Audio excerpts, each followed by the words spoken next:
This is El Diablo Radio International. The hottest show in hell!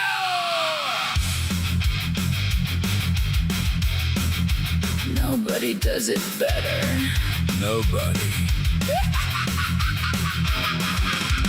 We bring the madness. Madness.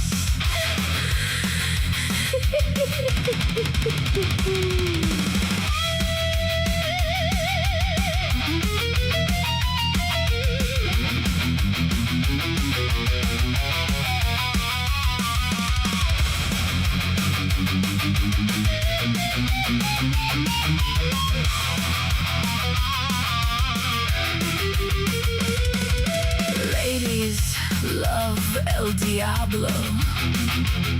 That handsome, cheeky little devil. Ladies love El Diablo. Hot. El Diablo. El Diablo.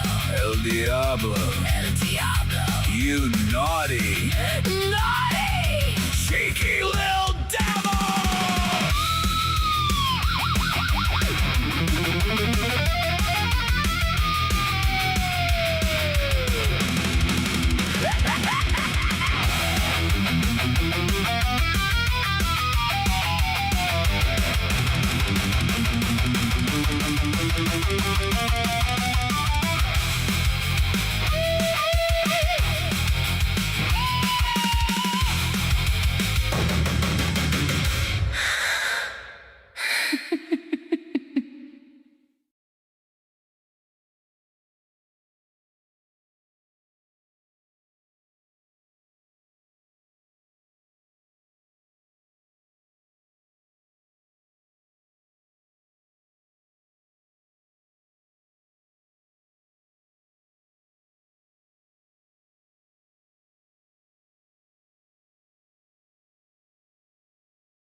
Why do Africans produce endless babies?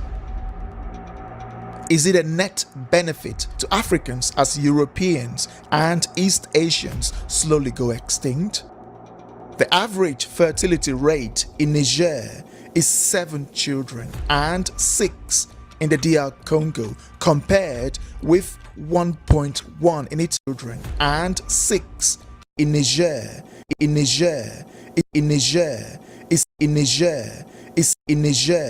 is 7 children and 6 in the DR Congo, compared with 1.1 in Italy, 1.3 in Germany, and 1.5 in the US. Canada and the UK gained more people through immigration than through birth. Will Africans overwhelm the world in a century's time? Africans consider every child's birth a blessing, which begs the question, why does God bless them with endless babies but not bless them with the necessary infrastructure to cater for the endless babies? Has God forsaken Europeans, North Americans, and East Asians? Welcome to the broken culture that prompts Nigerians and many Africans to breed endless babies.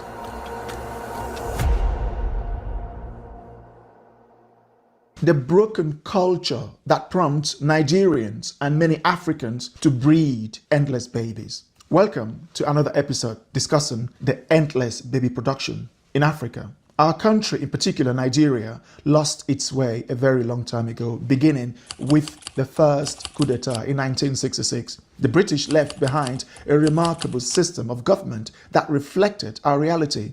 We had a parliamentary democracy based on regional representation where the three largest ethnic groups were divided into regions with smaller ethnic groups subsumed within them. This system could have thrived if it had continued.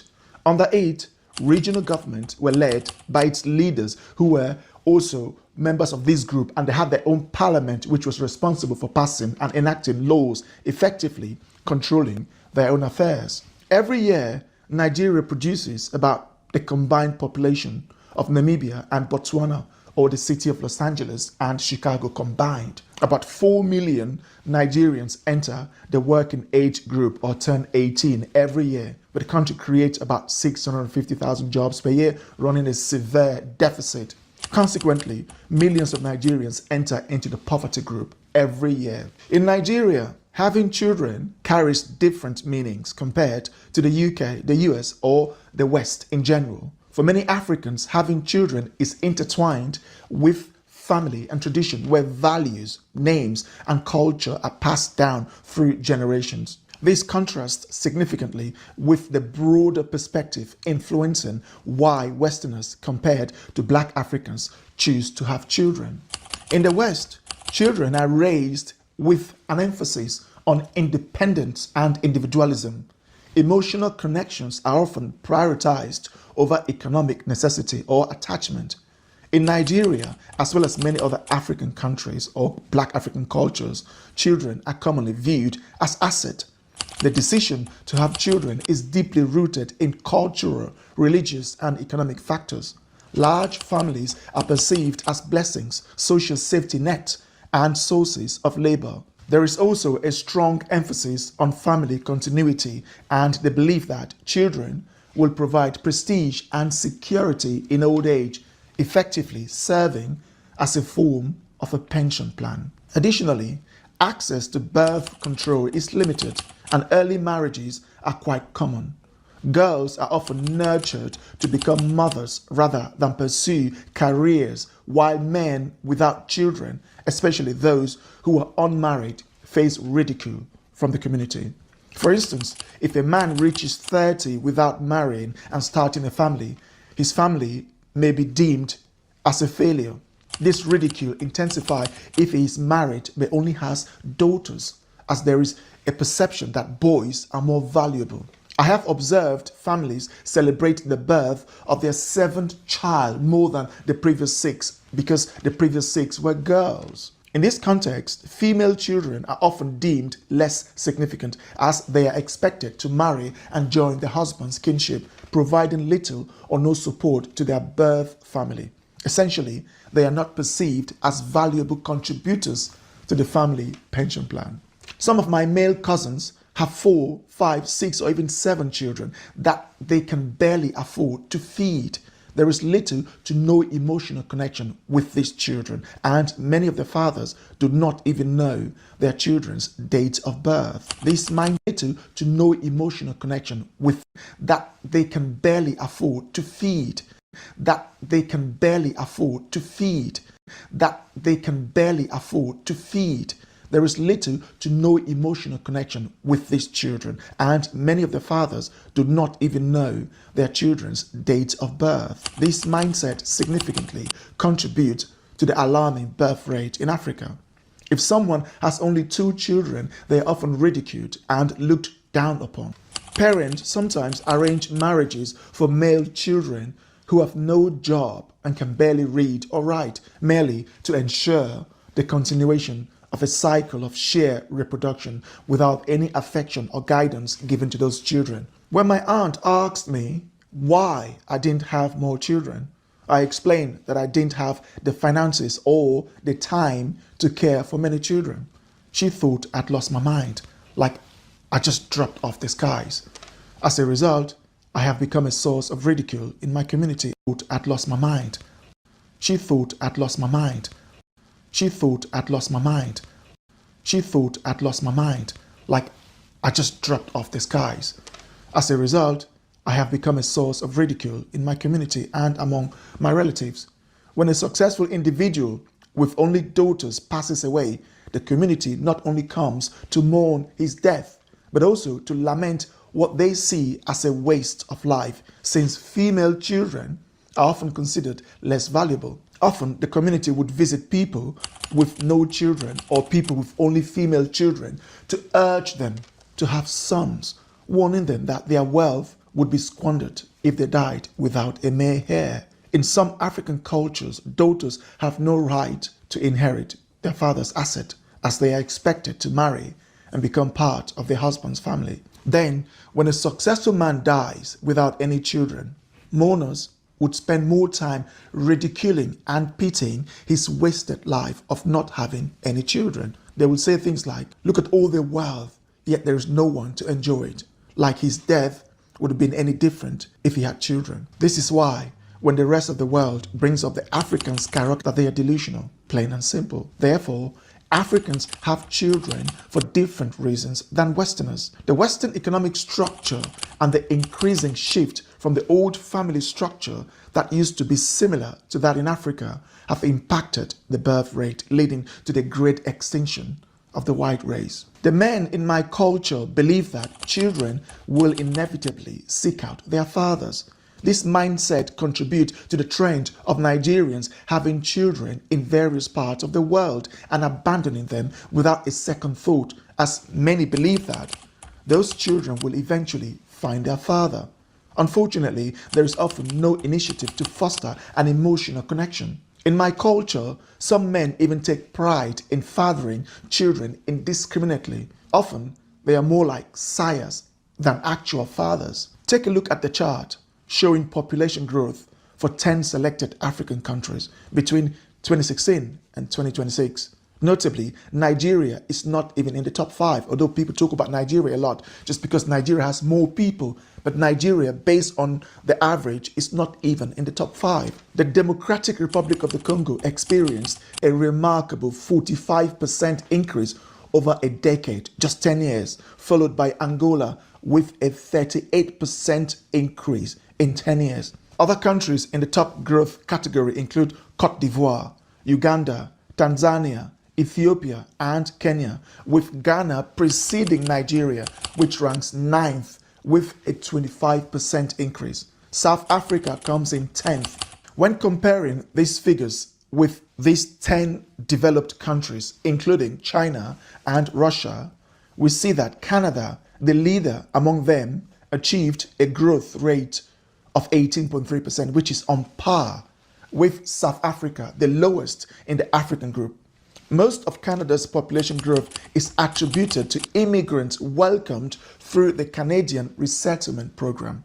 Following Canada, the UK shows significant growth, much of which cannot be attributed solely to a high fertility rate among Indigenous British people.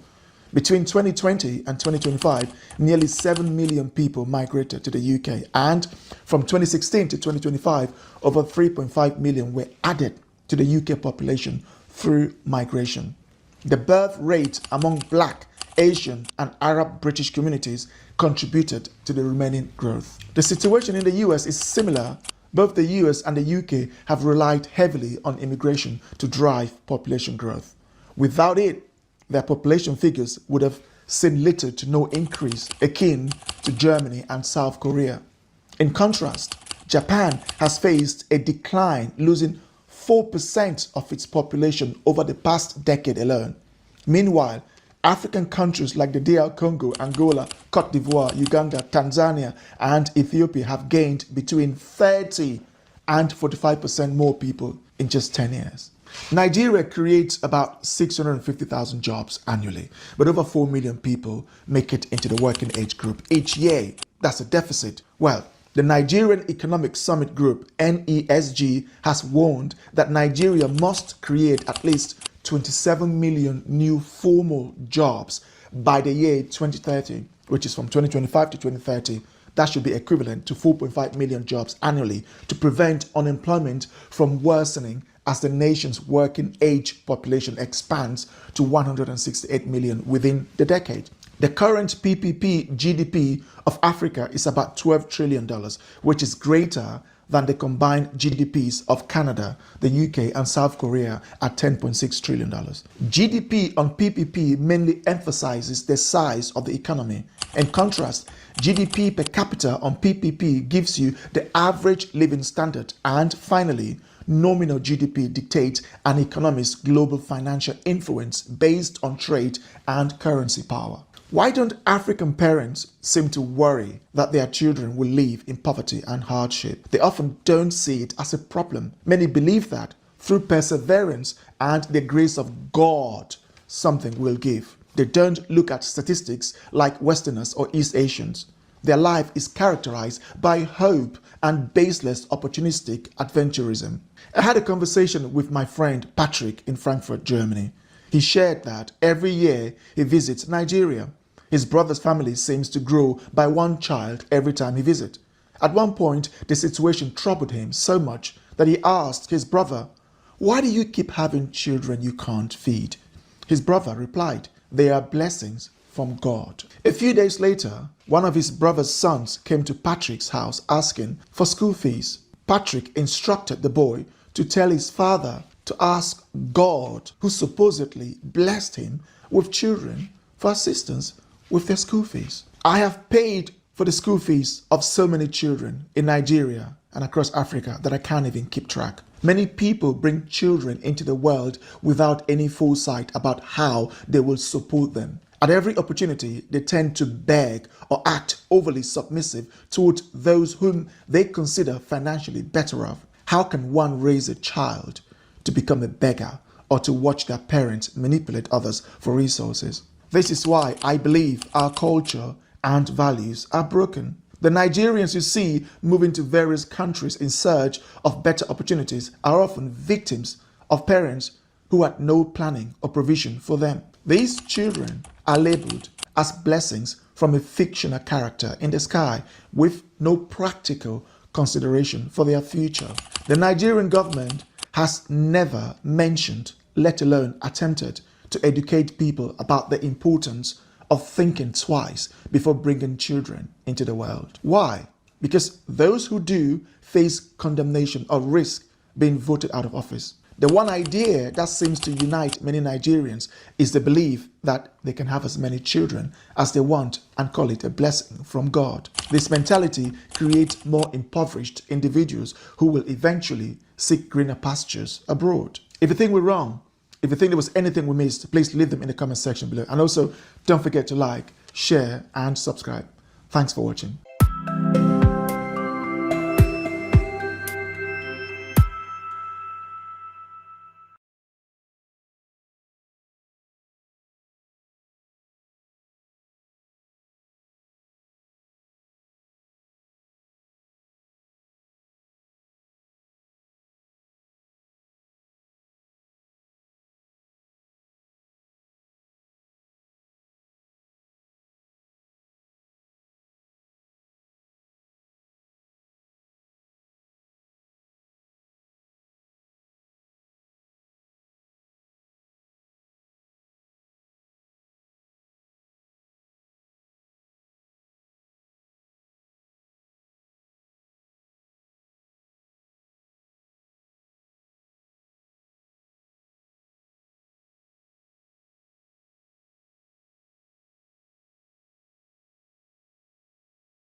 their eyes closed. I think that's the way it is.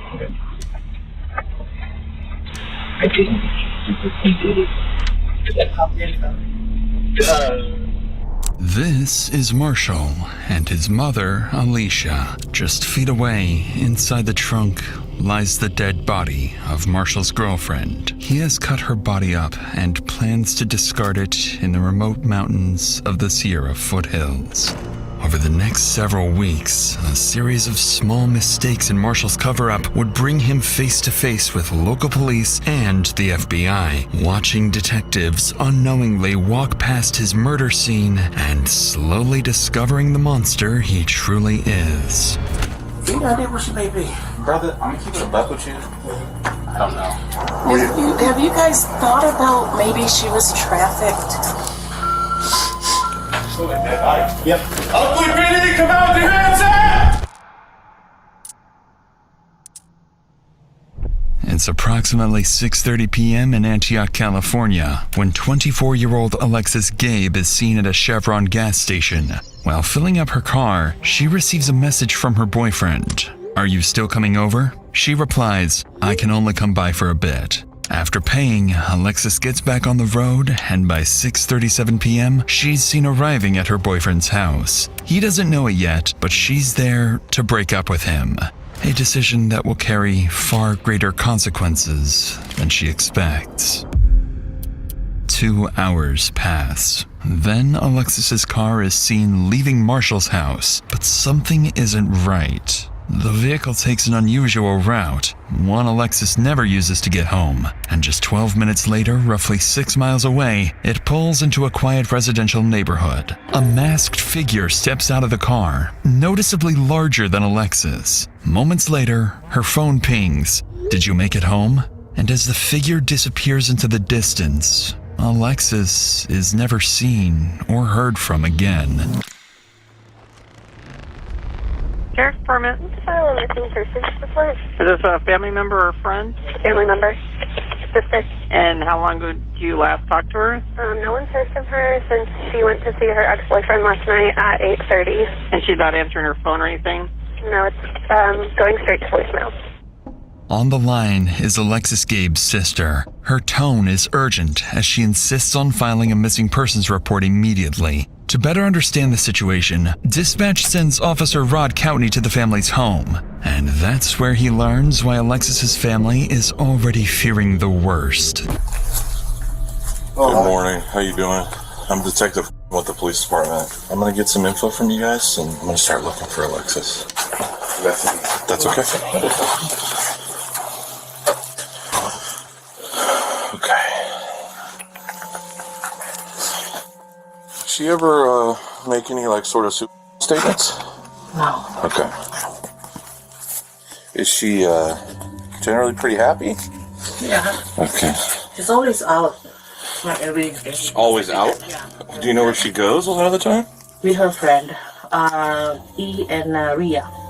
She's with us yesterday too. Does she have any mental health issues? It's generally an antidepressant. Yeah, I know. That's what she said. That's why she's looking out for the doctor. She's seeing the doctor. Okay. When they have accident with her boyfriend, car accident. She said she have a chiropractor appointment. Who's your boyfriend? The one that we know is Marshall. Marshall. Jones, yeah. Okay. And then we just find out yesterday. The friend said Marshall threatening Alexis. If they gonna broke up, he's gonna kill or gonna kill Alexis. Oh, okay. And this is Marshall? Marshall. Yeah. Okay. Needless to say, the officer knows exactly who they need to speak with next. According to Alexis's mother, Marshall Jones is the boyfriend she went to see last. But even more troubling is her claim that he had threatened to harm himself or Alexis if they ever broke up. As Coutney wraps up his initial search, he relays the information to his sergeant. From there, requests are made for street CCTV footage, a real-time location warrant for her phone, and most urgently, another officer is dispatched to Marshall's address. Later that afternoon, the officer arrives at the house. Knowing Marshall is one of the last people to see Alexis alive, the officer expects to gather more information about her whereabouts. But he's about to get much more than that.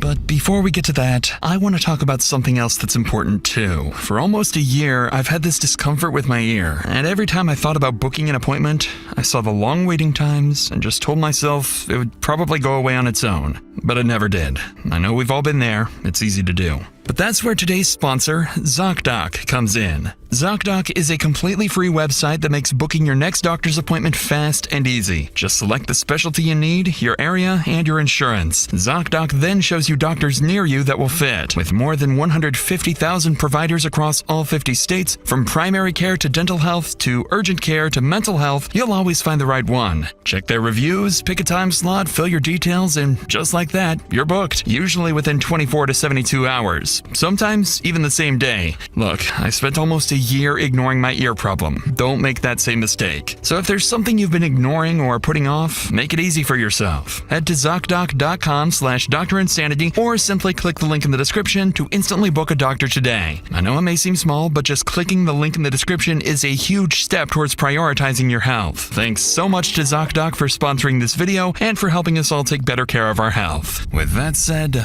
let's get back to the video. How y'all doing? Hey, is Marshall home? No. Anita's house? Yes. Yeah. Okay. How y'all doing today? Okay. Y'all be safe. Be careful now, okay?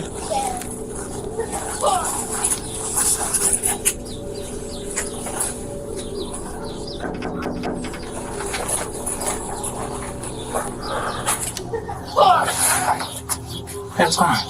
Hey, I'm here. You know Alexis? Yeah, I was gonna say, yeah. So, Gabe. I'm sorry, Gabe.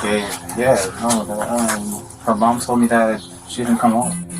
So yeah, because I spoke to her brother and friends, and they're concerned. I'm concerned too. When was the last time you spoke to her or saw her? You know what? I can. I'm the same way. Yeah, hold on. So I can show you my call log.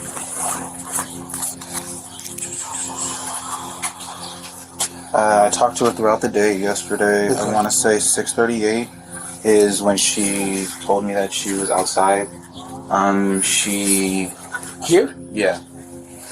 I let her in. We hung out for a couple hours. She left around 9. And did she say where she was going?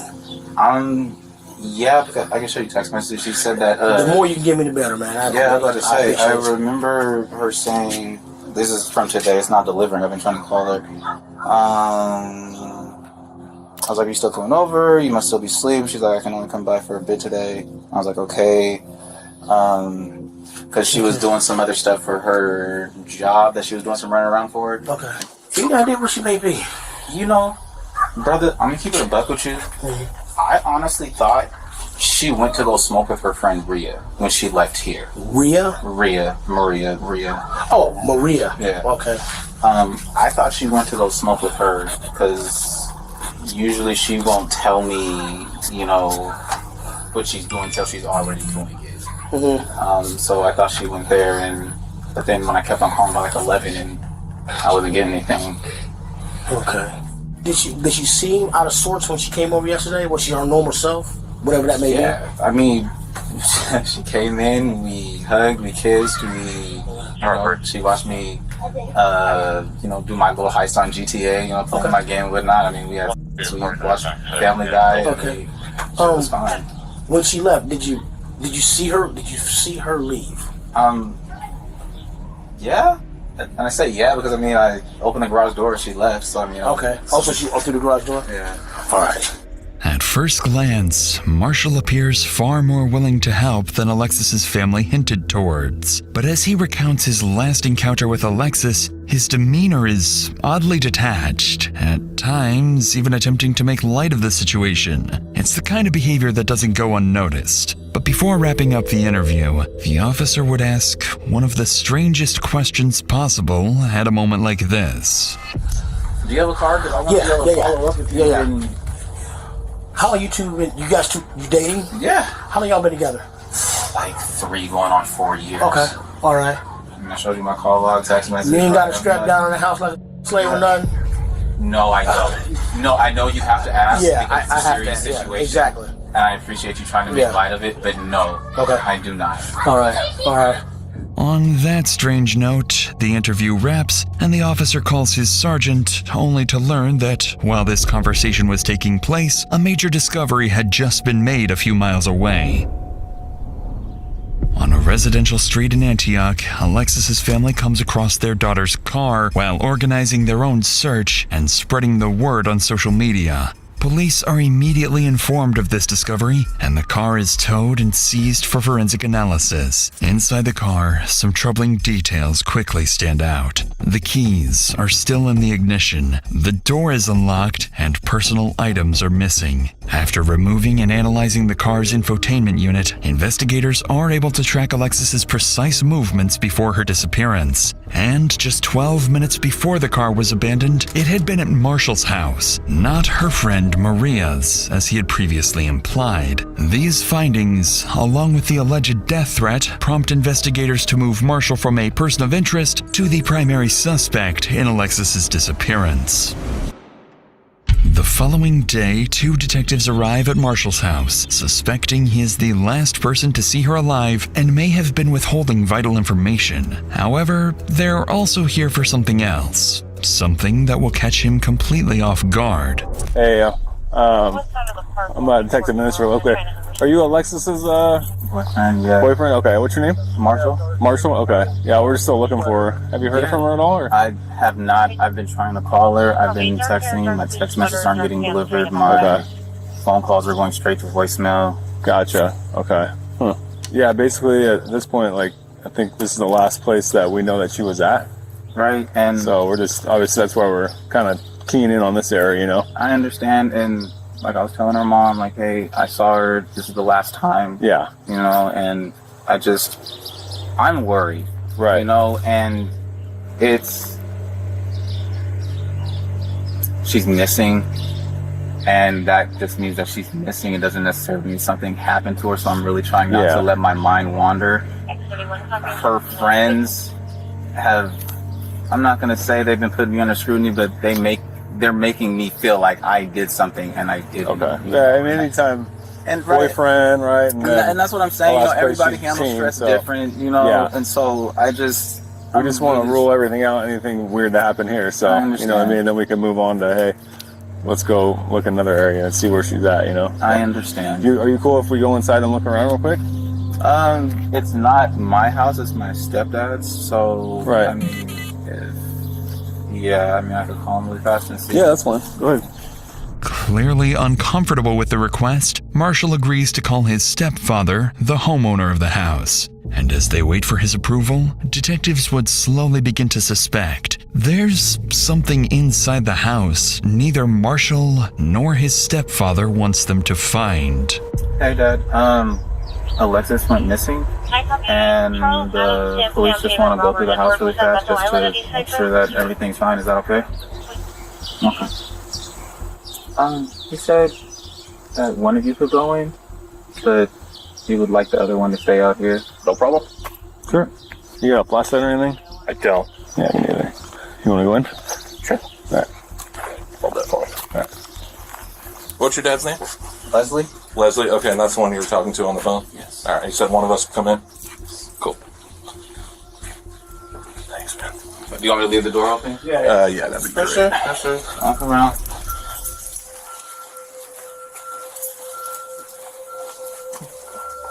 Anything of hers that's here? I mean, there might be some clothes that she left over. Okay. It's gonna be in my room. My room's a mess. That's fine.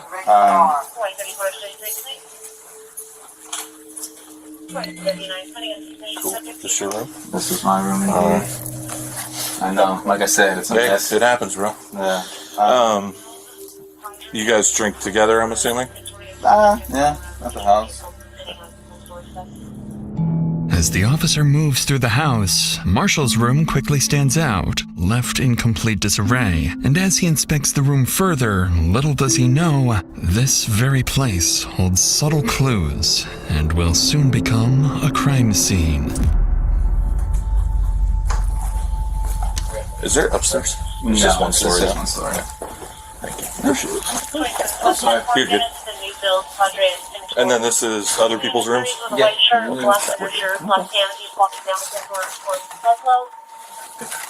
Did you want to go in the backyard or? Probably not. Alright, I'm gonna close this door.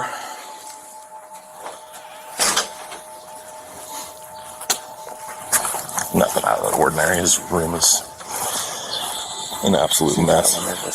He does. Focusing on the mess, the officer overlooks the attic, a place hiding a terrifying secret. And it's no accident. Marshall has been guiding him through certain areas, carefully steering him away from others. But despite the search turning up nothing, officers aren't done with him just yet. There's something else they want to ask. No contact from her? None whatsoever. Okay. Phone's been off. You tried to call her, I'm assuming? Indeed. Okay. Do you mind hanging up with him real quick so we can... I'm going to ask you something. Would you be willing to give us your cell phone for a forensic download? Oh, yeah.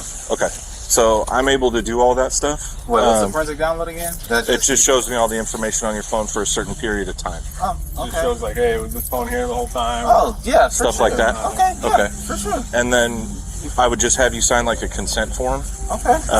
And then you can bring it down, sign the consent form down at the PD, and then I'd take your passcode, and then I would do it that way. Okay. They want to do a forensic download just to make sure that, you know, my phone is where I said it was, i.e. where I said I was.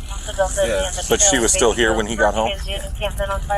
Interestingly, detectives not only gain access to Marshall's phone, but also learn that his stepfather was allegedly at the house at the same time Alexis was there. So they make a note to speak with the homeowner as soon as possible to see if his account aligns with Marshall's. Shortly afterwards, Marshall gets into his stepfather's car and follows the officers to the station. As he drives, officers ahead notice something strange. He appears anxious, swerving slightly with something large in the back of his car obstructing his view. In reality, Marshall isn't just nervous. He's just realized he's driving straight to the police station with a car full of incriminating evidence.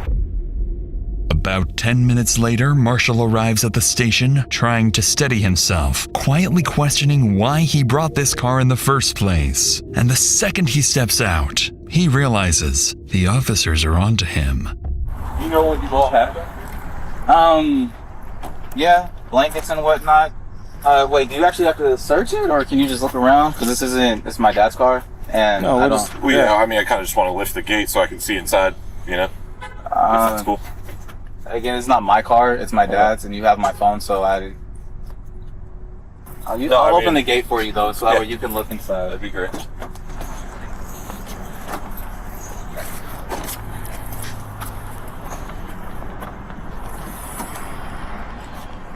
We went to the drive-in, so tried to get Rumi some water. I mean, you can look in the bag. That's our Philly cheesesteak. Any of this hers? No.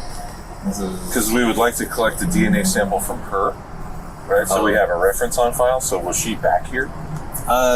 Yeah. Like, I don't. So is any of this like? None of this is her. I don't know. Would you mind if we like took a blanket to test it? Or? I would, because yeah. And does she normally sit up in the front seat? Yeah. Okay, let's start the photo. Oh, we're not. You don't want us to look under the blankets or what? She would like to look under the blankets. I don't want you to think I have a dead body or anything. No, I was just because we're being all. Yeah.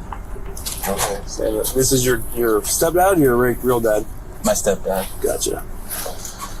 All right, cool. Naturally, Marshall's unwillingness to show what's in the trunk immediately raises red flags for the officers. Once it's opened, they find multiple blankets, pillows, and food waste, with Marshall insisting that he and Alexis used the car as a bed at the drive-in. With suspicion mounting, they get Marshall to sign a consent form, download the data from his phone, and then return it to him. And as they let him go, detectives believe the contents of Marshall's phone may finally reveal what he's been hiding, unaware that this entire investigation is about to start going downhill.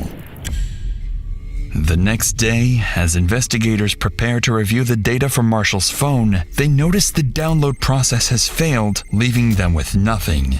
Realizing Marshall's willingness to cooperate may already be reaching its limits, detectives decide not to push any further for now and instead turn their attention elsewhere. There's still one person they haven't spoken to yet. Marshall's stepfather, the homeowner who was allegedly inside the house the same night Alexis disappeared. If something happened to her that night, he may have witnessed it. With that in mind, they drive back to the house to speak with him, where they'll begin to suspect that not everyone wants them to discover the truth behind Alexis's disappearance. Hey, Mr. Clark. Hey, we're just trying to follow up on everything going on with Alexis. We haven't talked to you yet. Marshall had said that you were here when Alexis was here on Wednesday night. Did you see Alexis here on the 26th? Be honest with you, I come. If she's here, she's here. She's not. When I see her, I don't. You don't recall seeing her car here? No, I do not. And you don't remember seeing her, talking to her that night? No, I didn't see her there that night. No Wednesday. How's Marshall holding up with all this? He's upset. No, for sure. I mean, just now finding out that his girlfriend's coming up missing. I mean, I found out yesterday with the note coming in, a flyer. Oh yeah, flyer and stuff. Saying that she's missing. I'm like, what the hell is going on? What was she like as just an everyday person? Like, she's good? Sweet. Yeah. I mean, she's just a good young lady. She never brought drama to your house or anything like that, or.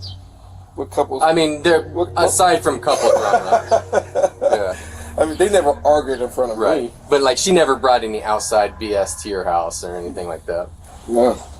Is Marshall around? I know one of the detectives was trying to reach him and he hadn't returned his phone call. Marshall's not here. And last thing he said he's gonna go talk to his mom. Me and his mom don't really, conversate like that. With this information, police now know where to look for Marshall next. His mother's house. What catches the officers off guard, however, is Leslie's refusal to confirm being with Marshall and Alexis the night she disappeared, directly contradicting what Marshall had previously told investigators. Now faced with more questions than answers, officers leave to figure out their next move. From this point forward, the investigation into Alexis's disappearance quietly begins to shift in a much darker direction.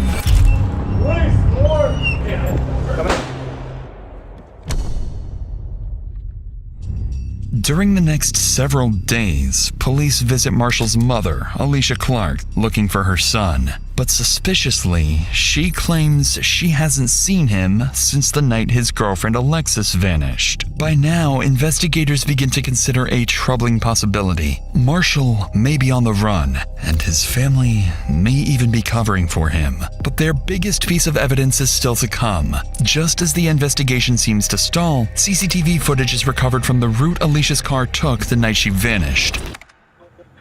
For roughly 12 minutes, the car is seen speeding from Marshall's home to the residential area where it's eventually abandoned. A masked figure is seen stepping out of the car, noticeably larger than Alexis, with a more masculine build. As detectives begin tracking the figure's movements through nearby cameras, they watch it move calmly for over a mile until it arrives somewhere completely unexpected: Marshall's mother's house. This development makes investigators certain that the masked figure was none other than their prime suspect, Marshall. And with that, an emergency search warrant for his home is secured immediately. On February 1st, more than a dozen officers arrive at the house convinced there is far more inside than Marshall originally let them see.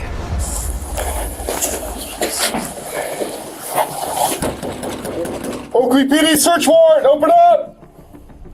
Never mind. Press the door with your foot. Yeah, hold it to the side and press the cord.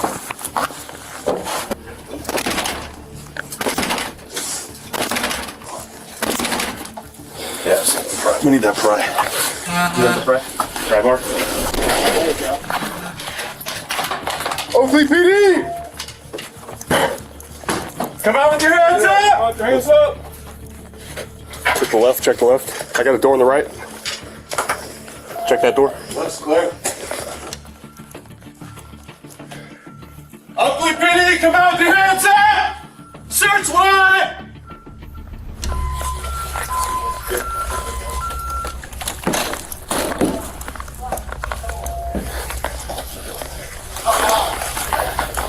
Check that. Clear?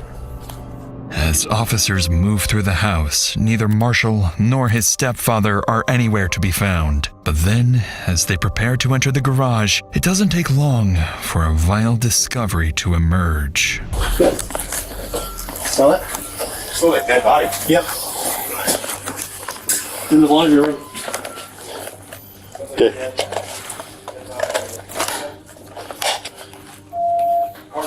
Yeah. Gotta go a couple apartments down. Right here, yeah? Yeah, right in here. I got a big whiff. Yep. Who got the backyard? All space? Yep. Multiple officers begin to notice a distinct smell, one they believe to be the odor of a decomposing body. The scent appears to be coming from the laundry room and leads up towards the attic. So officers prepare to investigate and brace themselves for the worst. It looks undisturbed. Are we agreeing? It's been opened before. I don't know. It's right here, dude. Yeah. Just point straight out to the garage. Yeah. So that's the thing, is like, That's the we gotta cold check the crawl space. Did anybody check inside that SUV or take a peek inside? I didn't see anything. It's locked. Okay. Scott, I'm gonna have this door closed for a second. I mean, there's pathways where they walked for electrical, but I don't see. No footprints, no drag marks. Yeah, I mean, it's just you can see where they're walking, Okay. doing something, but I don't. Hey, they said they could smell something right where you're at, Logan. Like there's a vent, it's coming from the vent kind of. Yeah, once we hit this area and start walking to the garage is where I smelt it. Does that look like blood and hair? Yeah. Let me see. Black hair. Look it.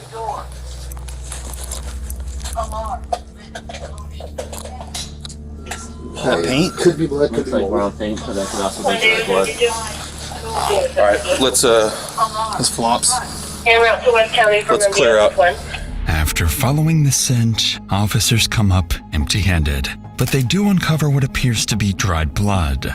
After clearing the entire house, officers are still unable to locate the source of the smell, so a canine unit is called in. If human remains are hidden somewhere on the property, this dog may be their best bet on finding them. I don't know if I got a big whiff right in the laundry room. Oh. It smelled like this dead body. Ooh. All right, let's see what we get. No worries.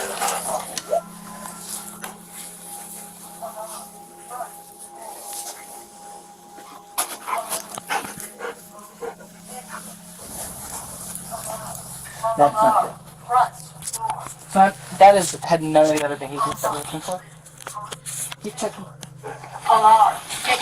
Okay, good girl. Alarm. Front door. And then that's the attached garage. Oh, can we go in there? Yes.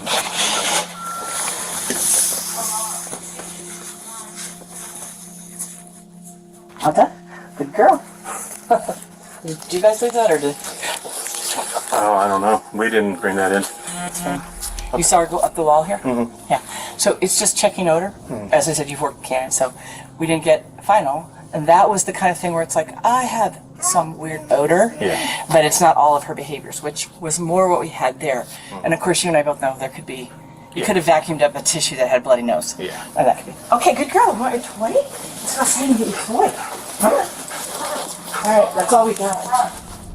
Somewhat surprisingly, the handler isn't fully convinced the dog has detected human remains. However, several indications suggest it has picked up on something suspicious, as it repeatedly returns to Marshall's room, sits in one spot while staring at its handler, and most alarmingly, begins clawing at the wall, a sign the odor may be coming from the attic. But even after multiple additional searches, and with more canine units brought in, officers are left with troubling yet inconclusive results.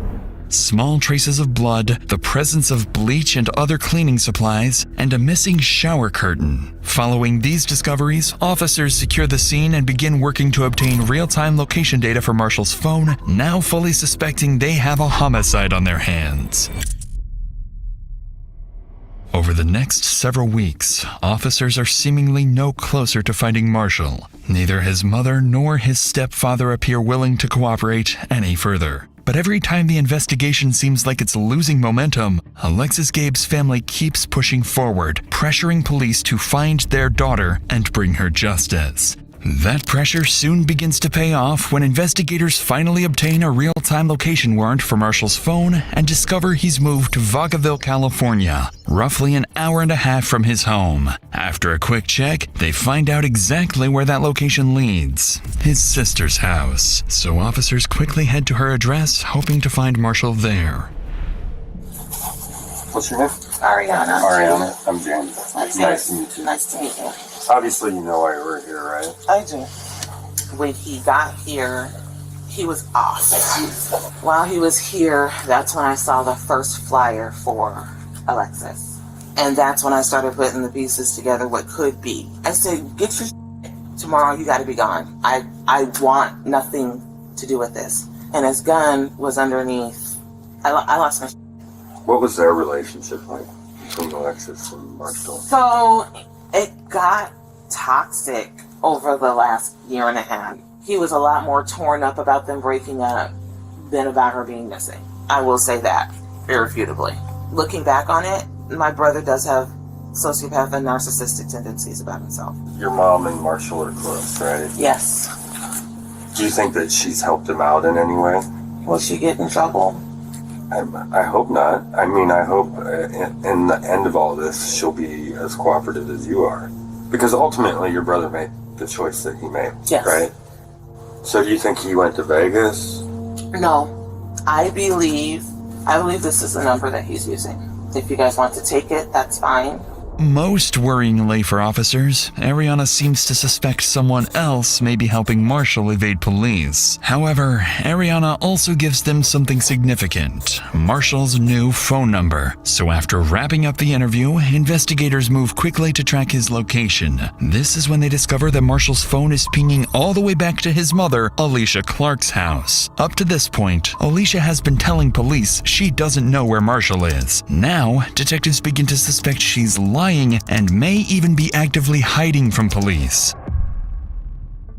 Over the next few hours, police secure an emergency search warrant for Alicia's house. Officers rush to the location, knowing full well Marshall could disappear again at any moment. But little do they know, the lead they're following is actually a setup. Ugly police search warrant, come to the door! Hello? Sorry I was late. That's okay. Let's open the door for me. Thank you. Alright, ma'am, come Step on out, out, please. Autistic daughter that's sleep upstairs. I understand. Is she okay up there? She's okay. Are you able to wake her up and bring her out here for a minute while we service this warrant? I'm not actually. Let me see what I can do. Anybody else inside? After escorting Alicia and her daughter outside, officers move in to search the house, but they find no one else inside. They do, however, spot a working camera outside the home, one they immediately begin trying to obtain a warrant for. Despite Marshall's absence, the forensics team insists that his phone is still actively pinging inside the house. By now, investigators know something isn't adding up, so they prepare to question Alicia, starting with the very reason they're here in the first place. Where's the best place? Nice backyard. Talk to me. What's going on? So we're obviously here for a reason, and there's a couple of reasons. We're here for Marshall's phone.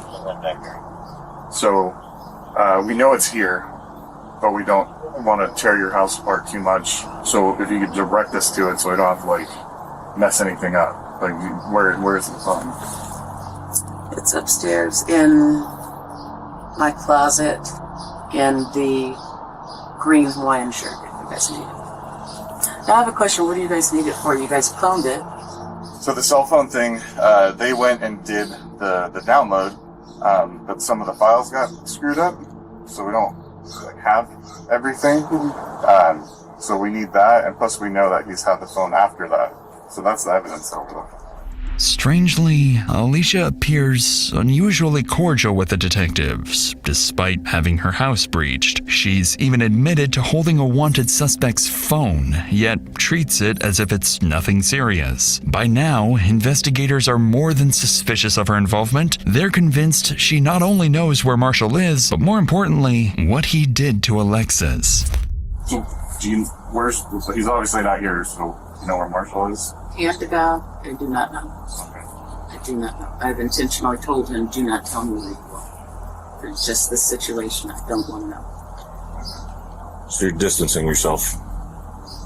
Oh God, no, not Oh, okay. not at all. I just know this isn't who we are. I mean, And we don't believe that. yeah, We I better not. we just You guys are just doing your job. right. We have to try our best to get answers right. Yeah. So that's And why we it's, do this. I'm definitely not distancing my son.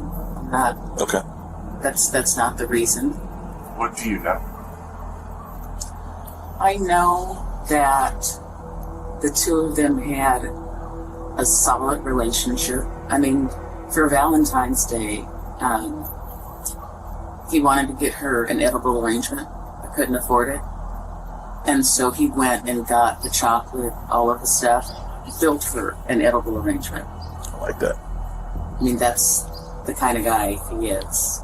I've told him since he was younger, when you're dating, you want to make sure that you are so good to her that she's going to be comparing every other guy to you.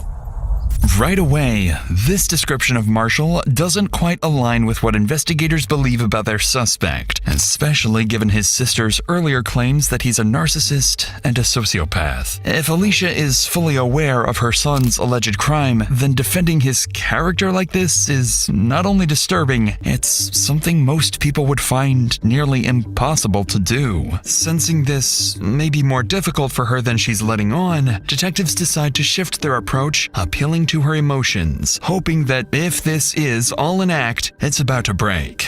Because, I mean, obviously, we're still looking. She's still out there somewhere. And things don't look good. Yeah, it's hard to look that family in the face and tell them, hey, look, we don't really have anything to tell you. Have you guys thought about maybe she was human? So, have you guys found that angle? I've heard that some people posting stuff on the internet and stuff, but a lot of people they don't have a good grasp on how human works. Right. You can't just snatch up a 24-year-old, 170-pound female. I mean, I'm just going to be straight up with you. Do you think Marshall had anything to do with this? God, no. No. Even if there's evidence that would suggest that he has something to do with it? You guys would have to prove it beyond a reason. Obviously. I don't want to leave you thinking that, for the lack of a better term, just... I know. Oh, God, no. No, not at all. There's a reason. I mean, I can only leave you with that. I can't like... That's even saying too much. You tell me... I don't want you to just, like I just said, I mean, we've been, both agencies here and the DA's office, we've all been working on this for 3 months now. We've looked every which way. Despite the detective's best efforts, Alicia doesn't appear to budge. And the worst part is that her dismissive attitude seems to work. Although officers inside manage to locate Marshall's phone, they find it's been wiped completely clean. And with nothing concrete tying Alicia to the disappearance, investigators are once again forced to leave empty-handed. With no body, no confession, and no idea where Marshall may have gone, Alexis's case slowly starts going cold. Months go by, with no new leads on Marshall's whereabouts. But then, investigators finally secure a warrant and obtain the CCTV footage from his mother's house. And as detectives start analyzing the footage, they begin to understand how Marshall managed to stay one step ahead of investigators for so long. Inside these large plastic bags, investigators believe are Alicia's remains and suspect Marshall's mother was aware of it. Following these developments, investigators reach out to Marshall's sister and learn he has a friend at an apartment complex in Kent and may be hiding there. Using travel records, CCTV footage, and anonymous tips, they zero in on a specific location, the Skyview 3322 apartments. On June 1st, more than 4 months after Alexis Gabe disappeared, the task force moves in to serve a murder warrant and finally arrest Marshall. But as they arrive and prepare to breach, nothing about this operation is about to go as planned.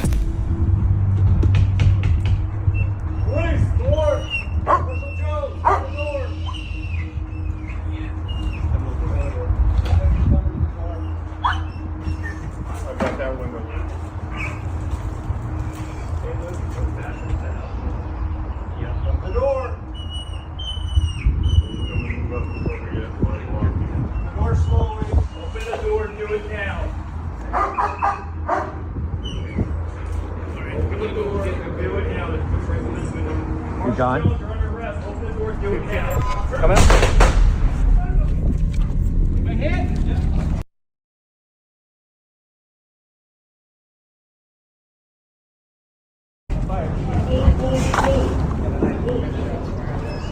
Yeah, came to the door with a knife. After emerging with a kitchen knife, Marshall is shot multiple times by 3 officers. Despite immediate medical aid, he is pronounced dead at the scene. The following day, Paul Beard, chief of the Oakley Police Department, holds a press conference, announcing that Alexis Gabe's case is now officially being treated as a homicide, and that Marshall Curtis Jones had been charged with her murder before being shot and killed. But any real sense of closure for Alexis's family would not come until much, much later. On November 3rd, while metal detecting near Jackson Road in Plymouth, a local resident discovers what he believes to be human remains and immediately calls 911. When officers arrive, they're left speechless. Scattered across the mountains are the remains of a young woman. A forensic odontologist is brought in and, using dental records, confirms the remains. Shit, I'm sorry, I didn't mean to. Was trying to do something else and clicking on a couple things. I didn't mean to close that. Excuse me, but scattered across the mountains were her remains was the last part. And yeah, she made a stupid move by dating a TIG. Absolutely.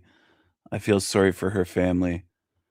And she ended up just, it was a dead body in garbage bags, cut up. And I've mentioned that before. I've mentioned that a few times when people date these creatures, these demons, whether it's a migrant or so-called migrant invader. You could call them an invader, a space invader. Maybe I'll use that term, the old video game Space Invaders. They're a space invader. Because they use these terms like immigrants and migrants. A lot of them are illegal. They show up on our borders. Don't let them into your house or you could end up in a garbage bag. We call them garbage bags here, or trash bags. But I think in the UK they call them bin bags. Just those black or green plastic bags. And that could be the final resting place of people that trust these creatures, these creepy creatures. And she paid, in a way, the ultimate price. I guess it could have been worse. She could have been tortured to death or tortured, kept somewhere for years. I don't know. It could have been worse, but it's kind of the ultimate. She was murdered and cut up and then just thrown or scattered remains in the mountains, just went around scattering her fucking remains. It's incredible that, like, just the fact, think about it this way. The fact that that exists and is possible in this realm to happen to her, to anyone, shows me right off the bat that's a hell realm. That shouldn't be possible. That's how I look at it. If it were a good realm, that wouldn't be a possibility to happen to anyone, even if they made a dumb move, even if they trusted the wrong person or they dated the wrong person, which she did, obviously. She should have dated within her race, and been selective and discriminating and found a guy that's a good Latino. Why not? Why would she date a Tig unless she had very low self-esteem, which a lot of these women do. And then some of them have low self-esteem, and then some of them also think, oh, it's cool because these black rappers and the whole culture's infested and infected with this shit. Just like Polly's shit song that I played. I think it was the last live stream. Just garbage. Just absolute garbage. And they think it's cool somehow because they hear it so much. And that's what works on them. Well, eating slop doesn't become cool just because you're eating it every day.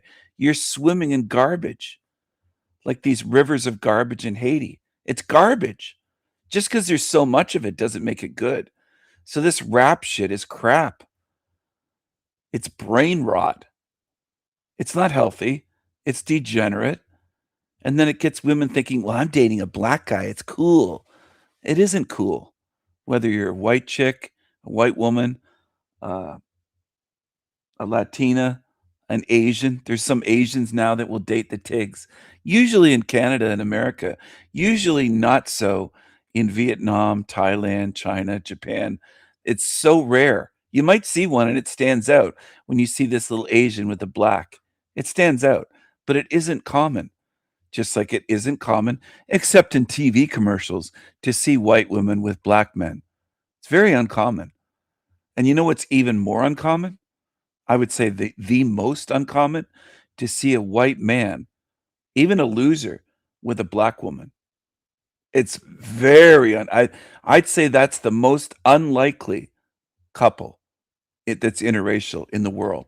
Now there are white guys that will date hot Latinas or Asians. Absolutely. That's way more common than a white man with a black woman. And I'm not saying this to be mean, and it's not racist. It's factual. It's factual. You can look at the statistics, and you can look around and observe in society. You'll almost never see a white guy with a black chick. Almost never.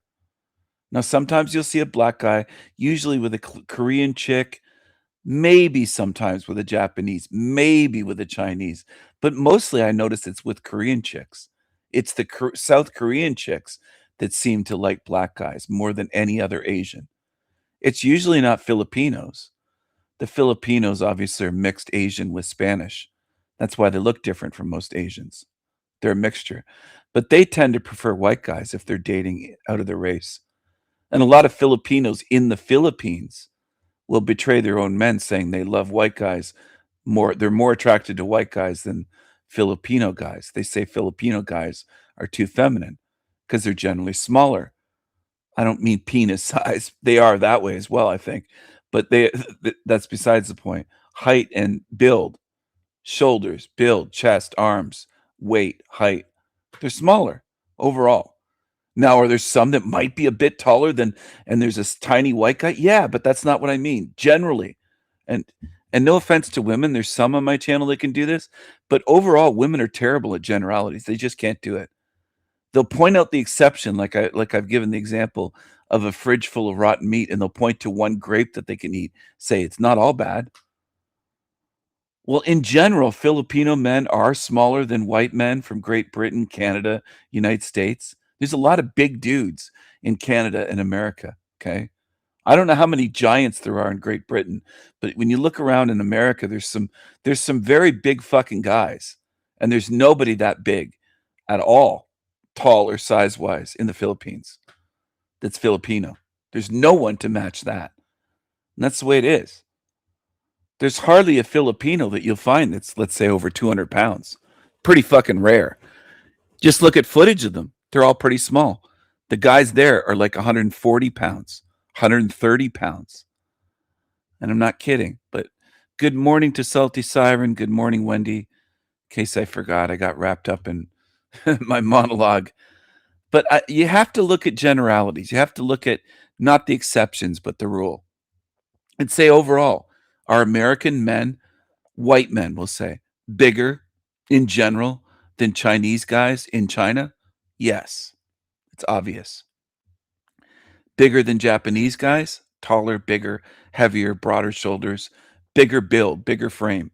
Not just height, bigger frame. Yes. Bigger bone structure. Yes.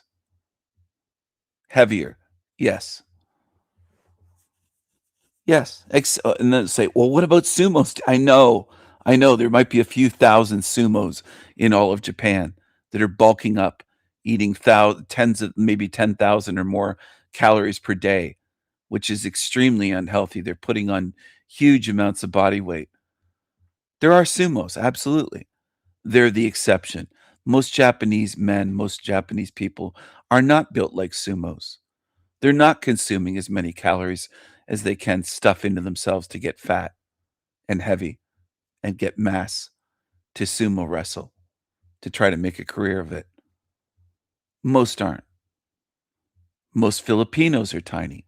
Most men in Thailand are fairly small or slight build. Korean men tend to be a bit bigger build than the average Oriental, and Mongolian sometimes as well. Koreans tend to be a bit taller and stockier, or stockier even if they aren't tall, than, let's say, a Chinese guy or a Japanese guy or a Vietnamese guy. You put a Korean beside the average Vietnamese guy, the Vietnamese guy is going to look smaller. This is just reality. I've looked at this. I know it's weird to study things and learn things in Hell Realm, but I do. I like knowing where I am and what's going on. I like knowing the truth.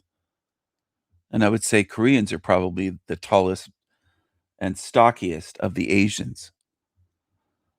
But still, are they bigger and stronger than the average European, or a big, strong European? The biggest Korean versus the biggest, strongest Europeans? No. European men are the strongest, which is why we traditionally win all the strongest man, almost all of them in history, strongest man competitions. And there's a whole bunch of them. There's Arnold Classic. There's one called the Giants or something. There's the World's Strongest Man. There's a whole bunch of different names. There's some in Europe. And then there's the Scottish Highland Games. There's strength competitions. But European men, whether women are blind to this or not, so I think they've been brainwashed somehow by TV commercials and movies to think that European men aren't strong. We're the strongest consistently, from Germany, from Poland, from England, from Northern European countries, the Germanic Viking countries, Iceland and Sweden. Okay. You look at the winners of those competitions year after year, going back decades. It's almost always European men. I think there was one black African out of all the competitors that won once or twice a World's Strongest Man, and he was unusual. I can't think of his name, but there was one. So who's known for the greatest strength? European men are the strongest, especially the ones with Viking blood or Northern European. Northern European men have the genetics to be the strongest. Does that mean every single one? Does it mean you can pick the weakest of the whole group, the incels? No, of course not. But every race has those. I wish I could get a big bullhorn and shout it into the ears of all of humanity. Every race has those. There was a black guy there's been a couple black guys that came around here that were incels, that I think were incels. Quack, Peanut. Do I suspect that they're weak? Physically weak, I mean? Yes, I do. I think they're probably physically weak. I bet, without ever seeing them, that I could probably arm wrestle them, and during the arm wrestle, I'd hold my arm so that they couldn't budge it. And I'd say, "Are you trying?" And I would kind of tease them a bit. I've done this before, people, and I admit it. And I'd say, use both arms. I don't think they could move my arm, much less pin me, if they use both arms versus my one arm.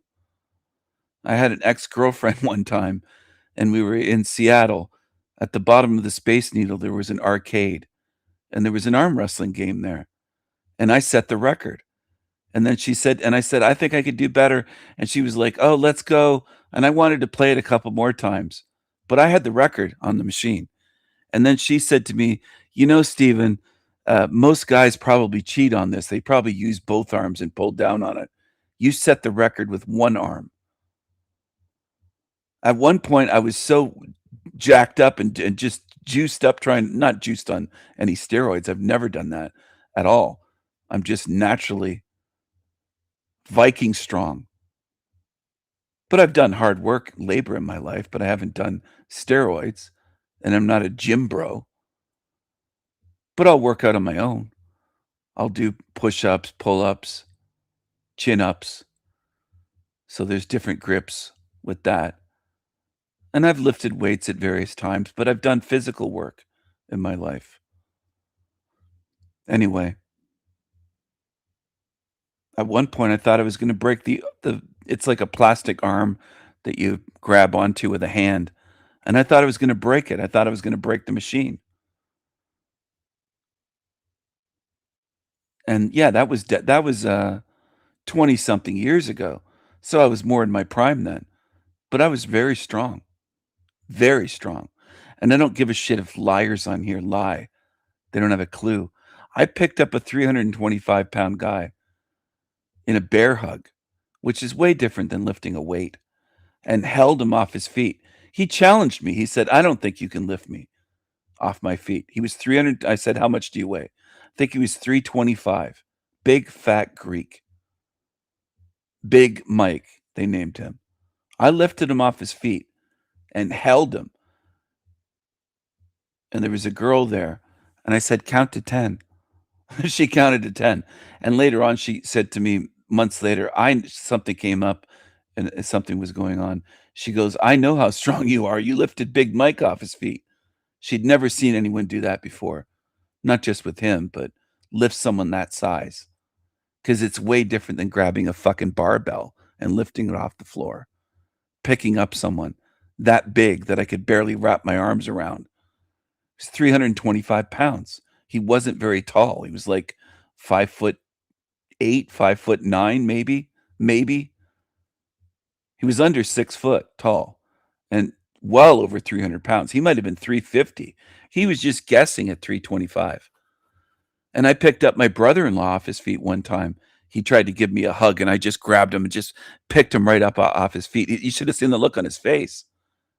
Because nobody does that to these people that are 350, 400 pounds. They just don't do it. They don't experience that. Just like a great big dog. They had a big dog that was over 100 pounds, 100 and something. And I picked him up with one arm. I was carrying him around under his belly, not hurting him. And they said, how did you do that? Because they thought, oh, we've got a big dog. And I just picked him up like a puppy. And I was carrying him around the house. And my sister was laughing, saying, my brother's crazy. Look at this. He's carrying our dog around like a puppy. And their dog was like well over, it was 100, maybe 125 pounds. And I had him in one hand, carrying him around like he's a baby and saying, your little baby, you're telling their dog, I'm not going to say the name, but you're a little baby. I'm carrying you like a little baby. And the dog he loved me though. The dog was so sad to see me go. And even my sister said, he's going to miss you. Because I played with him all the time, and I'd take him outside and run him and throw a ball, and he'd retrieve the little plastic ball or the little plastic football, bring it back to me, and he was so happy. And sometimes he'd tease me. He wouldn't want to drop it. I'd have to tell him to drop it, and I was teaching him to drop it in my hand. And anyway, I loved that dog. I love dogs. I loved every dog she had, and I loved every dog I had, and every dog my family had growing up as pets. One of our dogs had puppies when I was little, before I was even in kindergarten. And I just loved those little black puppies. They were darkies. And I couldn't believe it because our dog wasn't black, but she got impregnated by some black dog. And I think they might have been part black lab. Anyway, they were really cute puppies, and I wanted to keep them. But my mom gave them all away. She ended up giving away all the pups. But anyway, I carried around my sister's dog just like he was a pup, and he was not a small dog by any means.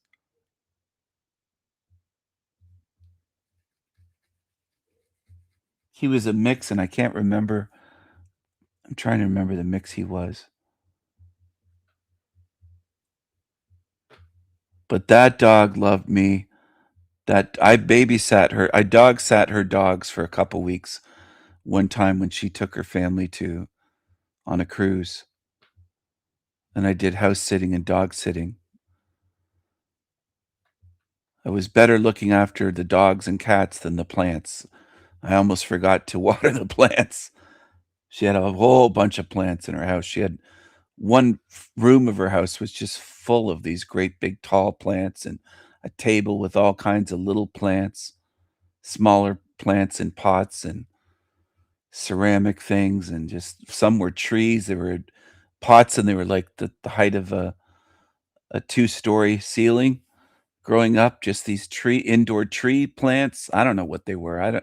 I don't know the names of most plants, to be honest. I'm not a green thumb, and I'm not good at remembering to water them and how much to give them. And she had to write it down and remind me, because I don't remember. Plants just kind of become something forgotten in the room with me. I'm more into animals. Giving them treats and pets and cuddling up with them on the couch. The dogs would be sleeping with me in bed. I'd wake up, there'd be 2 or 3 dogs in bed with me, almost sleeping on top of me. So you'd be surprised, some of you dummies on YouTube that think I'm mean, or you have this weird impression of me. You don't know what I'm like. Dogs generally love me. And I've always liked dogs, no matter what dogs people have. There was a real aggressive little chihuahua that an ex-girlfriend, her friend had. It wasn't hers. One of my exes had Rottweilers. Sorry, I almost said Doberman, because I was just looking at a Doberman earlier someone had.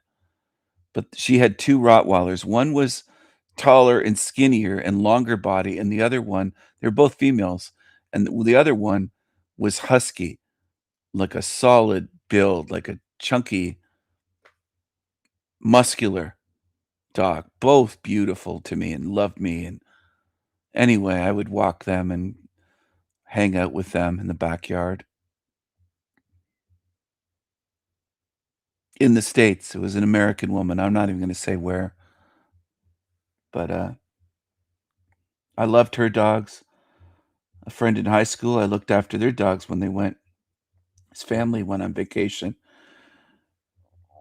He and his siblings and his parents. I looked after their dogs, their house, and their pool. And I was a high school kid. And they trusted me with keys, everything, because they knew, like, they're not like people on YouTube. They knew right away, okay, Steven's a good person. We can trust him. He's not going to wreck our house. He's not going to throw a party. He's not going to do anything wrong with our dogs. He's going to feed them, water them, exercise them. He'll look after the pool, the chemicals, or keep it so nothing happens. Check the pH and all. They showed me how to do that. And if I had to add anything, add it, or the strips and all that stuff. I learned and did it. And I looked after their place. I was there every day when they were away, looking after their place, making sure that their dogs were good. And I knew their dogs before that, though. So they knew, okay, he likes our dogs. The dogs like him. They're not afraid of him, and he's not afraid of the dogs, and get along. The dogs would sometimes battle because the Rottweiler was a young pup. She was maybe 1 year old. Maybe a year old when they went on that trip. And the German Shepherd was much older, was an older dog, probably 10, 11 years old, maybe 12. There was a big age gap. They had the German Shepherd, and she was a show dog. She was a purebred and had won contests. Very beautiful looking dog, but would get aggressive with that pup, would not like it if the pup was teasing too much. But anyway, she loved me. Both of them did. And if you've ever been around a young Rottweiler, they just wiggle around. They don't just wag their tail. Their whole body wiggles, and they'll rub against you and jump up, and they just are so happy to see you and so friendly. And it is beautiful. I love the way dogs are. And then, the other part of the story was my ex-girlfriend. We stayed at one of her friends' houses. We house sat one time for one of her friends with a family. They were taking them somewhere and I happened to be with her in the States. So we stayed at their house. And again, they trusted me right away. They could tell, okay, well, this guy's not an asshole. This guy's not going to throw a party or destroy our house. And they had a beautiful house, a 2-story house with a great big saltwater pool and an outdoor bar with a bar fridge and built-in grill and everything. Anyway, we looked after their house and their dogs. They had dogs. They had a few dogs. I can't remember if they had, I don't think they had a cat, but they just had dogs. So they took their kids, and one of the dogs right away was super aggressive. And I was kind of, I don't know if I'll say cocky, but I was like, oh, how are you? And I reached down when I very first came in the house. The dog had never seen me before. And the dog nipped me on the hand.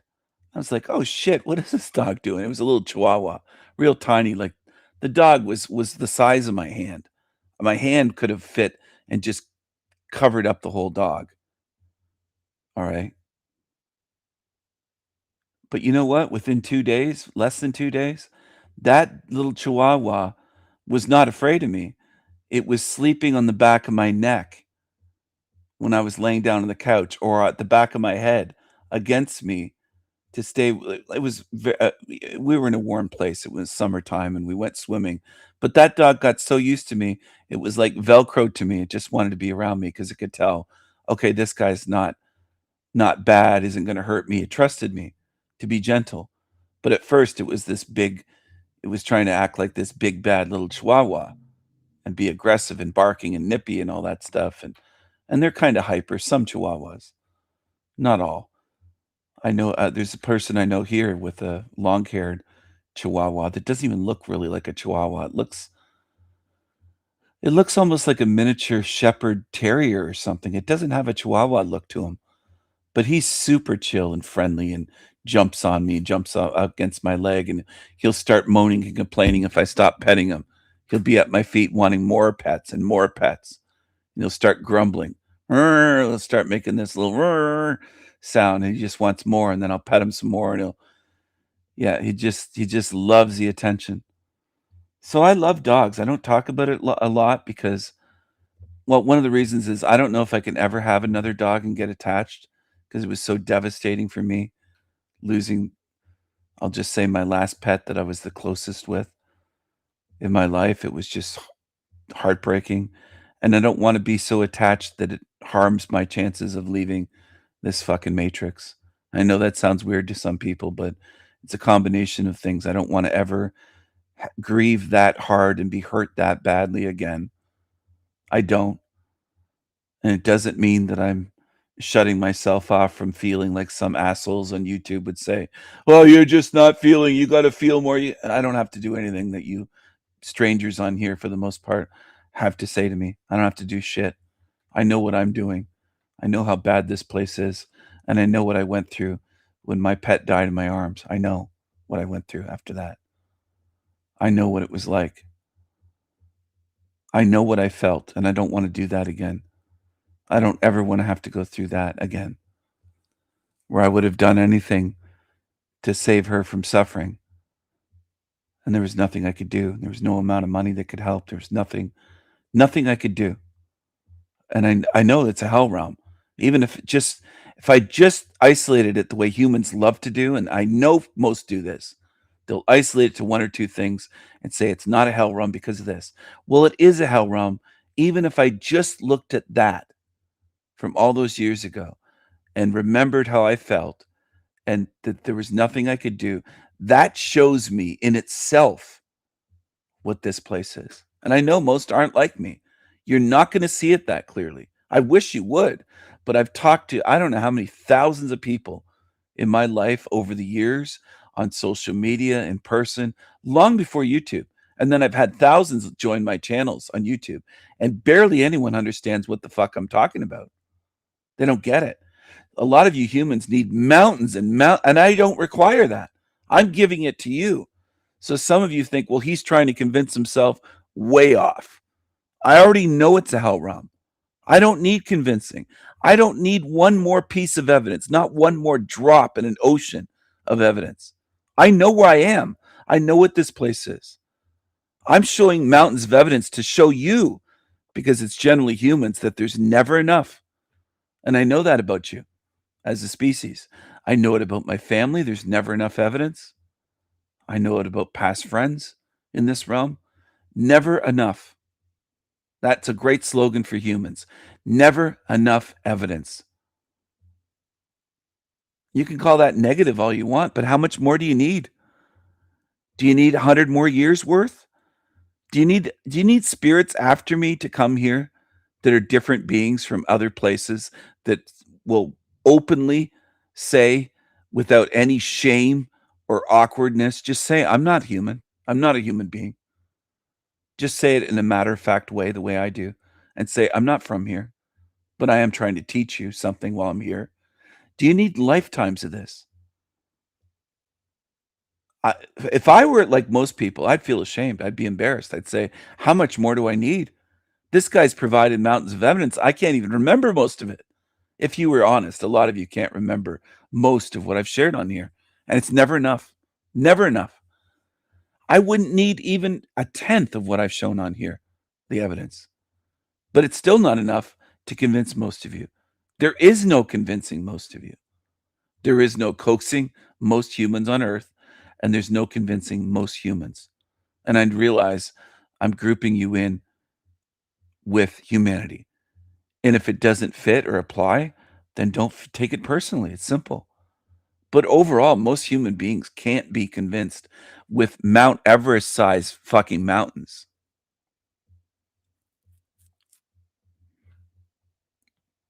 Piled sky high, thousands and thousands, tens of thousands of feet. You look at that and you just ignore it.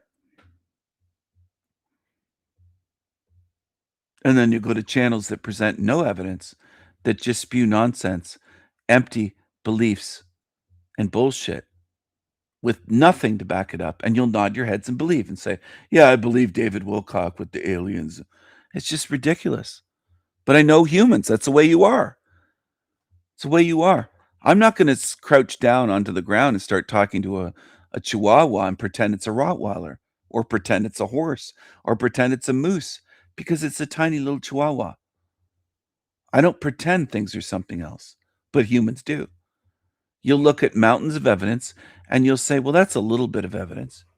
You're quite willing, most people, to lie. And I know you do. I've dealt with it so many times. I know most people lie. You do. You do. Anyway, my sister's obsessed with plants, and she's not a great person. Unfortunately, she became more and more evil as time went on.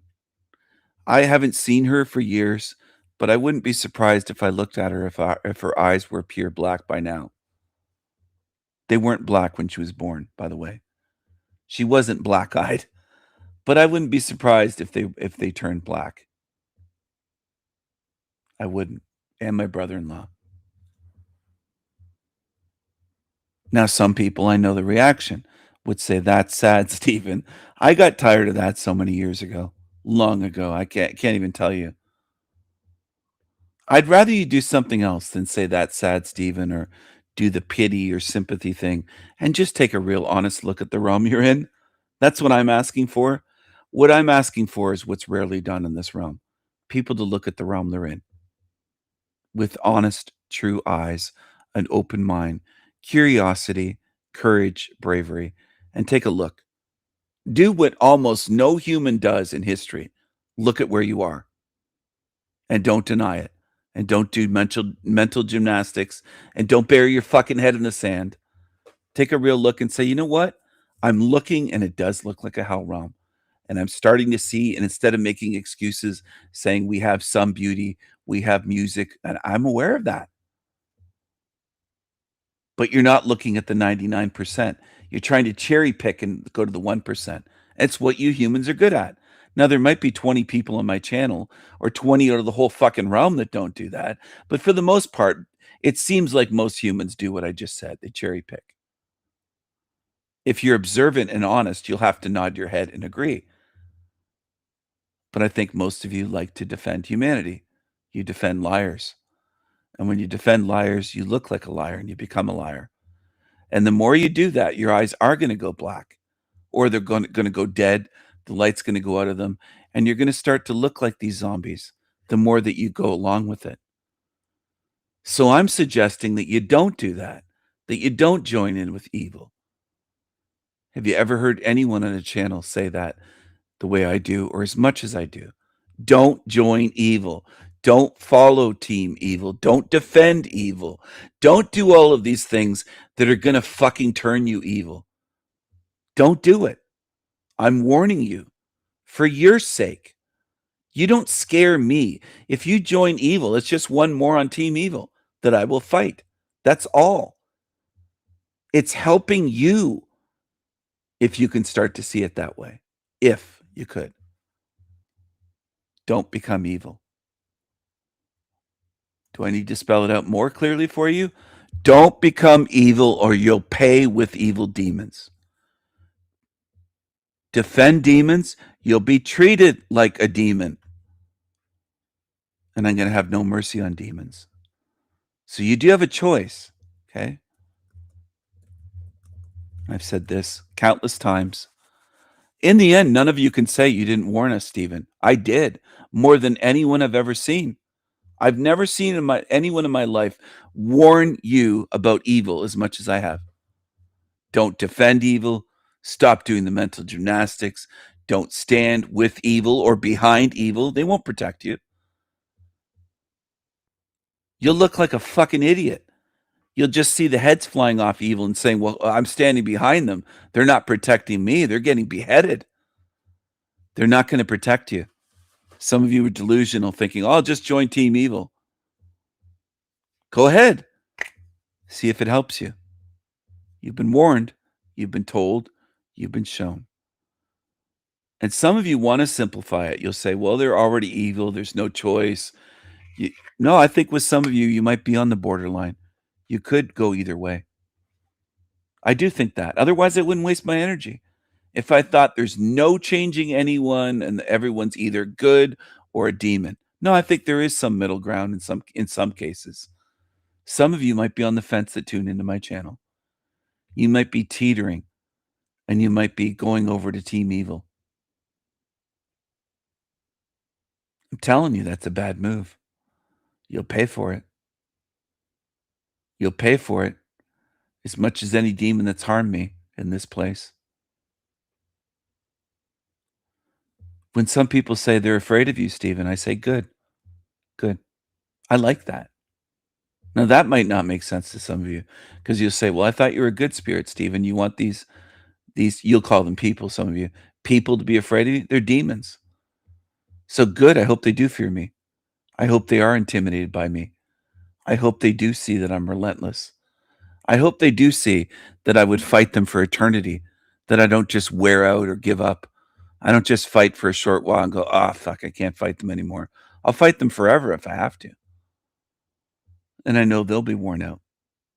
And I know I'm speaking truths here that most people just can't understand. You're not used to beings like me, and I'm aware of that as well. No one has to tell me. No one has to tap me on the shoulder or whisper in my ear, psst, hey, Stephen, I think you're a different kind of being. I know I am. I have that awareness. It's not boastful. It's not ego. I just know I am. I can see the difference between me and what walks around, the zombies, the walking dead of this realm, and the demons. I know I'm different. That's not putting myself on a pedestal. It's just recognizing a fact that's observable and obvious. It should be obvious to you, but I know it isn't to most people. You know, it might be obvious to about a whole 20 or 25 fucking people out of the whole realm, which shows me something, the state of humanity. I posted this 13 hours ago. A 39-minute, 30-second live stream. I've had sneezes longer than that. Do a 12-hour or 24-hour live stream, Jack. I know he watches my channel. I know he looks at my posts. He'll see this. Come on, Jack. You couldn't even make it to 1 hour and you were exhausted. 39 minutes. I don't think I've ever done a live stream that short. I don't know if I've ever done a 39-minute live stream. That just seems like the blink of an eye. There's times where I don't even hop on the stage for an hour. I'll play things and play music, and my intro for my show is longer than this whole fucking live stream. He's worn out after 39 minutes. He's exhausted. Look at, you can see that 39 minutes, 30 seconds right there, right above honest communication for freedom. That was his live stream. 39 minutes, 30 seconds. There's the 33 in there. There's the 33. I don't know if that's by choice or coincidence. Then I posted this. I was live for over 12 hours and up since 5 a.m. Veganism seems to be aging him rapidly. Look at this. This guy's younger than I am. This guy's younger than I am. Jack was live for 39 minutes, 30 seconds today. I hope he didn't tire himself out. Look at this.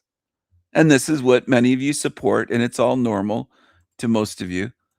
I think some of you could be looking at a being that says they're 55 and they look like they're 125, and you just go, that's normal.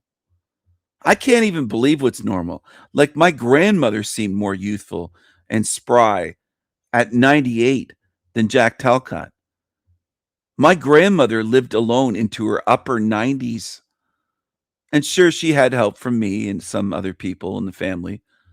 A couple, I think maybe another grandchild and some of my aunts and uncles. But I would go over and mow her grass and help her with her house. And if she needed something carried out or heavy things moved, or I'd just go and say, hey, Grandma, do you need help with this?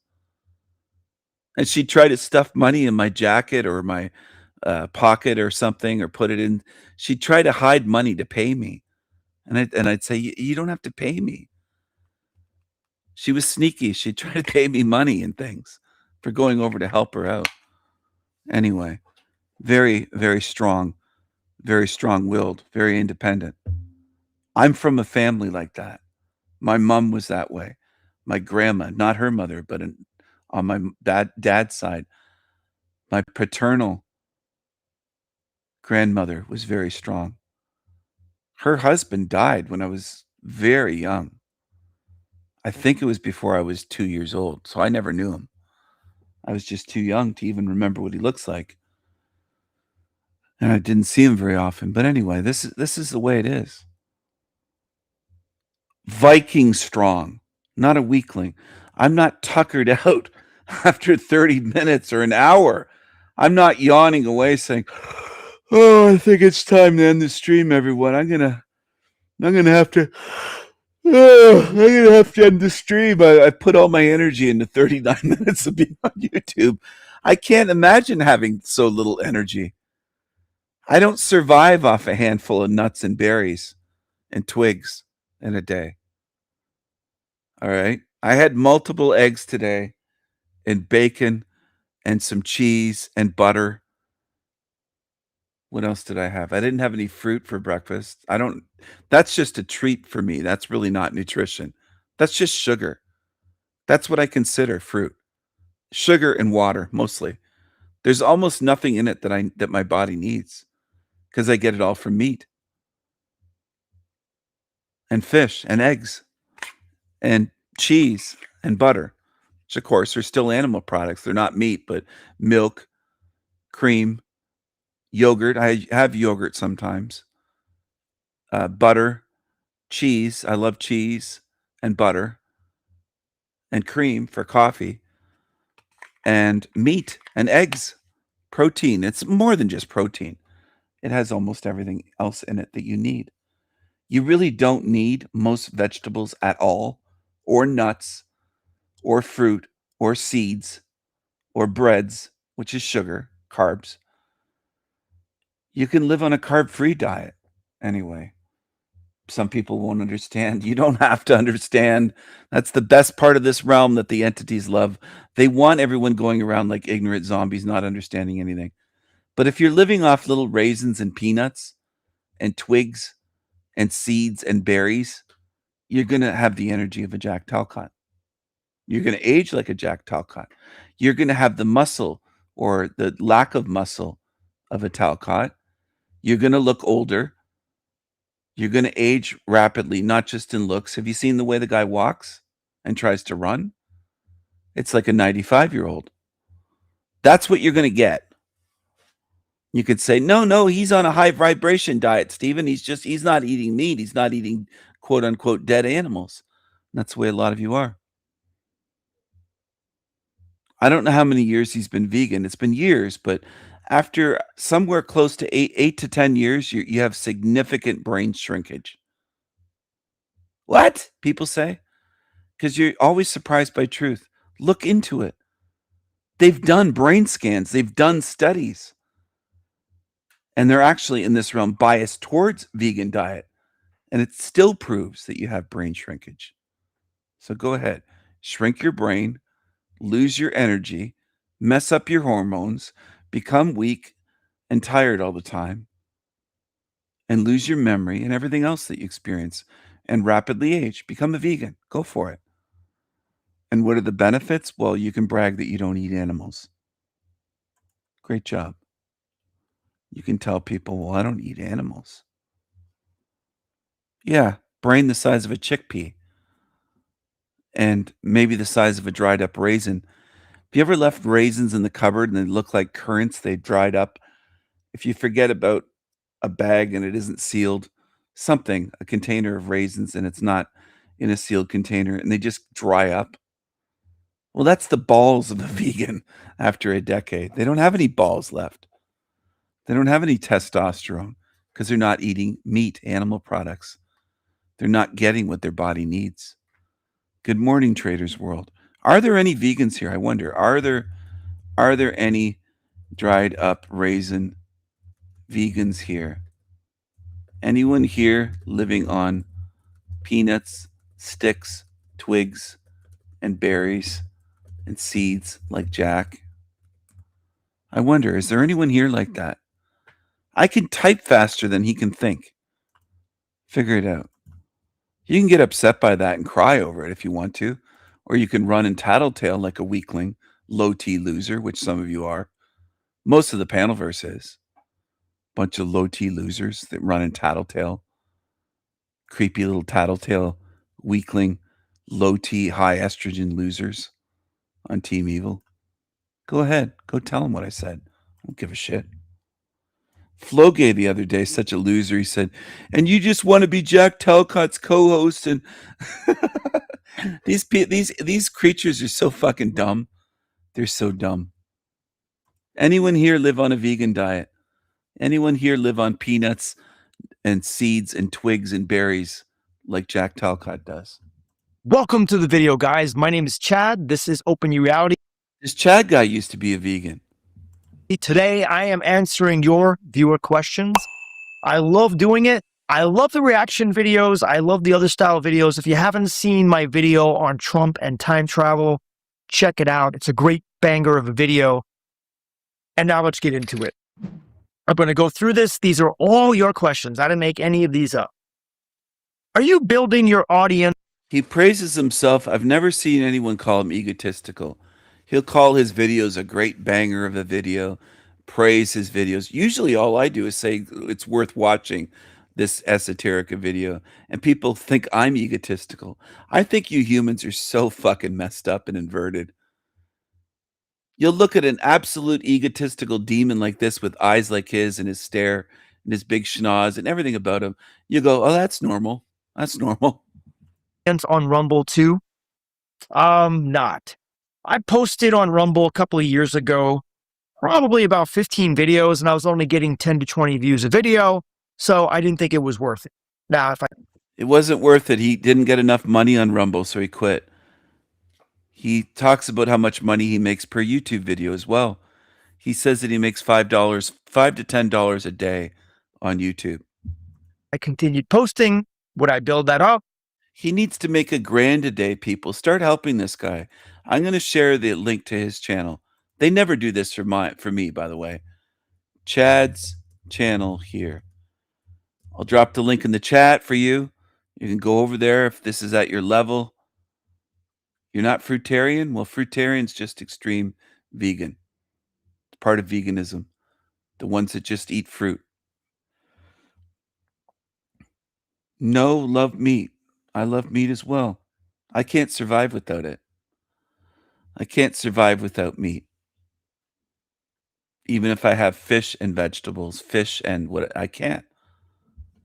My body just deteriorates very quickly. My body, my blood type and my body's designed for meat eating. It's designed for this. And I'm a fire sign. I'm a fiery mad Viking. This is the kind of shit people love. Look at his graphic t-shirt. Looks like somebody puked onto his shirt. That's what it looks like. That's his style.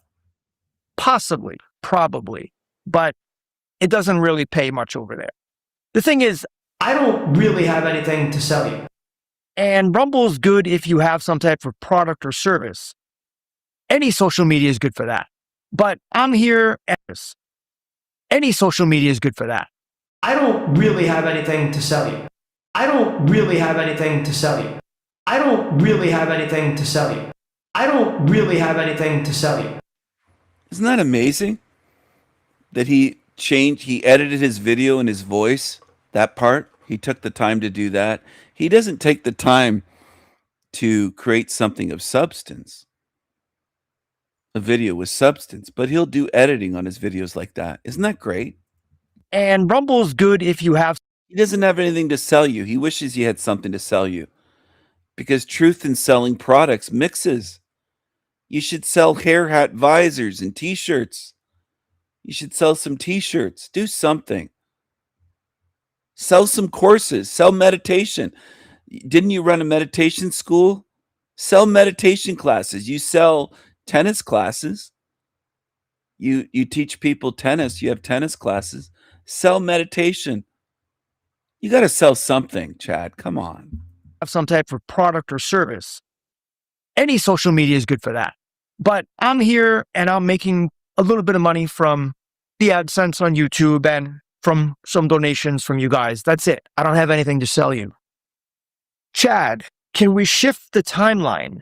Can we shift the storyline? And if so, how? That's a question that would take a whole video to respond to. But I do believe that we can shift. He's the type that believes the way, quote, way out of the matrix is through shekels. He's got the shekels brain. He's got the Jew brain. Timeline. And from what I've seen, there are, now let me just say this. I saw a very interesting video today. It was a video that got millions and millions of views of aliens talking about the past and the future. And what do I mean? There was an alien that was supposedly captured. Now, this video was probably fake. But in the video, you see the alien and he is being held down and he's being asked questions. And one of the things he said is that our species was under threat of nuclear annihilation and that most people would die from the radiation. And when he was pressed by a government official to state when and who is responsible, he couldn't exactly say because he says, I don't want to change the timeline. So by divulging that information, he would change the timeline. So that right there tells me that the timeline can be diverted. And as we've seen with the Mandela effect, we know it has been. But how can we change it? Purely through our free will. You don't know anything. He's feeding you stupid shit with no evidence. He's saying he knows. Where's your evidence? Look at this creature. Look at his lips. Look at this. Scrunching up the bottom half of his face or bottom third of his face under that great big anteater schnoz. He has the anteater schnoz, the long nose. It's not just big. When this guy turns his head to the side, when this creature turns his head to the side, that schnoz blocks out the sun when he's outdoors. He has the anteater schnoz. Exactly say because he says, I don't want to change the timeline. So by divulging that information, he would change the timeline. So that right there tells me that the timeline can be diverted. And as we've seen with the Mandela effect, we know it has been. But how can we change it? Purely through our free will, making better decisions. That's what I believe.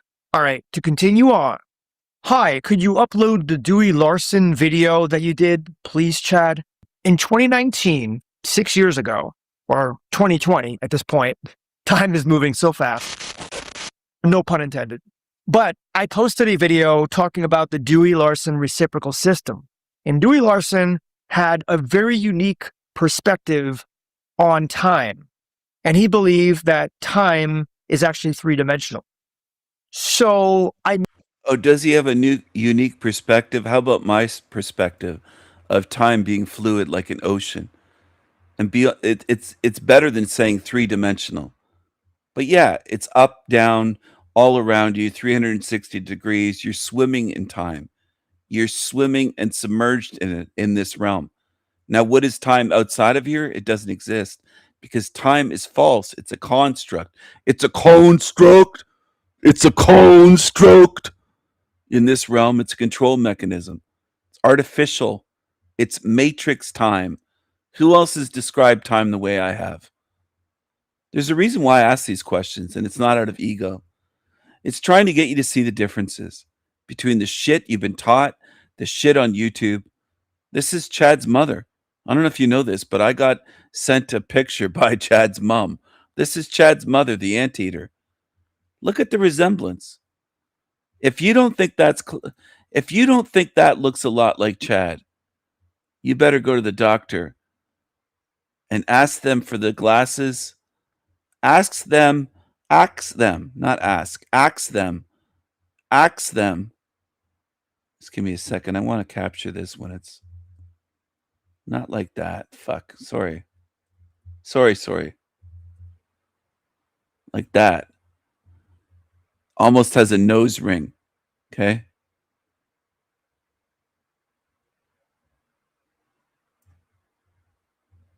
Give me a second. He's loading. Chad is loading.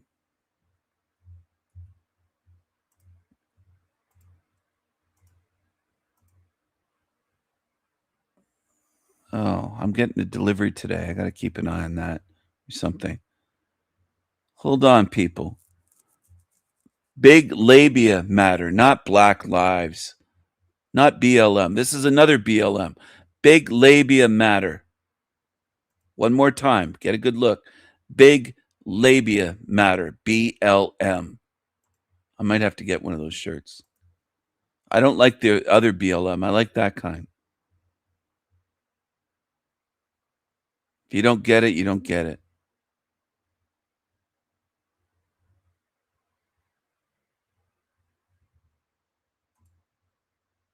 If you don't get it, you don't get it. Okay?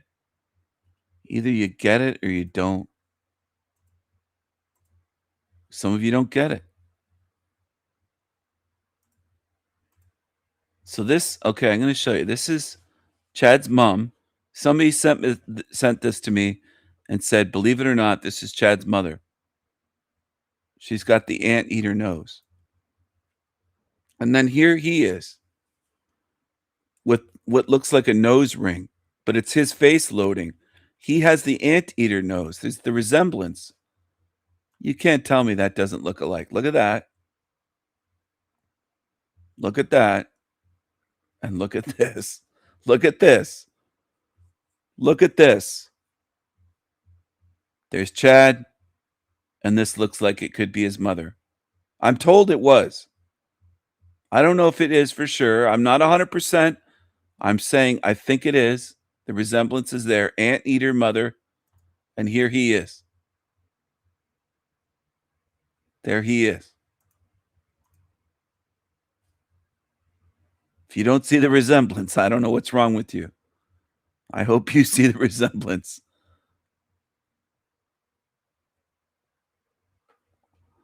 I hope people understand what I'm talking about. I'm trying to help you. He believed that time is actually three-dimensional.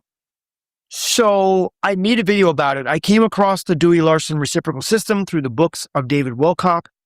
He said, she said, he wrote, he said, they wrote. I come up with my own ideas. I think for myself, yes, still loading the schnoz. It was taking a while. Even YouTube, as powerful as they have all these servers, and it's run by one of the biggest companies on earth ever to exist, it still takes a while to load up that big schnoz. It does. YouTube's like, what are we going to do with this? It's overwhelming. The schnoz, to load the schnoz. You're right. Good point, Wendy. It's not easy to load up a schnoz that big on a video. YouTube was struggling to load the schnoz. It almost crashed YouTube trying to load his goddamn Anteater schnoz. And all he cares about is shekels, of course. I'm going to switch gears here to share a couple things very quickly. Here's one. This is Noelle's parent, her daddy. And he's a creepy lizard tongue flicker.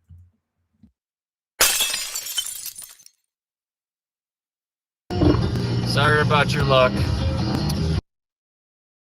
Parenting failure by Noelle's dad. A total failure. Because views. Somebody is going live. It was 10. Noelle is terrible to people on other channels. She was swearing at King Stephen. I wasn't doing Too bad for Steven, I guess, right? Oh well, Steven. Sorry about your luck. Because Tony to people on other channels was 10. Noelle is terrible to people on other channels. She was swearing at King Stephen. I wasn't doing Too bad for Steven, I guess, right? Oh well, Steven. Sorry about your luck. Was swearing at King Stephen. I wasn't doing Too bad for Steven, I guess, right? Oh well, Steven.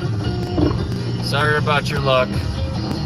Because Tony actually they kick him out, Dad. Thank you, Tony. Tony. Dad. That was an 80s group. Dad, Tony. these people kind of get me started, and they actually kicked them out, Dad. Tony did. I know. That's good. Is it good, But Dad? this is no doubt. They're from the 90s. They're not an 80s, but they're Where are y'all heading to? We're headed home. Heading home. We're headed home. From my little get together started, and they actually Tony actually they kick him out, Dad. Thank you. Noelle is terrible to people on other channels. She was swearing. Noelle is terrible to people on other channels. She was swearing at King Stephen. I wasn't doing Too bad for Steven, I guess, right? Oh well, Steven. Sorry about your luck. Because You don't have to be sorry about my luck. Her behavior has nothing to do with my luck. She's going to end up in trouble with the law. Noelle is. She's been in trouble before. She almost got arrested one time for bullying girls. She almost got in trouble one time for bullying boys at a hockey rink. She almost got in trouble one time at a movie theater. I've heard a few stories. I don't know her whole life, but she's told some stories. And eventually, Noelle's going to, since she's always, all of her bad behavior just gets encouraged. And it's, oh, well, who cares what she did? Eventually, it's going to catch up with Noelle because you're a terrible parent. Daddy Noelle, you're a terrible fucking parent. You're a terrible parent. I'm laughing at that. I'm laughing at the chat. Salty Siren said, buffering.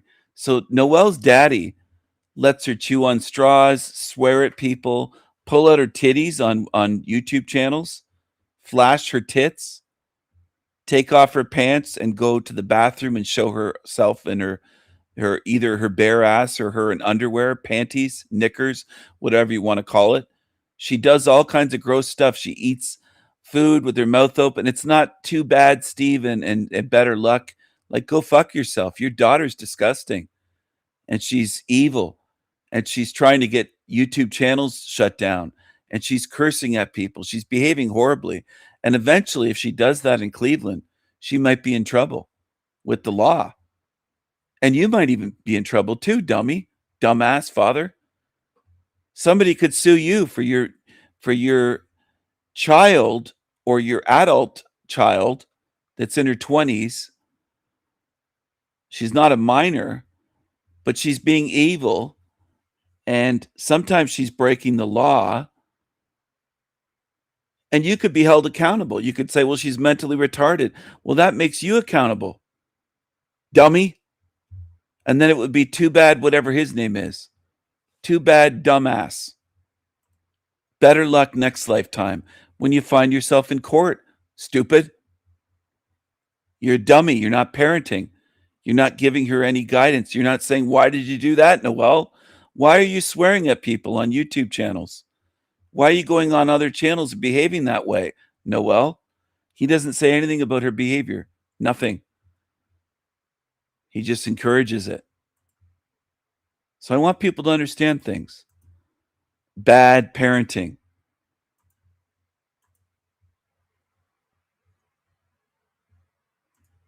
She's going to end up in trouble one day. That's my prediction.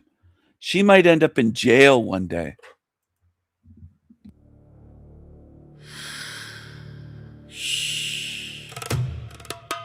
Karen. Karens. Don't be a Karen. Fucking Karens. Mouthy Karens. Lying Karens. Nosy Karens. Stinky ass. Karens. Yuck. Witchy witchy witch. Karens. Witchy witchy bitch. Karen. Don't be such a Karen. Witchy Karens, gross grannies. Some people are so dumb, they don't pay attention. They'll say, how come you're being rough on dads now, Stephen? I thought you just were against Karens and bad women and feminists. No, I don't like dads that don't parent. I'm an equal opportunity critic. If you're a dumbass dad that doesn't do your job as a dad, then fuck you. I'm going to call you out on it. I'm going to criticize you. I'm going to expose you. I'm not just against one gender or the other. He's a bad parent. He's failed as a dad, failed as a father. He's not a father. He's just not even a dad. He's just someone that listens to fucking music and talks about music, driving in a vehicle with her. He's done nothing to guide her. Or she wouldn't be fucking chewing on straws constantly that are picked up off the public bathroom floor. Disgusting. Hell realm Karens, demonic evil, witchy ass Karens. Don't be a Karen. Don't be a Karen. Never. Go full Karen. Never. Ever. Go full Karen. Don't be such a fucking sour Karen. Humorless Karen. Deranged and obsessive Karens. Control freak Karen. Manipulative narcissist Karen. Pissy pissy piss Karens. Miserable Karens. Miserable Karens. Float away the Karens. Float away the Karens. No more Karens. Does anyone recognize this one? No more Karens. And that's her name, Karen. Whether she says it isn't or not, or says she legally changed her name, or calls it her quote-unquote dead name, that's her name. That's her birth name, Karen. Karen.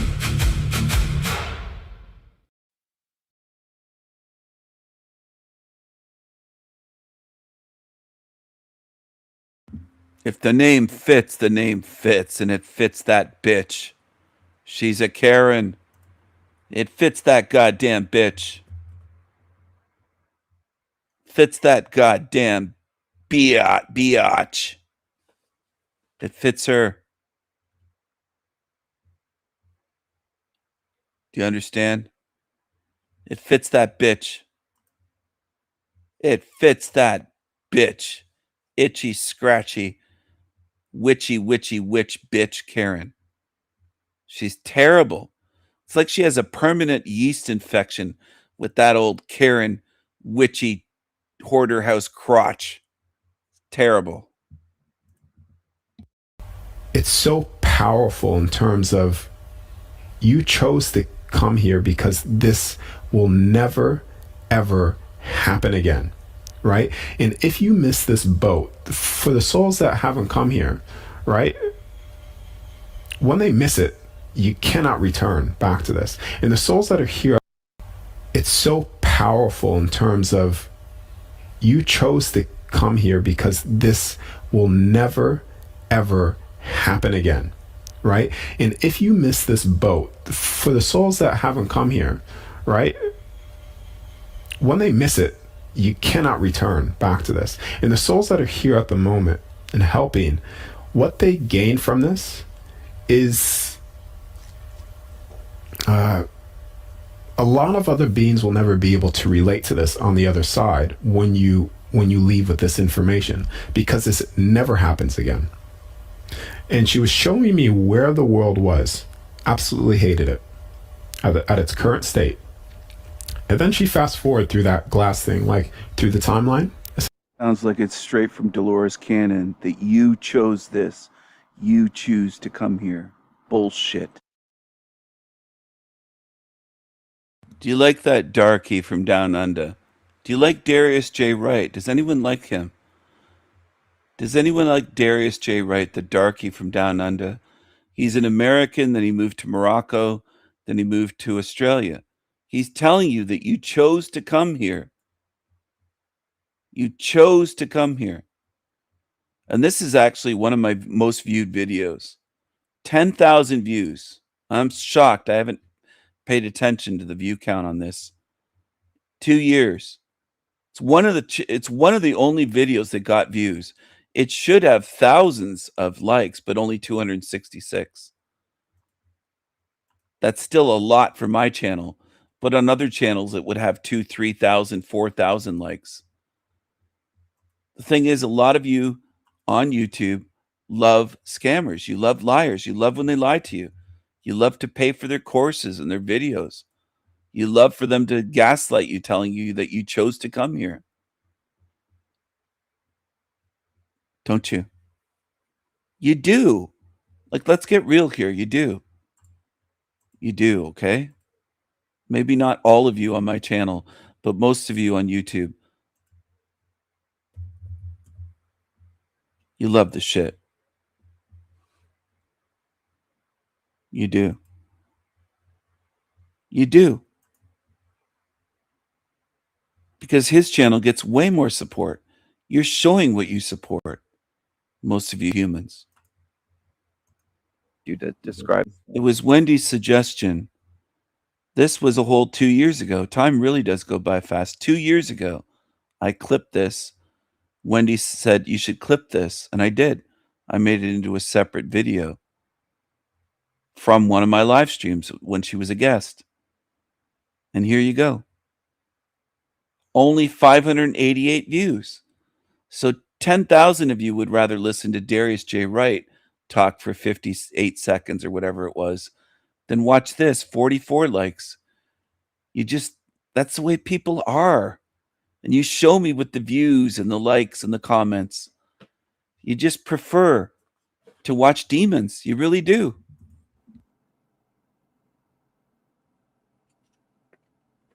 Okay, that's better. That feels better. I'm under my blue blanket again. I was having my breakfast in bed with my laptop beside my bed on a table, and then I had a tray, like one of those breakfast tables that you put over top of you to eat a plate and bread in bed. So I'll go into the time thing a bit more again.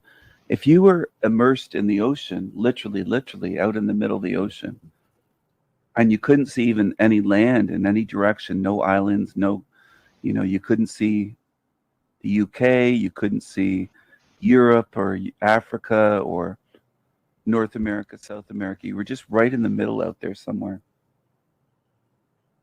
And you just dove down and let's say you could breathe underwater, whether you had assistance or magical ability, whatever the case may be, but you're surrounded by water. You could do a 360. You're underwater, so there's water below you, there's water above your head, there's water in all directions, and it's fluid, because water is fluid. Water can move, water has currents. That's how I view time. Instead of the straight line is the linear, was what they taught us, past, present, future. And you can just draw that on a piece of paper and they go, there you go, that's time. I don't think it is that way at all. I think they lied to us about time. I do think that it is fake. Okay, it's a creation, or as Jason from Archaics, I don't know if you ever heard his voice other than my voice impressions, but he says, construct, it's a construct. He's got this weird voice that sounds like a cartoon character. You know, it's horrible, but anyway, yeah, I think it is false. And I think time is fluid, and we're immersed in it in this realm. Doesn't mean everywhere, but I think it's used here to control us as much or more so than money. Because when you think about it, time is the way that a lot of things are measured here, not just the hourly wage, but our lifetime, our lifetime. Time is right in the word lifetime, right? It's lifetime. Time is right in there. And time really does matter in so many ways here, with schedules and alarm clocks, and everything is basically measured by time, our age, birthdays, you name it, stages of life, from newborn to toddler to child, adolescent, teenager, adulthood, maturity. It's all like measured in these years and time. So time really is a control mechanism here, as much as money is, as much as religion is. And a lot of people really don't think about, oh, time really does control our lives within this place. But it does. And a lot of people just don't think about it. There's people that have had watches their whole life and they don't think about time.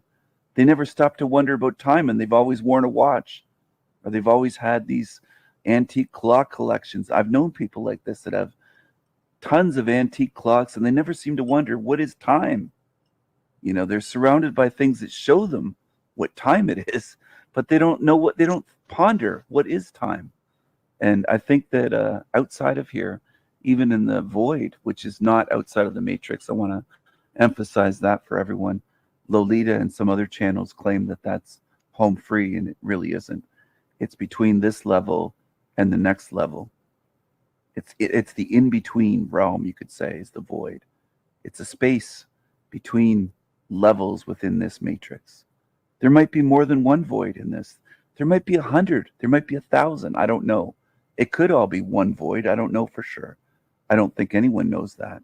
But just in that void, it's timeless. According to anybody that's ever been there and felt it, it is timeless, or near timeless, as near as possible, where they don't seem to feel any time passing. So what I'm getting at is, going on that data that we have, I think that there's a huge possibility outside of this matrix that we're in, this hell realm matrix, that it's timeless and that we are eternal. And once you really grasp that we're eternal, it makes far more sense than popping out of nothing and being born as a spirit, not as a body, but as a spirit out of nothing. It makes more sense that we always were, always will be, and nothing can destroy us. And this is where some people get hung up thinking, well, how could they, quote, trap us or get us in here? It doesn't mean that we're impossible to trick. These other entities might be, I do believe that they are masters of illusion. I think that's their main power against us, is illusion. Just like in some of those videos that I analyzed, Star Trek, they show us truth hidden in fiction quite often. It's hidden in plain sight. And I think that's what these entities are. They're masters of illusions, but it doesn't mean that they're all powerful. And these other, quote, truthers that say, oh, we're going to become gods, I think we'll have superpowers far beyond what we have here. But I'll never call myself a quote unquote God, not just because the word is tainted with the evil that people worship this quote God of this realm, but because I don't think I am. Why does the Darius video I made have 10,000 views? And this one has 558. Why does it have nearly 20 times the views? Why doesn't this video have thousands of views after 2 years? Why does this video only have 44 likes and the other video has hundreds of likes? Why do you people prefer evil? Why do you people prefer evil? Why do you people prefer evil? Tell me. Tell me why. I am. I think I am an eternal spirit, but I'm not going to say that I'm a quote God. I don't want power over others. I want freedom for myself. I want freedom for good spirits, not just for me, but for any good that I can help get out of here. But I don't want power and control over others. I'm not a control freak. I'm not a power person. I do exercise power over evil demons. Absolutely. I fight them here, and I will fight them outside of here for sure. And they know that already. Not just the low-level demons on YouTube. Other demons, we'll say maybe higher demons, or you could describe them as. They know that already, that I will be fighting them. They're not stupid. These demons beyond YouTube are smarter than the ones on YouTube. They're aware. They have higher awareness of what's going to happen. They're not fools. They do understand that I'm not just letting this go when I leave this place, because I can't just let that go. I don't want children growing up in this fucked up place and suffering as much as I did or worse in my lifetime. I don't want that. I don't want this to continue with these disabled children and ones that are dying in childhood and have these horrendous genetic disorders that are not their fault, and everything else that goes on here, child abuse, and disabilities, and deformed children. Imagine living with some of these horrible deformities where their face just looks like a monster almost. I'm not faulting them. I'm not calling them ugly. I'm not being mean and all the things that Team Evil will accuse me of. I'm just saying they look like something out of a movie set. And that's the quote creation of this God. That's their God's plan. People that believe in God and worship and these religious people. It's sickening what is going on here. I think they would be defending that monster if we were all crawling around on broken knees, crippled and missing limbs, and all of us either blind or born without tongues or born without whatever. I mean, without eyeballs or all sorts. Like, this God is a monster. I don't know how much clearer it has to be to people, but I do think that some people are so spiritually blind that nothing I could say or show them will get through to them. Just nothing. I think that people have to be at a certain level and a certain spiritual, they have to be a certain spirit type or species and at a certain level to even understand the language that I'm speaking, because they don't want to look at what's going on. And I just can't allow this to continue. I can't do it. I know it has to be stopped, and that is the moral thing to do, is to do whatever I can once I'm outside of here and get my memories back, my powers back, my abilities. And, I'm not restricted in this human meat suit, which has a governor on it, to do what I have to do, and it has to be done. Because I think this would go on forever if nobody ends it. That's what I think. They would do this forever. There's no set closing time or ending for this. So that's my perspective. I agree, and what you've just said, that would make a really good, if you could snip that out and have it as a standalone somewhere so that more people can hear that, so it doesn't get lost in, like hours of time, Stephen. Snip that out and have it as a standalone somewhere so that. So that's my perspective. I agree, and what you've just said, that would make a really good, if you could snip that out and have it as a standalone somewhere so that more people can hear that, so it doesn't get lost in, like hours of time, Stephen.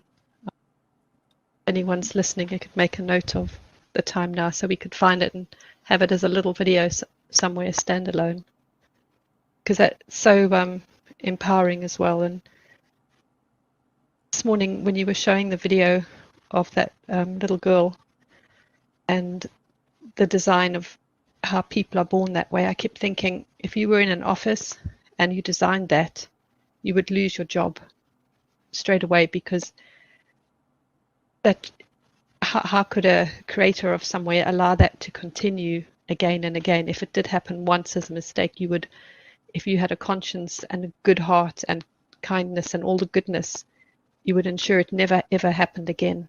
Not of 600 FOP children around the world. It's just, the whole realm is just so corrupt, and there's no sign of it ever improving or fixing. There's just too many things about it that cannot ever be changed or fixed, and much easier to start from scratch. Hello.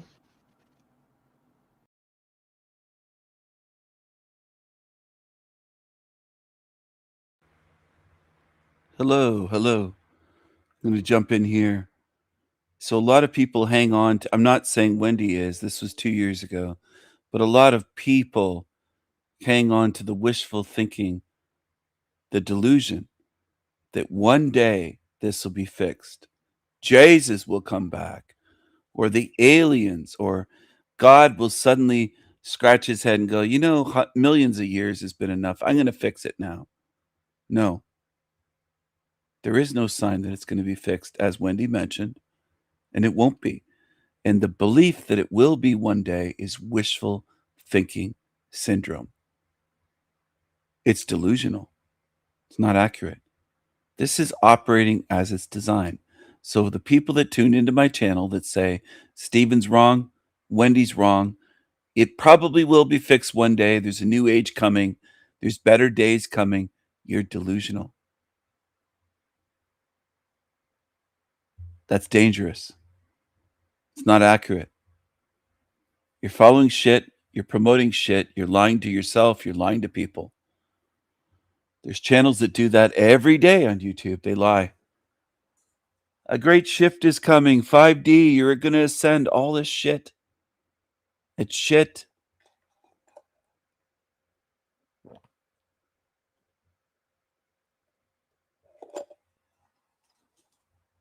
It's the opposite of honesty. It's the opposite of being strong and facing reality, acknowledging it. Now, who's going to get out of here? The people that do what I just said. Acknowledge reality. Face it with courage, with bravery, with curiosity. You can't pretend your way out of hell. You can't just believe, oh, it's going to get better. It has to. It's going to change. We're going to ascend. Somebody's going to fix it. Nope.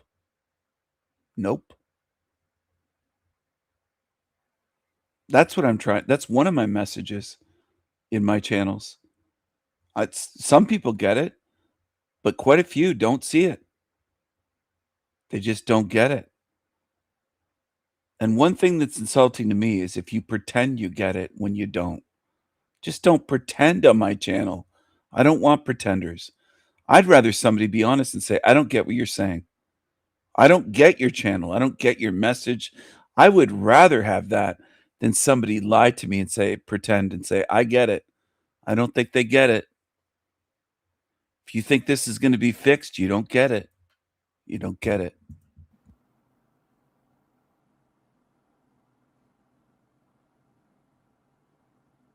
Yes, that's a good idea to clip that. I did jot down the time. It was 3 hours, 33 minutes. Oh, the magical. By coincidence. Isn't that wonderful? So I'm going to, I posted the link for that in the chat. I'll drop the link again right there. If you want to watch that, I suggest that you do. Watch, like, comment, share with others. And if I remember, or if people remind me, I'll clip more and make videos. out of my live streams.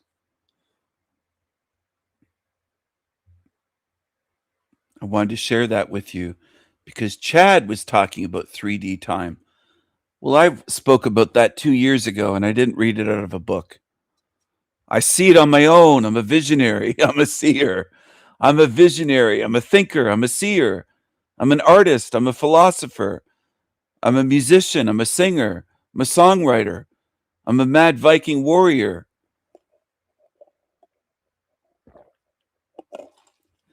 I am an eternal magical spirit, and I'm having a delicious iced coffee right now. Thank you for bringing this to me, Aunt Jemima. Yeah, I appreciate it. Thank you. Thank you. Her big black ass is useful once in a while. She brought me a she brought me an iced coffee. Thank you. Extra creamy. I ask for it extra creamy, and then I add 3 more creamers into it. I add cream. It's so creamy. It's delicious. Now I want to say something. I want to say something, people. And I am sincere. I get giggly at times. I just do. I don't know why. Sometimes I amuse myself. But let's look at it this way. There are creatures on YouTube that say that I'm broke. They say Flo Gay and others claim that I'm on disability. Where's your evidence? Where's your receipts? Where's your receipts? Where's your receipts that I'm locked up in an asylum or a psych ward, either way, like Lou Bass claims, that asshole with the dentures, the bad dentures? Where's your evidence? Where's your evidence that I'm a trust fund baby, that I'm on disability, that I'm on welfare, that I live in a poor place, that I'm in a hospital, that I'm in a psych ward or an asylum? You fucking creatures say all kinds of lies about me. And some of you, even on my own channel, gobble it up. Now I'm going to say this. Are they good people? Are they good beings for making false accusations with no evidence? Are they good beings for making false accusations, rumors, lies about me for years on YouTube?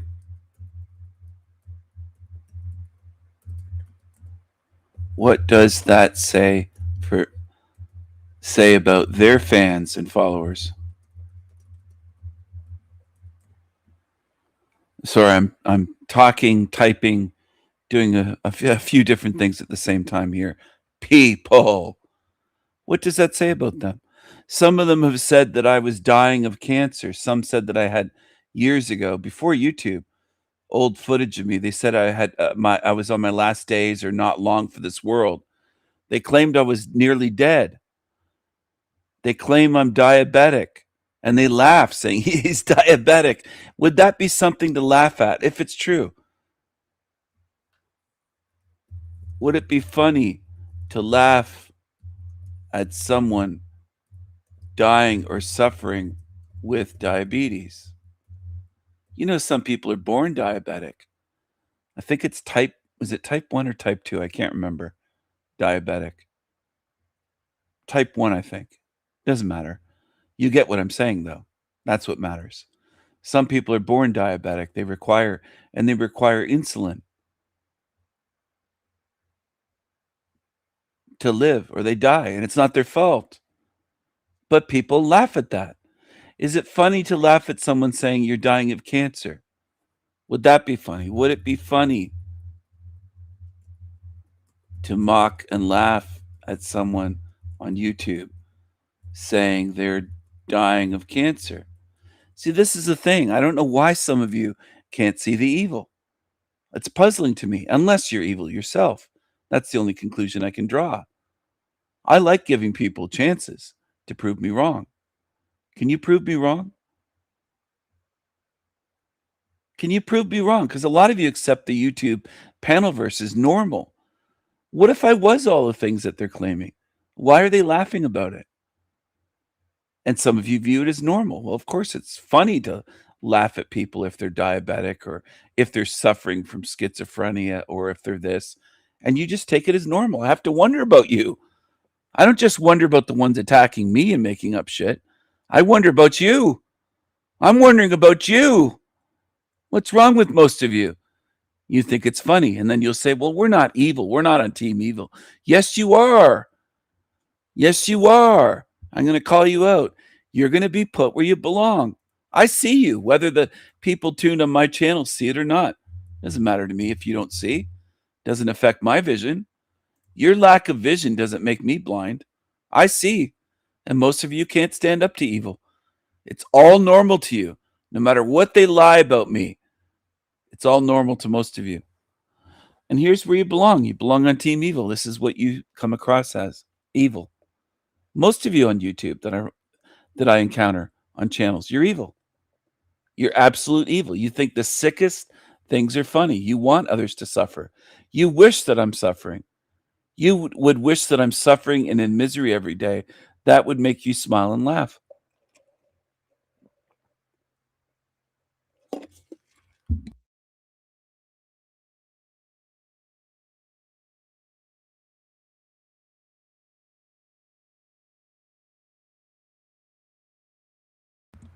It isn't just Flow Gay or ones with channels doing this. Hundreds of you.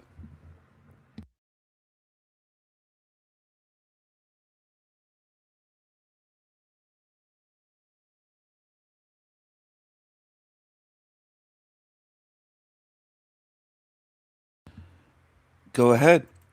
Show how evil you are while you're here.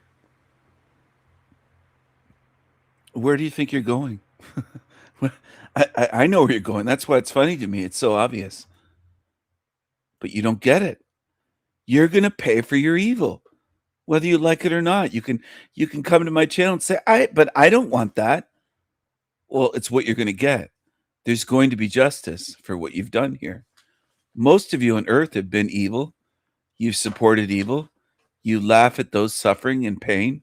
You wish harm and suffering and disease upon others. I would say the majority of people that have watched my channel over the years hope that I suffer. That's how you reward me for trying to show you the truth of this reality. And some of you don't get it. You'll say, what? I don't. You just can't think bigger than yourself. Thousands have been on my channel. Most of you don't deserve to get out of this hell realm. You've wanted me to suffer, and you've believed lies about me. So how could I trust you with eternity? I'll make it simple. I'll type it in the chat. I can't trust you with eternity when you believe, follow demons, and wish harm and suffering upon me. It's simple.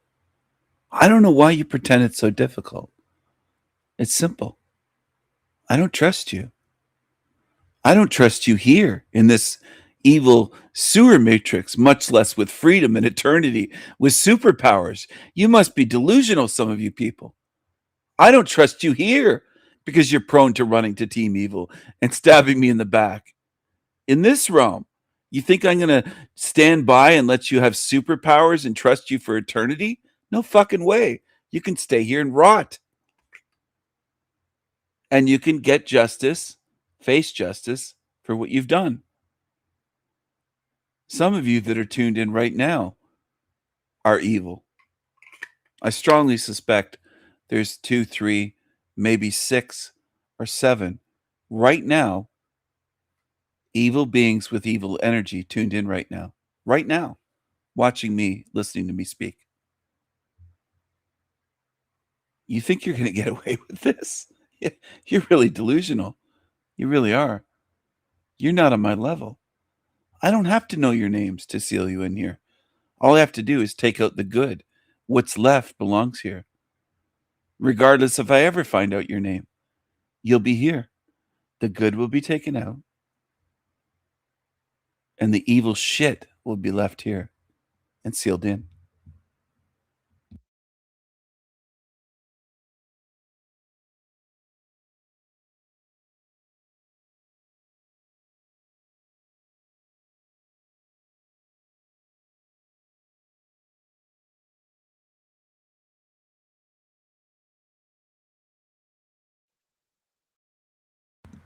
You deserve what's coming. You deserve what's coming. This is El Diablo Radio International, the greatest show in hell. Nobody does it better. Nobody.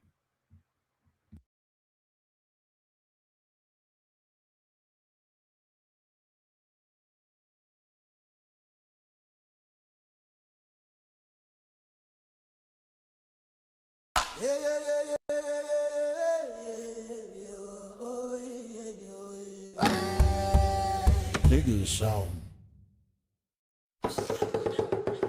Nigga song. Take us on.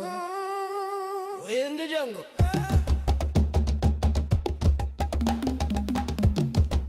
This be all darky hood.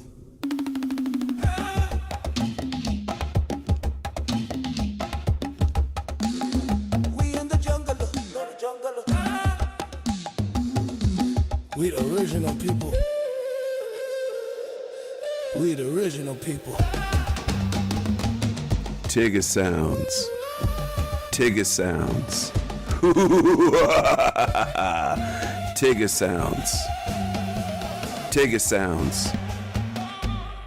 Umina ko ikonde makakasa baya akari jama kaida mo tafa goko baya ko akhulupuko sa ena le ta ngai ta khate ta khabo ale baya ko umina ko ikonde makakasa baya akari jama umina ko ikonde makakasa baya akari jama kaida mo tafa goko baya ko akhulupuko sa ena le ta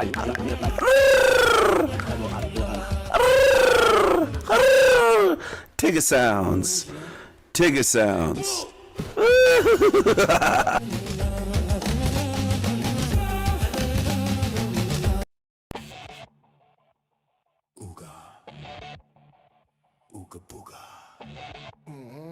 Yeah, boy.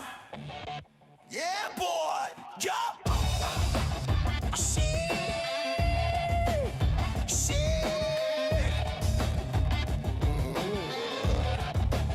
We in the doggy hood. In the doggy hood. Feeling good. Yo, my niggas, yo.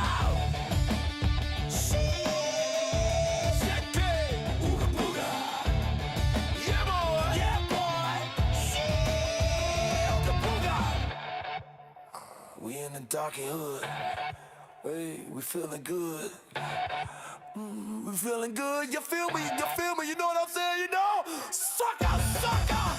We feeling good. In the darky hood. My niggas. Your boy. Ooga booga.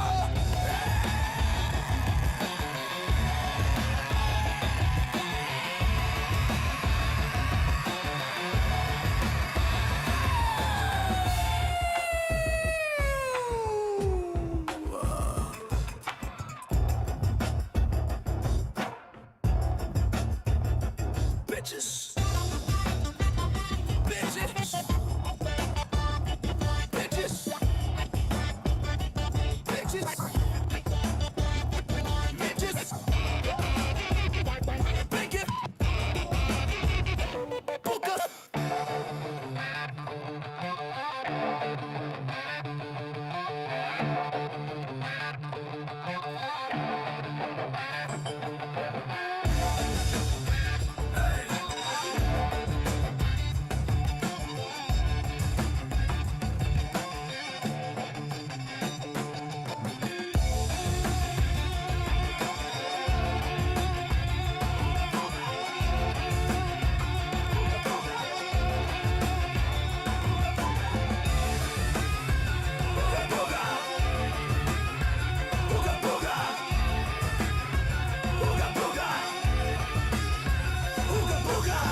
Hello, everyone. Tigger, please.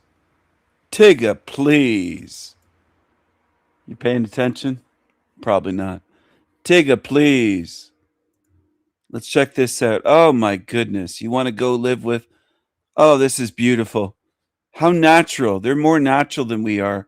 Howdy McCoskey would say, and others. They're more natural. We got to get back to being natural. You should bathe in cow piss. They're taking a shower. This is how they shower over there. Yeah. They go behind a cow and it pisses. They wait for the piss. Isn't that wonderful? You should hate white men for building civilization. This is how you could be living. Live like this, women.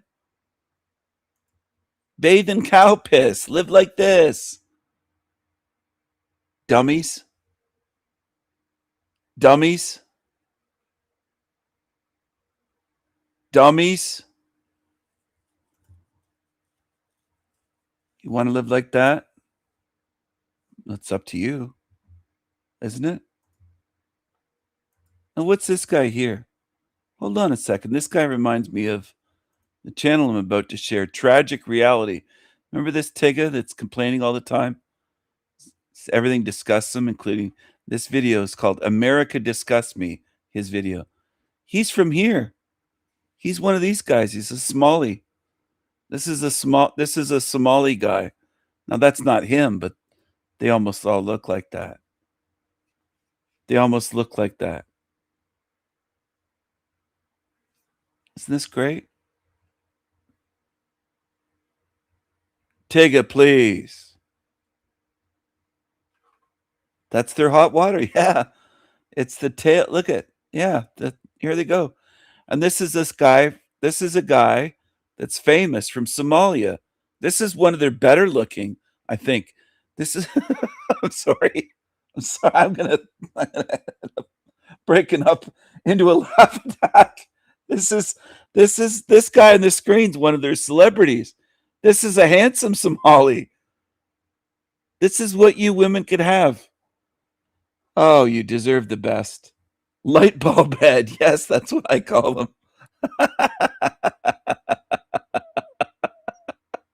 The light bulb heads. It's a light bulb head.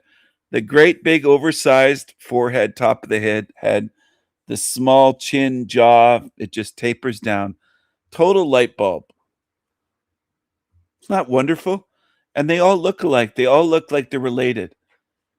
You'll never find a Somali that just has a unique look.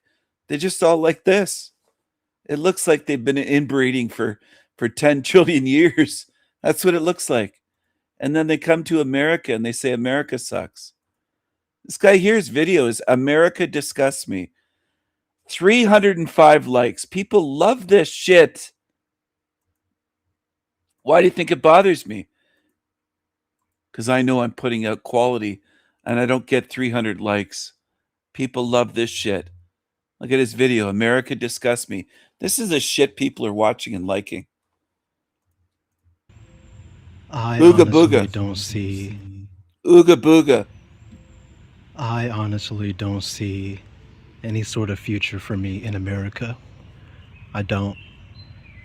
This country has become unbearable to live in, and I feel like this is something I've known for quite a while, but obviously being born here, you know, I can't really just get up and just move whenever I want because unfortunately I don't have enough money to do so.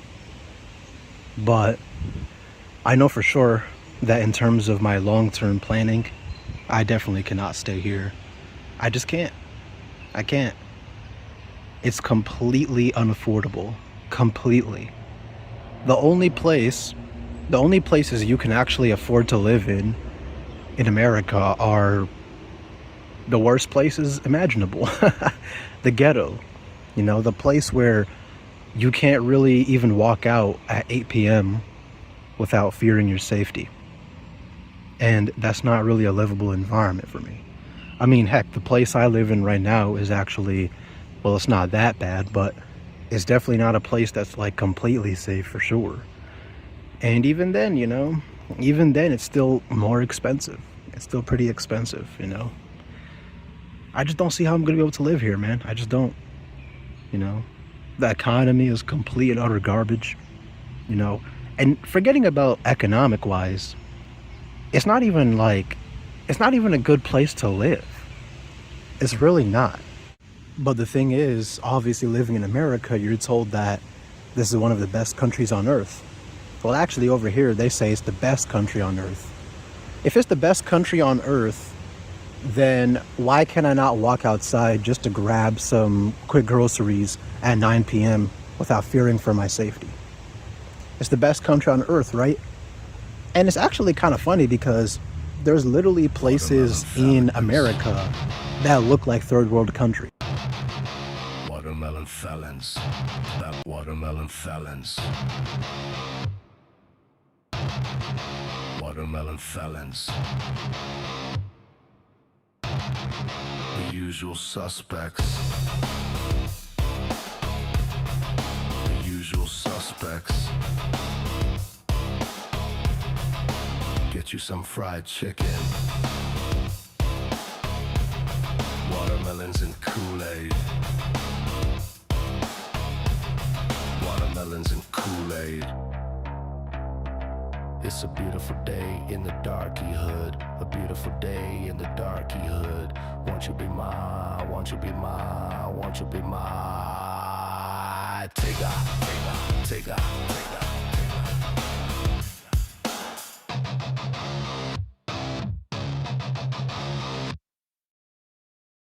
Country on earth, then over here they say it's the best country on earth. If it's the best country on earth, then why can I not walk outside just to grab some quick groceries at 9 p.m. without fearing for my safety? It's the best country on earth, right? And it's actually kind of funny because there's literally places in America that look like third world countries, and actually that look worse than third world countries. And I could give you a perfect example right now because the city I live in, literally the city I live in is like the fifth or sixth biggest city in the entire country. And there's literally places in this city that are like, people call them zombie land. People call it zombie land because there's. So it's too expensive to live, but he chooses to live in the fifth biggest city in America. What a genius. There's less expensive places to live if you move out of the biggest cities. Like if you don't live in fucking Manhattan, let's say, or somewhere like that, you might be able to afford to live. You don't have to live in the biggest cities, but they always do that. You never see these tiggas living in smaller places. I don't want them at all in big cities, medium cities. I don't want them in small towns. I don't want them in rural areas where there's farmland. I don't want this. Go back to where you're from. Go away. Go away. Okay? You're a combination of a rabbit or a beaver and a tigga, a light bulb. I just don't want you. I don't want you around. Float away. Float away, float away, float away. I don't want you. And they complain and complain. People are like, what are you talking about? The guy's been making videos for fucking years, and every video is complaining about America. Look at the title, America Disgusts Me. Why should he be allowed to live in America? Is he a patriot? No. Does he belong? No. Does he hate America? Yes. Yes. What does he contribute? What do we need this for? Start thinking. The people, instead of saying, Stephen, you sound racist. What do you need him for in America? America disgusts him. He hates the country. He hates the culture. He's complaining perpetually. What does he contribute? What is he needed for? America would be so much better off without a single darky. If slavery never happened and if darkies were never allowed in America, you can't imagine the riches you'd have. I don't just mean riches with huge McMansions. I mean a rich life, a rich way of life, beautiful, safe, people dressed well, people with manners, people that aren't disgusting like these negative creatures that just complain and they hate America. They call it disgusting. They do the same in Canada. They do the same in England. What do we want them around us for? You'd have to be retarded to want this around you. You'd have to be retarded to say, yeah, I want Somalis as neighbors that hate America and hate white people and commit crimes and frauds. And they hate us and our culture and everything we've built and done. And they're leeching off us. I want them as neighbors. You'd have to be a retard. So many people that are passed out, they're on something, and when you commute through it and you just walk through it, well, I don't walk through it, but sometimes when I commute through it, I'm like, damn, this is America. This is the best country on earth. The opioid capital of America is in my city right now, the city I live in. No, Somalia is better. That's why your parents left there. And he'll say it's because of a civil war. Well, who was at war? Your people. Your country sucks. You had to flee. Your parents fled their homeland. Why didn't they stay there and fight for it? Why did they come to America? I don't want them. It's literally only a few miles away. And I guarantee you, every single one of you watching, if you were to walk through it or pass through it, you wouldn't even believe it's America. I mean, really, when you take a look at most American cities, whether it be like New York City or Chicago or Philly or LA, literally all of these places have exactly what I described. They all have these no-go zones, these... I bet he lives in Philadelphia. I bet he lives in Philly in a shithole. What a fucking loser. Horrible slums. And I'm like, but this is the greatest country on earth. Yeah, that's absolutely ridiculous. How could you be called the greatest country on earth when you have places that look worse than Syria and Iraq? And just for some quick backstory, so my parents, they immigrated from Somalia because there was a civil war there in 92, 93. And they had the choice to either go to Belgium or the United States. And for some reason, they picked the United States, I'm assuming because obviously the land of the free, the land of the opportunity. So they got brainwashed by that. And to either go to Belgium, and they had the choice to either go to... Quick backstory. So my parents, they immigrated from Somalia. Quick backstory. So my parents, they immigrated from Somalia because there was a civil war there in 92, 93.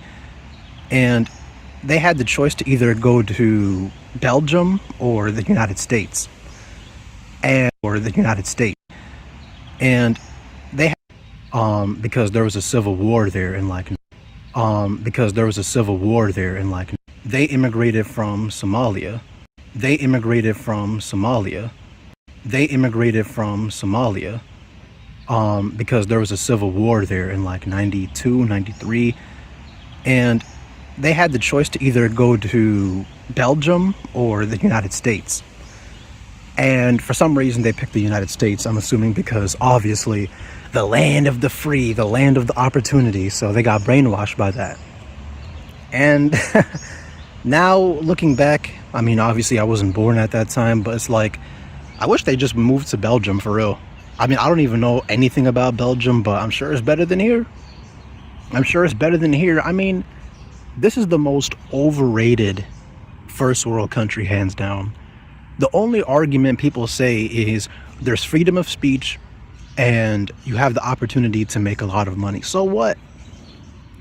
And 60% of Americans make, I think it was, correct me if I'm wrong, but 60% of Americans make $20 or less. Most Americans are not making big money. They're not.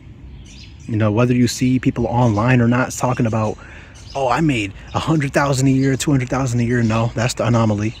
Most people are not making that much money. And living in America in general, from my experience, it wasn't even a good experience. Number one, the education system is complete garbage. The education system is horrific. Bullying was rampant.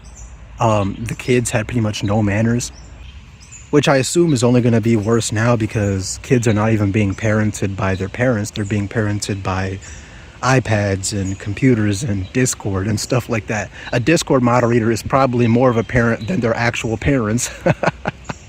But, you know, that's how chronically online this new generation is, Generation Alpha. So, you know, it's probably even worse right now. But it's not a new thing because even in my generation, I was born in 2001, you know, the education system was complete garbage. You know, kids had no manners whatsoever. And by the way, I didn't actually go to school in...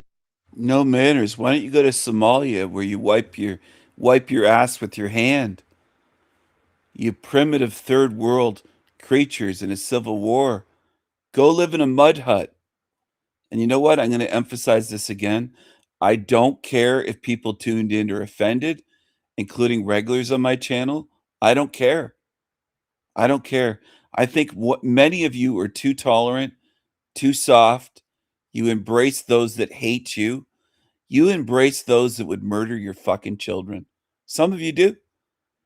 You do. You think I'm going too far and you don't want to say too much. That's fine. In the end, you might be surrounded by creatures that hate you and wishing you'd fucking paid attention more and listened more to men like me that warned you for years. I've been speaking about this for about 15 years solid, long before you knew me on YouTube, long before I made a single YouTube video or made any channels or anything. I've been talking about this for a long time, maybe longer than that. Maybe it's been 25 fucking years. It's been a long time. And some of you are just beginning to catch on and you'll still go, yeah, but he's kind of harsh on this. He's going too far. Well, I'm trying to get you to see it. I'm trying to help you. And I don't think that's sunk in yet. Maybe one day it'll hit you and go, you know why he was talking to this and covering this? Because he was trying to fucking help us see what he can already see. America Disgusts Me is the title of his video, his latest video. And all of his videos are miserable, talking about how life sucks, how he doesn't have any money. And this is the shit some of you follow. I'll drop the link to his shit channel again. There's his shit video.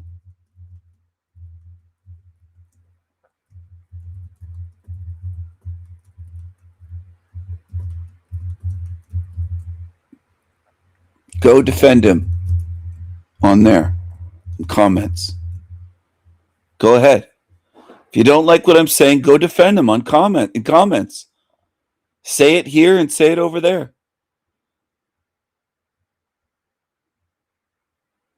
Well, he's lazy, but some people on my channel are lazy. I'm trying to get people to stop being lazy. Hello, Anthony. Hello. Hello. I hope you're good, bro. I hope you're having a good day, man. It's always good to have you here. I'm covering a video by this Somalian. I sometimes say Somalian. They are small, though. Little beings from Somalia with light bulb heads. America disgusts me, he says. Meanwhile, America's probably saved the lives of his parents when they fled Somalia in the 90s from what he calls a civil war, which means they were killing each other like savages. They wouldn't even be alive, most likely, today if America didn't say, okay, we'll let you stay here. We'll let you come here and live here. And of course, it disgusts them. Because if you help these Tiggas, they hate you for it. In the city, which is interesting. I went to school in a small town in Minnesota. And you'd assume that because it's just a small suburban town, that people would have manners, you know, they were pretty bad even in the suburban small towns, which kind of speaks a lot about how bad America's education system is. You know, it's bad no matter where you are, no matter what state you're in. And I went to school in 2 states, dude, 2 states. And both of them, the education system was complete garbage. Listen to him. I went to school in 2 states, dude, 2 states. Well, great. Think about it. You went to school in America. You could have been in Somalia taking showers under a cow for your hot, as Wendy said, for your hot water. Piss showers under a cow. You could have been taking piss showers under a cow with a cow just pissing on you. I don't know if this is a guy or a girl. I think it's a girl. I think this is a girl, just not this one on the screen, the one I'm going to post in a second. This is a guy. This is the most handsome man, they call him. They call this guy the most handsome Somalian man on earth. The guy on the screen with the yellow kind of buck teeth, beaver teeth with the gums that are multicolored. They're like this is the typical Somalian with the little beard, little scruff, light bulb head, and they all have this light bulb head. It's man. And people defend them. They're just like, yeah, we need more of these in Minnesota. We need what do we need them for? So this one I think might be a Sudanese or a Nigerian, a Niger, as that one guy calls him, Niger, a nigger, an Nigger. They should put an extra G in Niger. And they're taking a piss bath. I think that's a girl. I don't think that's a guy. I think that's a dress. And I think that's a girl. This is the way the women tuned into my channel. This is how you would be taking your showers. And women especially don't like gross things. They're not quite as tough as men at toughing it out, living rough. This is how you'd be showering without white men.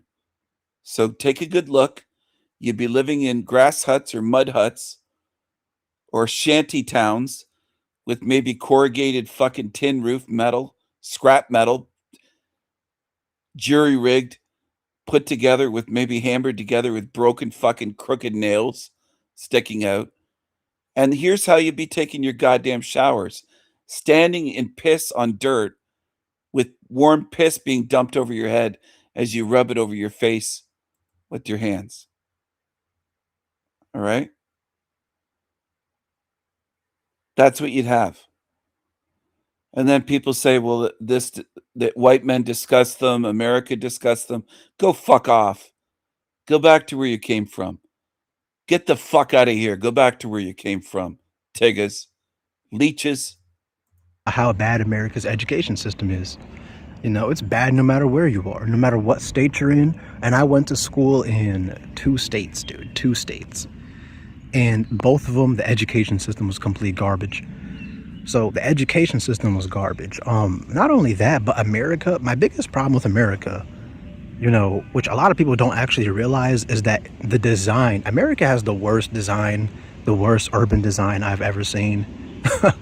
I mean, if you don't know what I'm talking about, pretty much if you live in America, you can't like just walk out your door and go to a local grocery store and just walk there, like walk 5 minutes to a grocery store. I mean, in some places you can, in some cities, but I'm talking about the majority.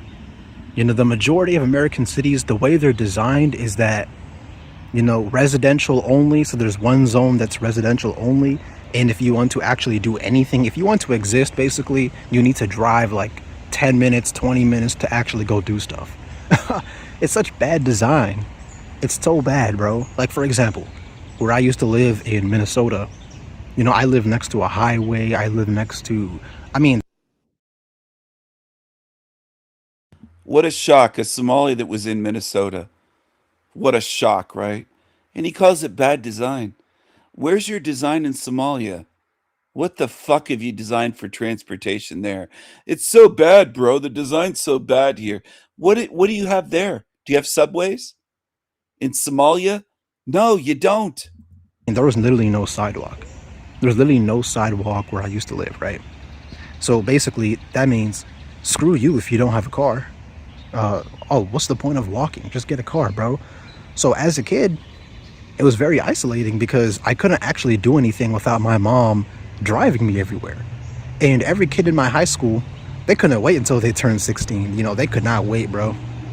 They were like, when I turn 16, I'm going to get my driver's license.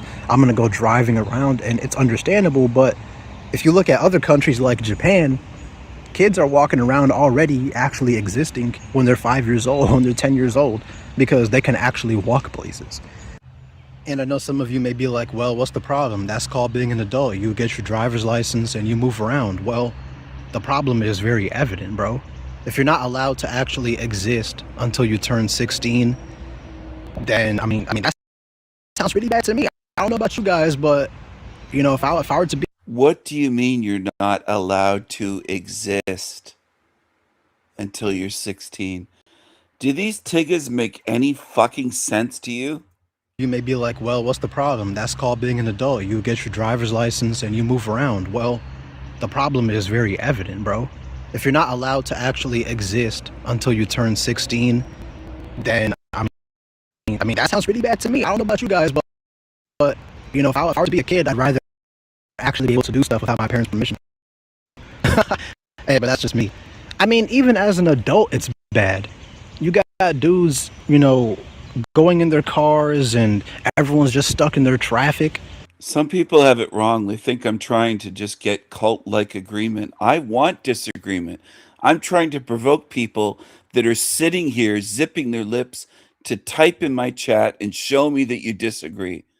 Show me that I'm wrong about Somalians, like this bitch that calls America disgusting when it saved his parents from a civil war. I want you fucking cowards that are tuned in, lurking here. There's 21 tuned in lurkers to come in my chat and tell me how I'm wrong. If you think I'm racist, tell me why and how. Come on, speak up. Get some fucking guts. Speak up. I'm not trying to get everyone to agree with me. Speak up, losers. Speak up. Defend this Somali. Defend this. He looks something like this. Defend him. Defend this Somalian Muslim that hates America. Go ahead. Chime in the chat. Get some fucking guts. What's wrong with you people? There's 21 tuned in. Hardly any of you are saying a peep.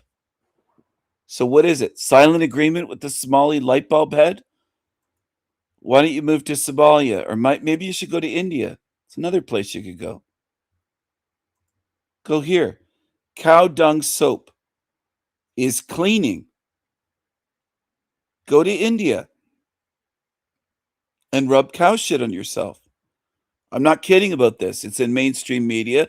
There's videos showing them doing it. Some of you shake your heads in denial and say that it can't be true.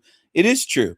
Leave Canada, leave the UK, leave America, leave Japan, leave Australia, wherever you are right now as a viewer. Leave there.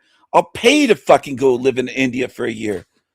It'll cost me peanuts to pay for you to live in a slum in India.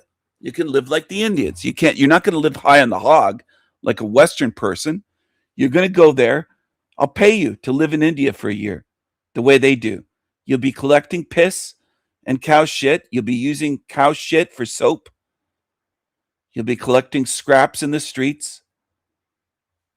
You'll be a junk collector. You'll have to work a job. You'll have to pay rent to live in a hovel with no running water and no flush toilet, just a hole in the ground. Go ahead. You fucking idiots that want to defend the third world and complain and complain and complain and say it's better. Well, let's see you. Let's see you do it. Let's see you live there and make videos every week. That would be part of the stipulation. Otherwise, the money's cut off. You make videos every week, at least 3 videos a week. At least 3, preferably 5. But if you didn't make 3 that week, the money stops. You're stuck in India. I just cut off the payment. No more. Then you'd really be in trouble. But so long as you make videos documenting how shitty it is, to force you fuckers to face it, which you don't want to do. You don't want to face reality. Most of you humans don't. There's some lurking right now that want to pretend it isn't bad in India and African countries. Because you're liars. You're lying demons. It's like, dude, if we could just actually walk places and if we could actually just take public transportation and have it be efficient, like in Japan, then it would be better not only for people that drive, but also for people that use any other form of transportation. But You know, in America, where everyone pretty much has to drive, it's pretty much bad for everyone. It's bad for the people driving and it's bad for the people walking. I mean, America, and the funny thing about America, dude, you might have noticed this if you've actually been around a lot, but a lot of America looks the exact same. Like there's no distinction between, and by the way, this also applies to Canada, because that place pretty much looks the exact same as America. Pretty much no identity whatsoever. Pretty much none. Distinction between, and by the way, this also applies to Canada, because that place pretty much looks the exact same as America. Pretty much no. He loves saying pretty much, and then he'll mock and say no identity. Really? Canada looks pretty much the same as America. Really? Really? There's plenty of places in Canada that don't remind me of anywhere in America at all, including small northern towns in the prairies, plenty of places you go to and it doesn't look like America. It doesn't. And it also doesn't look like the rest of Canada. There are unique places, but this is the way he does it.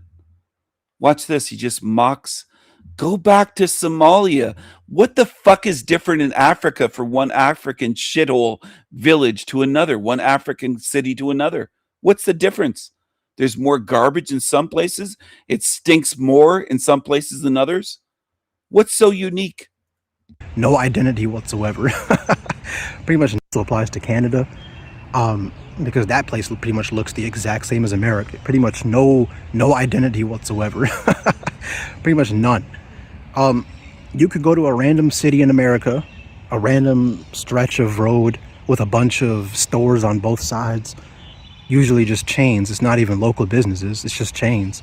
Generic Walmart, Target, Dunkin' Donuts, stuff like that. And then you go to another city in America and it's the same thing. It's the exact same thing. There's no variation whatsoever. And the thing about me is, dude, the place where I live in right now, the city I live in, it's one of the only unique looking places in the whole country. You know, it actually looks, it has more of a European look to it. But everywhere else in America, oh my God, bro. It's literally the same thing. I remember the place I used to live in. Listen to this creature. Oh my God, bro. What have you built? What has a Somali or a black person or black people built in terms of great cities ever in the whole world? And you just complain. I'm going to ask people in my chat. Hold on, everyone. Please. And I hope you actually aren't too fucking lazy, because this irritates me, to respond. I want you to do something that some of you are not doing. What is that? I want you to answer the poll question. And if you're too lazy to do that, you should be ashamed of yourself and just leave my channel. Seriously, I'm tired of that. I am. I'm tired of people that sit here that are too lazy to click a button. You're way too lazy to be here. I put in so much energy and effort. I don't want you here. You can't participate in a poll. Go away. Go to another channel. I'm not kidding about this. You're going to sit here and you can't answer a poll question, then go away.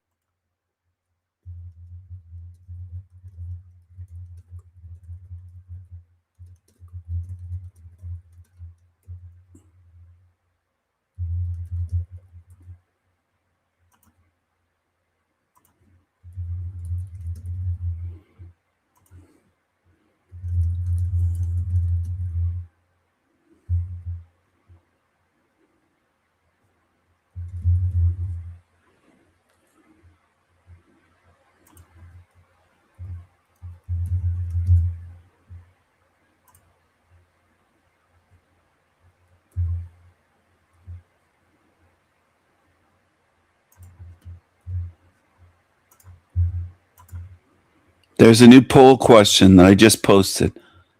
If you don't answer, you should be ashamed of yourself. If you sit here for 10, 20, 30 minutes, an hour, and you sit here in that poll question sitting there, and you're too fucking lazy, then I'm telling you, I don't want you around. I don't want people that lazy around me in life. Okay? I don't want you. Go away. You should be ashamed to sit here and be that lazy. Get the fuck away from me. You're as lazy as a tigger. I don't want that around. I don't care if you're white, brown, yellow, purple, so black that you're purple. You're sitting here and you're that fucking lazy. Go away. I don't want lazy beings around me. It makes me sick. I put in tremendous energy, and people are so fucking lazy that it'll sit there where a poll has 11 people after an hour. You're way too lazy. Go away.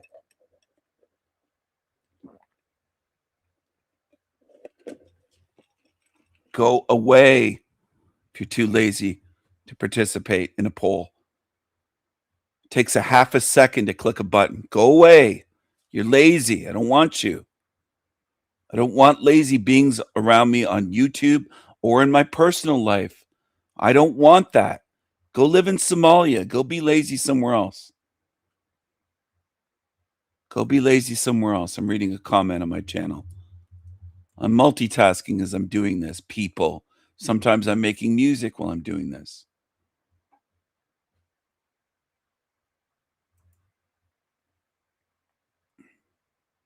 Thank you, Anthony. I'm reading some of your comments right now. Anthony said, I too was heavily influenced in my singing style by Jim Morrison.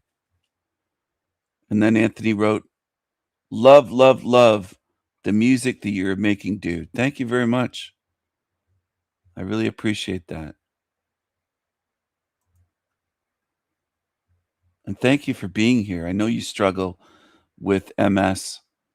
Anthony said that it's gotten worse, made it more difficult. Anthony said, laughing my ass off. Boy, do I remember that Harley creep that came right after you destroyed that other creep on our Cakes channel. Anthony struggles with MS, a deteriorating, horrible condition. And the guy tries more to participate and type, and he's going blind than many people do. Do you understand? And it makes me sick when people are lazy, that are completely able-bodied, and they just don't even click a button. They can't click a like button. They can't click on a poll. And I'm asking them to participate because I'm trying to get an accurate result to see where people are at on my channel, and sometimes to gauge to see if it's even worth doing. Because if it's a third of the people tuned in that are lazy, like, what the fuck? And it's right there. And people that have perfect vision, they can see fine, and they just won't reach out and hit a button. And Anthony's leaving comments where it's a struggle for him to leave comments. And I just read some comments, and I'm checking through my comments right now and clicking on heart on comments that Anthony left and Marie's left from Denmark. So there are people that put in energy and effort, and others that just don't do anything. And I'm like, why are you here? Then, if you can't do anything, you can't hit the like button on a video or a live stream. They sit here for months and they don't hit like buttons. They don't participate in polls. They won't type a comment. And it's like, what the hell? What the hell? Anyway, I'm not gonna share more of that cackling Tigga, the Somali light bulb that makes me sick. It makes me sick when people hate Canada or America and they're from a third world shithole, and all they can do is say that it sucks here. They're ungrateful, these Tiggas, okay? Ungrateful. Yes, they have a whole continent.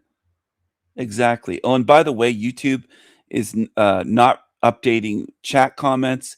It's removing my comments. So for the people that say, hey, Steven, YouTube removed my comment or removed your chat, live stream comment in chat, it's doing it to me as well. It's censoring me. I can't say certain words on my own channel and it gets removed. And they don't have it set up to censor words. They are removing, if I say Tigga or cuck or various things in the chat, it's removing my comments on my channel. I'm being censored on my own channel again. But now they put X's and they're showing me that, oh, it's not posting on YouTube. YouTube doesn't allow me to say what I want on my live stream when I type in my chat. So it's not just you. They're censoring me as well. You're welcome, Anthony. I do care about you. And I do know that you struggle, and it fucking bothers me that you struggle. You shouldn't have to. but I do appreciate the effort you put in typing and contributing, participating. You leave comments, you listen, you watch, you comment on my music, you're commenting here in the live stream. You're doing more than many do. Many people don't have issues with sight and with chronic disease and debilitating disease that's limiting what you're able to do day to day, in a sense. Is the only way I can describe it. And then people are just like, well, they have no issues and they're just so fucking lazy. And it pisses me off. It really does. It pisses me off that people can be so lazy. When somebody tries so hard and other people are just lazy, they won't even click on a poll. It'll just sit there for 2 hours and they'll be like, oh, I forgot. And it's like, it's right there. It's right in front of their eyes and they won't participate. And that helps the channel get it and helps me gauge where people's minds are at. Every poll that I do, and hardly anyone clicks on it. It might be a third of the people tuned in that'll do that. So it shows me there's something wrong with lazy assholes in this channel. Lazy losers that just sit there. And then they'll make excuses when they have full control of their body, their hands. There's nothing visually wrong. They're not visually impaired. They're not going blind. They don't have excuses. They're just lazy. That's why it bothers me. So thank you, Anthony. You're doing more than a lot of people that don't have any issues, that they're not struggling with issues. These lazy fucks that come around for years and they do nothing. They belong here. They're of this realm, these lazy demons. Lurkers. Here's Humpty Dumpty's channel. He's lost 77 subs. His sub count is decreasing. People aren't joining. There's more leaving. 77. So let's say he got 10 or 12 new subs. He's still in the negatives. People are leaving his channel. I'd like to think that I'm having an impact on Humpty Dumpty, but I don't think I am. I don't think I am. I don't think most of my videos are reaching anyone. When I do a search for Quantum of Conscience, my videos that are critical of him do not show up at all in YouTube search. I'll prove it right now to you, the people that don't believe anything that I say, which is common in Hell Realm, because people believe liars. They don't believe truth speakers. So if you do a YouTube search on your own, I'm doing it, but you can do it yourself. Quantum of Conscience, unless they're filtering the results heavily for me, it's all him. There's no criticism videos of movies, Maddie. They don't show up in the search. This is over people's heads. What? What are you talking about? Otherwise, people would go, fuck, YouTube is so biased. They're hiding my videos. And you can fucking prove it to yourself by doing a YouTube string search for Quantum of Conscience. Where are my videos? It's all his. Not a single video exposing him. Not a single video criticizing him. Not a short video of mine mocking him, laughing at him, showing how stupid he is. It's all his videos that show up in the search. It's all him. YouTube shows no results that are critical of movies, Maddie. Or it's videos that have nothing to do with his channel, like this pops up. The Origin of Consciousness. It's either Maddie or that shit. Scrolling down page after page. Do you see any videos from El Diablo or the Sanity Machine showing Quantum of Conscience, movies, Maddie, Humpty Dumpty? Nope. Nope. Do some of you catch on? Nope. Are you too lazy to pay attention to what I'm saying and learn something? Yep. Because I've been showing this for years and trying to get through to you. And you'll say, what do you mean about you're just confused dummies. There's too many people that say that I'm lying. I'm not lying at all. I'm showing you fucking on your screen. Just pay attention. Do something for once. The people with 20/20 vision can't look at the screen and say, yeah, there's not a single video coming up in the search results that's from King Stephen exposing this piece of shit when you search for Quantum of Conscience. Not one video shows up. And I've made videos on them for years.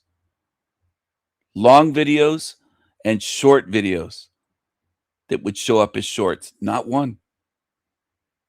Totally protected. And people are going, how's that possible? Scratching their heads. You just don't get it. You don't pay attention. You don't. You don't listen. You don't pay attention. Most of you don't remember what I've said and shown. I've shown you how rigged YouTube is. I've shown you how biased and rigged this reality is. You don't get it. I'm still scrolling down. This is pages and pages of results. You still don't see anything showing up saying the Sanity Machine is the channel or El Diablo and a video exposing this piece of shit. YouTube protects his channel completely, and you dummies are too lazy to clue in. And it is annoying. It's fucking frustrating because I've been doing this for almost 4 years trying to get you to see simple things like this. Now, if you type in the Sanity Machine, there's all kinds of video critical of me that show up. And you're like, why is that? You just can't figure it out, can you? Most of you can't do it, which annoys the hell out of me. It makes me say, well, what am I doing then? You're not learning.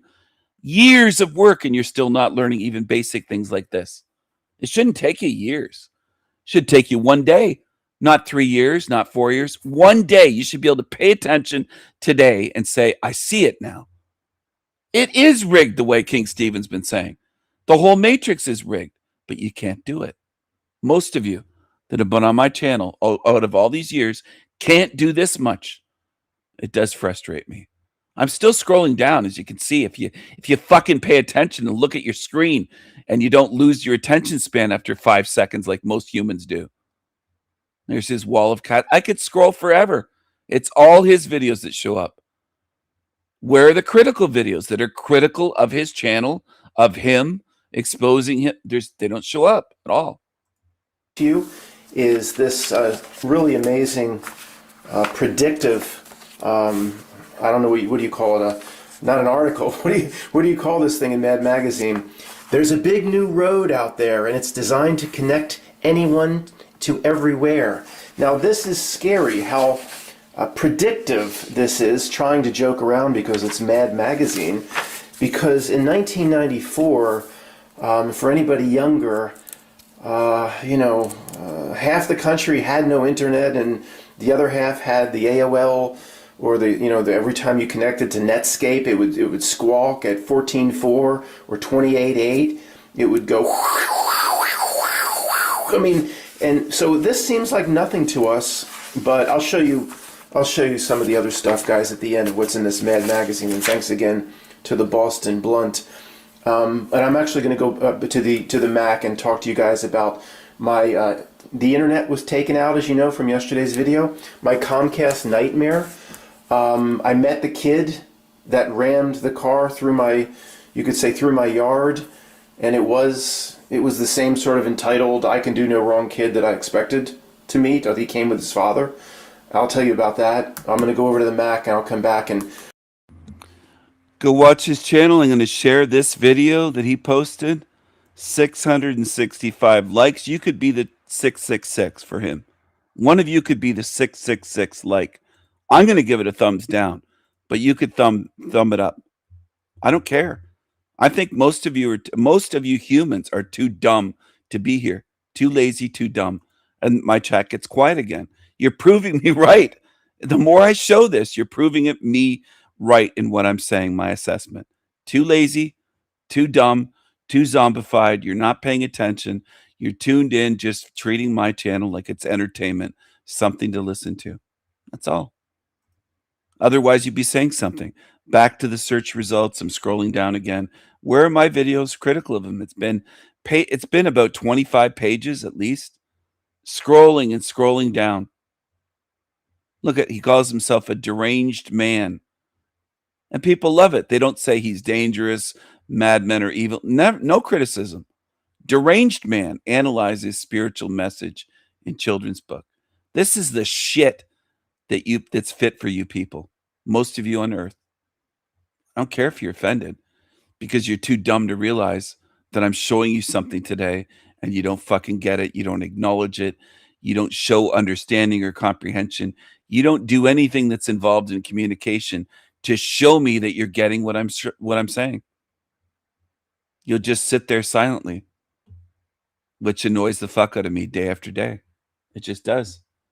You should be doing something instead of nothing, especially when I ask you to acknowledge something, to participate in a poll, to participate in a live stream and you just sit there. That's lazy to me. Maybe it isn't your definition, but it is mine. I'm still scrolling down, and some of you wouldn't get it if I scrolled down for eternity. You'd say, well, his videos are showing up. You don't pay attention. The critical videos don't show up. You're too dumb. You're too lazy. You don't focus. It's all videos from his channel when I search his channel name. Not a single video exposing him, critical of him, and I've made many over the years. None of them show up. None. And you're just too dumb. I can't help you. I can't help most of you on earth is what I mean. Most of you humans are too zombified and too lazy and too far gone to help. You're too fucked up. You're too System. And I don't care if you get your giggles going. He's angry. We're annoying him. It costs you So in it the could- end. You dumb fucks. It could learn. It could Costs you in the end. It costs you in the end. And I hope those words stay with you and eventually one day haunt you. The lazy, dumb fucks. You deserve it. You deserve it. You put in no effort, no energy. And I put in tremendous effort. I did a 12-hour live stream yesterday trying to help you. And most of you are too lazy to spend half a second clicking a like button. You're too lazy. You're too fucking dumb. And too lazy. Low energy, low effort. I'll never respect that. As long as I'm in this realm, I will never respect the low effort, low energy, lazy dumb fucks. Never. Never. Goodbye for now, traders. For the people that haven't participated in the poll and need it's tedious for me, reminder, participate in the poll. Don't be a lazy fucking zombie. Or go away. 24 people tuned in, and a sizable amount, probably a third of you, are lazy dumb fucks that I don't want. Humpty Dumpty eyes, just like the Biden eyes. Black eyes. It almost looks like they've been painted or drawn on with a black, dark ink Sharpie marker or something darker than a black Sharpie or black magic marker, as they used to be called. Sharpie's a brand, but you get what I'm saying. Do you notice that? Do I need to point it out 20 million more times, or do people notice? Can you acknowledge it at least? Can somebody acknowledge that there's something weird there? Why his eyes are always that way?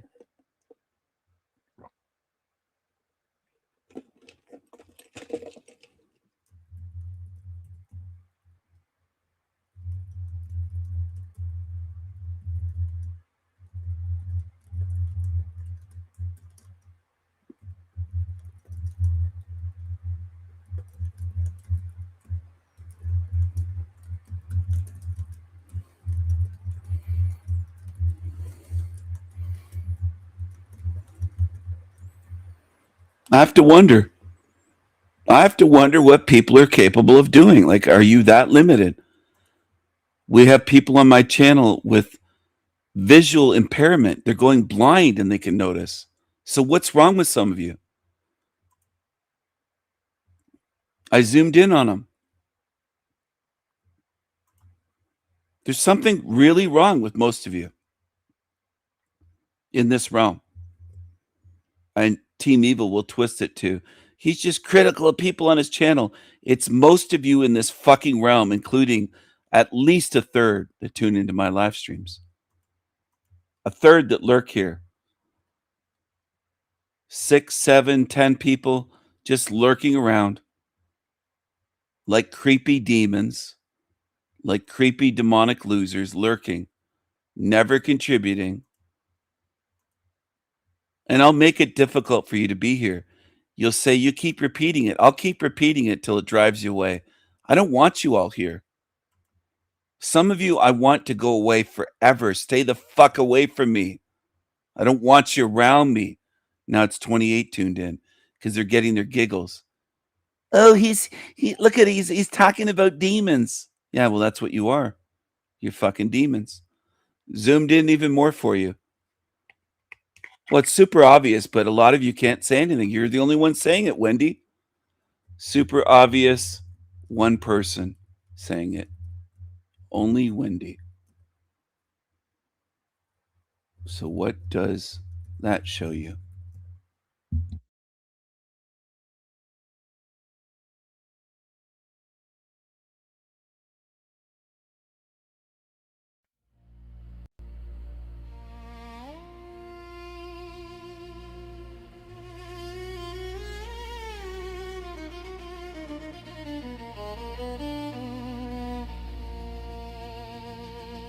Creepy creatures, cockroaches, teen evil demons, creatures screaming, crispy critters, creepy creatures, roasted demons keep them screaming.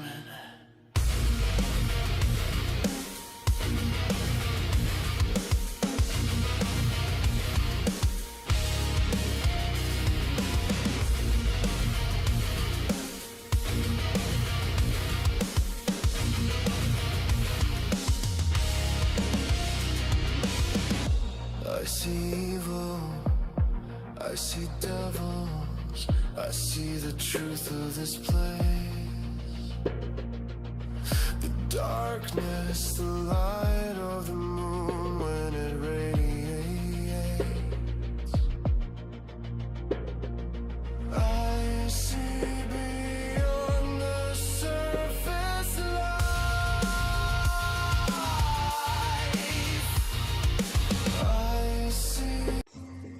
Maybe I'll make some of these songs with me singing the lyrics.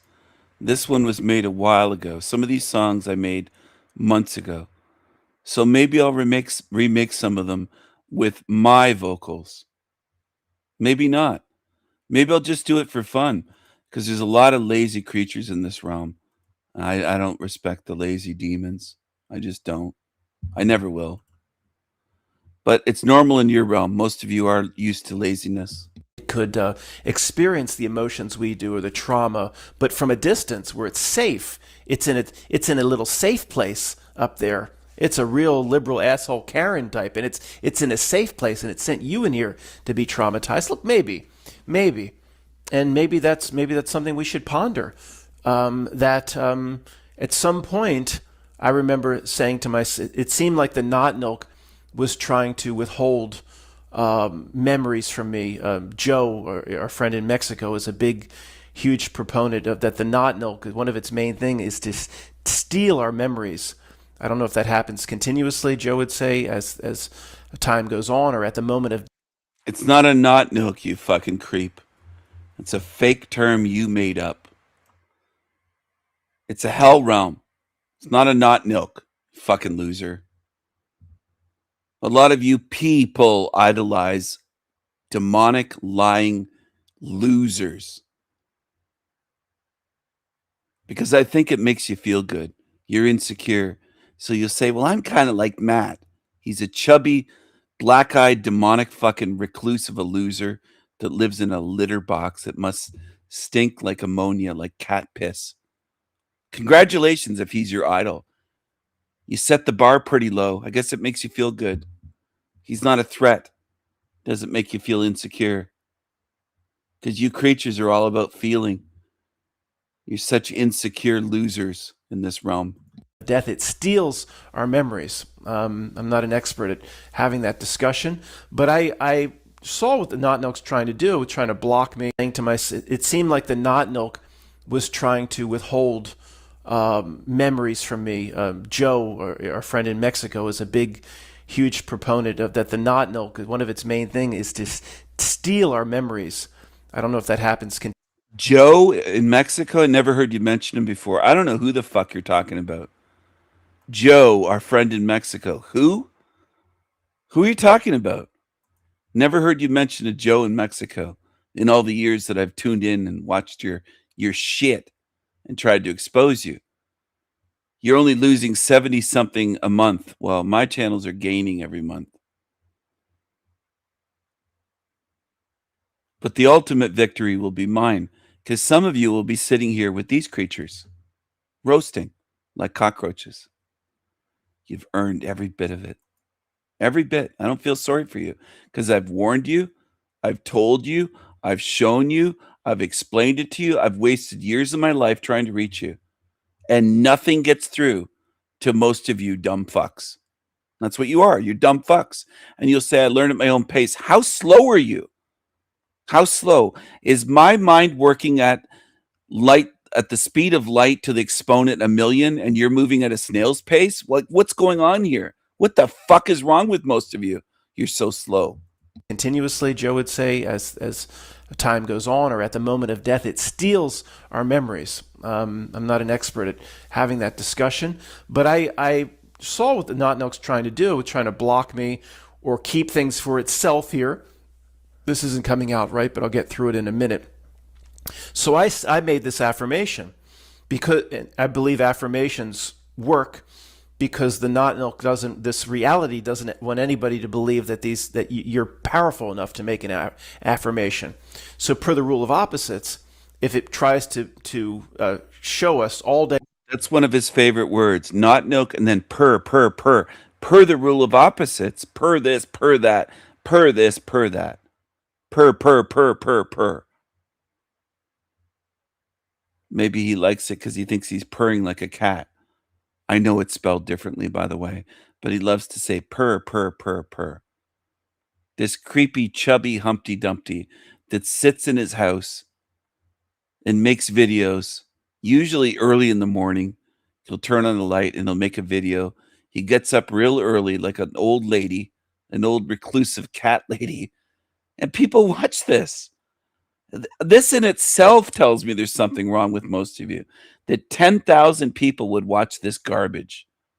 10,000 views on his shit and 616 likes on this garbage. Shows me right off the bat that most of you are fucked up. Day long, 24/7, 365, every day of our life, it tries to impress upon us how powerless we are. Then per the rule of opposites, we have ultimate power. We have the ability to make these affirmations. So I said, the Not Milk cannot keep anything here for itself. Every experience is mine. Every moment I give to my higher self, or if there's a part of me that's not here, this isn't helping. I make sure it can collect everything it needs.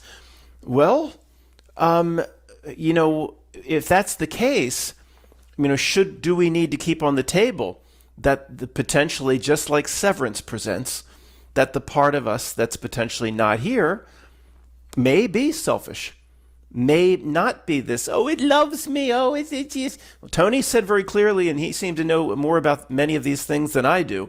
He said he somehow communed with his higher self. Maybe this doesn't make sense to you people. I don't have cats, but I know cat piss reeks. It reeks. Well, he had to pull up all the carpets in his house because they were soaked in cat piss. And I've told you people this. You'll say, I don't watch his channel. You don't have to. I've told you here many times. You have memory problems, some of you. I'm going to take away every goddamn lie and excuse you people can come up with. I've exposed this guy for years. I don't care if you've ever gone over there. I've said it here. I've shown it. His house reeks. And some of you are watching going, what? It reeks? Yeah, it reeks like cat piss. He had to pull up every carpet and throw it out. And then they pissed on the hardwood floors that were beneath the carpets. And they pissed on the walls and the baseboards. There's no, in case you geniuses, there's no way to get that out of the house. No way. It stinks.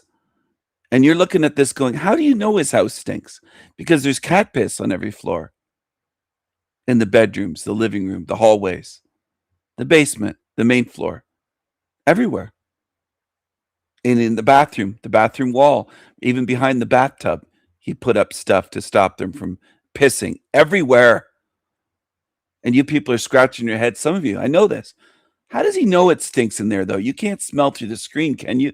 You're just absolute fucking demonic, low IQ losers. Go away from my channel if you're at the level of what I just described, where you can't understand what I said. Go away. I don't want you. I don't want sub 80 or sub 70 IQ idiots here. I don't want demons here. I don't want zombies. I want VIPs only, and that's not just a slogan. I don't want everyone here. And some of you go, you keep saying it. I'm going to keep saying it until it's stuck in your head, until it's haunting you for eternity. I don't fucking want you. I don't want low IQ losers that have to be told for years that this guy's house stinks like a litter box. And you can't seem to remember when I show his channel again, or I show another channel and I have to explain it again. It's the tedious part for me. It's like every day's Groundhog Day, and I have to explain to you again and again and again the same thing that I've gone over. I don't want that. I want you to stay here with this fucker on the screen and rot in hell for eternity, where you belong with creatures that you belong with. And you can pretend it doesn't stink here when it's going to reek in this realm way worse than cat piss, way worse than ammonia. You might as well be taking Windex and spraying it right up your nostrils and inhaling it. You dumb fucks that can't face truth and you can't remember day to day. They became one, and it's a long story. But he said, it is you, you are it. That's why I used the Carolyn scene from 16 Candles. The higher self, don't think of it like it, get us out of here. No, it is you, you are it. Just like the dream character below. The dream character, you would say it's you when you're in it. You're convinced that's you. You know, it's all the context makes sense when the alarm clock goes off and you wake up. But per that affirmation, I said, no, you can't. And there's the per again, per that affirmation. Not milk. Some people have watched my channel for years and they'll still say, what does he mean by not milk? And I've explained it so many times, it just gets tedious. I'll type it again, though, for you in the chat. Okay? Because I know people have great difficulty learning shit and paying attention. You do.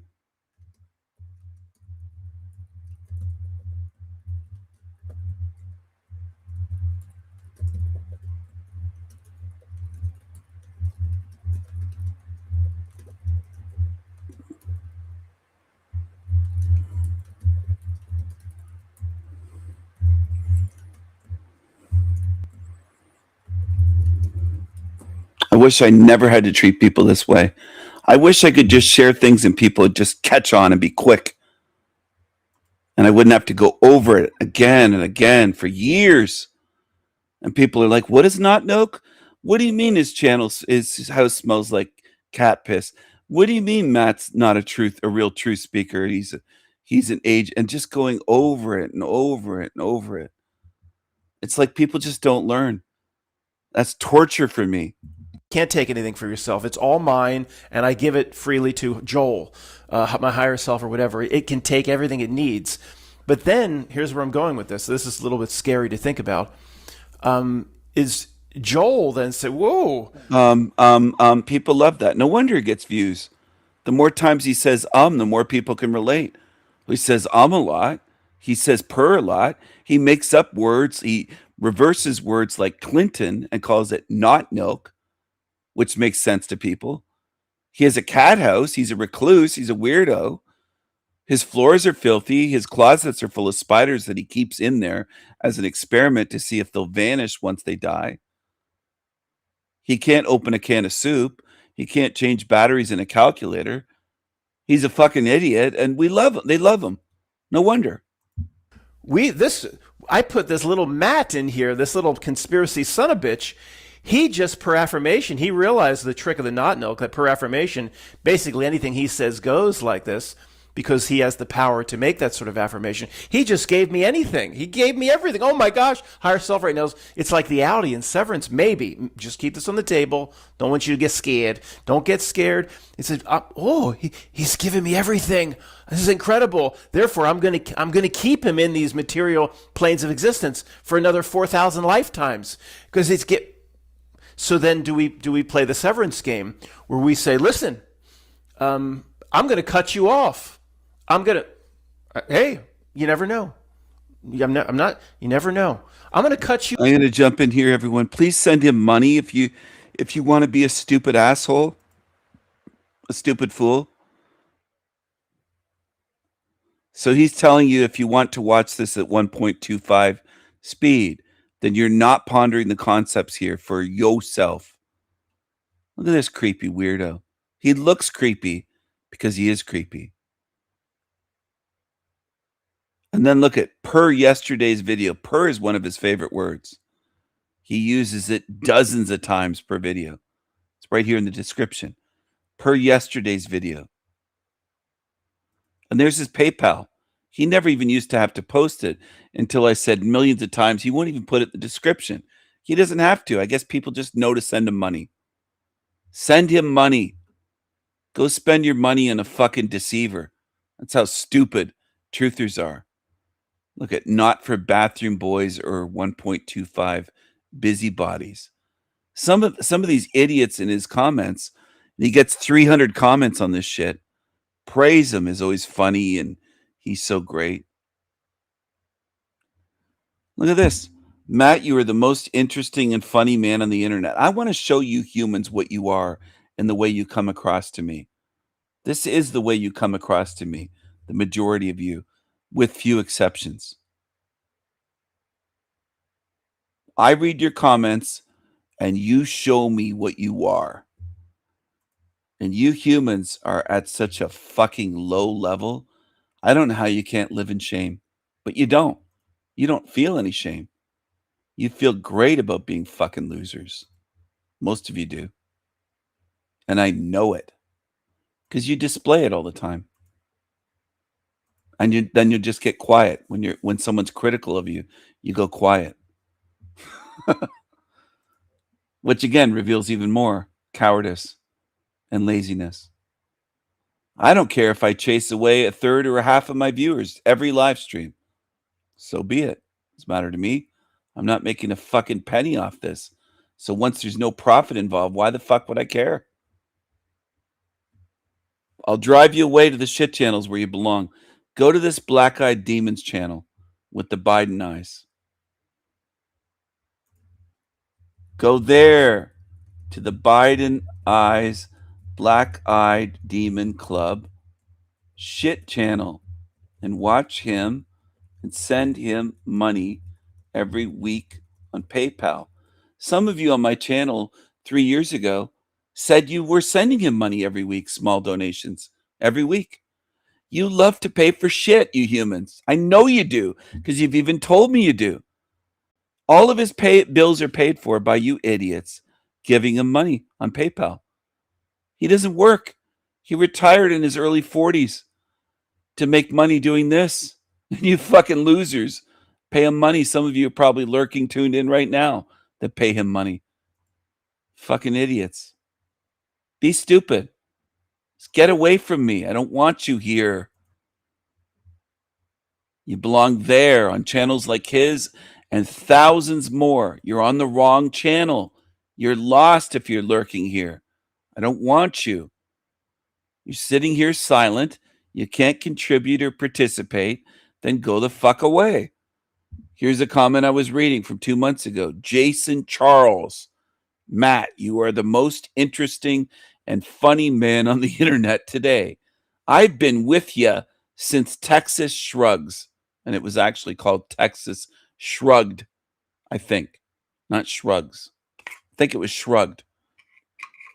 Playing on Atlas Shrugged by Ayn Rand. He just changed it to Texas. Texas Shrugged. I missed a few years, this Jason guy wrote, as I was on vacation. You're on vacation for years? Oh, that's interesting. For years, he was on vacation. But I made up the time. You, my friend, is he really your friend? You, my friend, are a gift to many.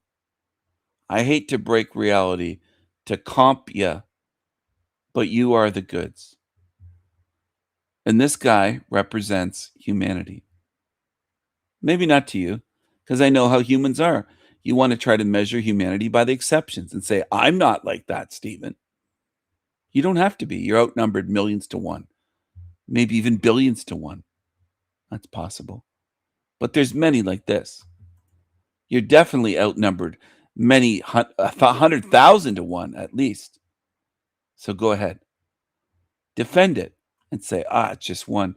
He gets constant shit like that on his channel because you people, you humans, humanity is what I'm speaking about, love shit. You have a taste for shit. I'm going to keep saying it until it just makes you angry. That's what I'm going to do. I'm going to keep telling you that you love shit because you keep showing me in comments all over YouTube. And hardly any of you in this realm show me otherwise. Okay?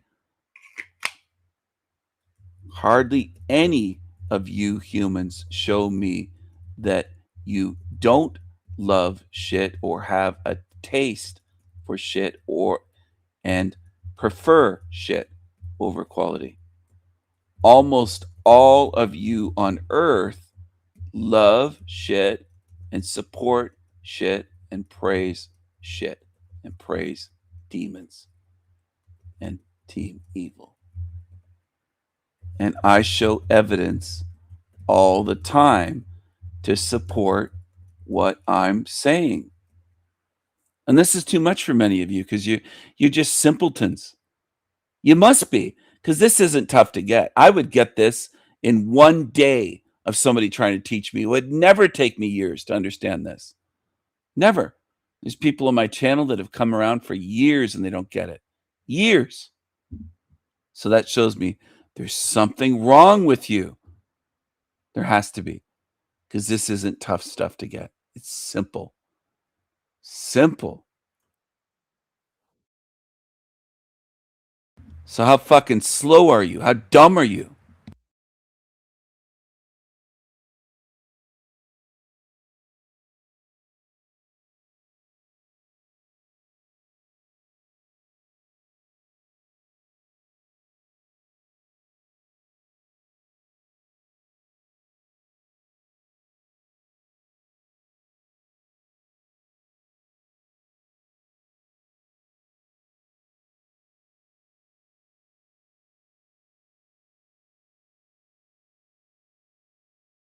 Of people putting other people on pedestals, you know, their favorite celebrity truther. I talked about this just recently. What a shock. Where'd he get this idea from? I haven't seen this video till just now. But he's copying again. But it needs to be explained. It's tedious. I have to explain it to people that he's copying me.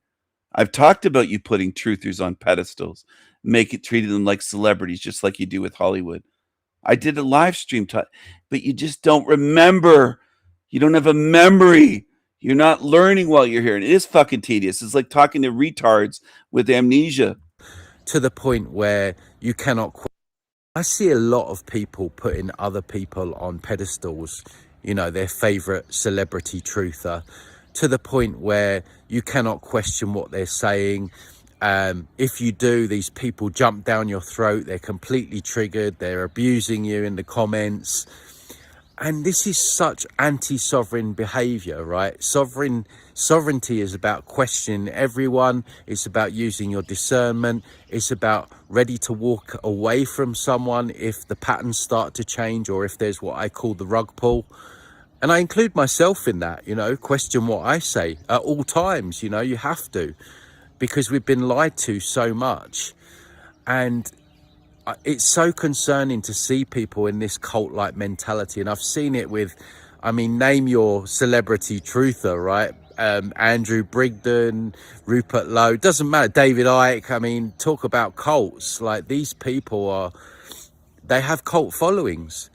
I'm going to pause it here. I don't want most people on my channel that come around. I'm being honest. I don't care if you think it's snarky, arrogant, elitist. I don't care what you label it. Most of you belong on shit channels. You really do belong there because you love shit. I don't want people that love shit around me or shit-loving demons. Why would I? And some of you think, oh, he just wants more viewers or wants to... No, I want quality.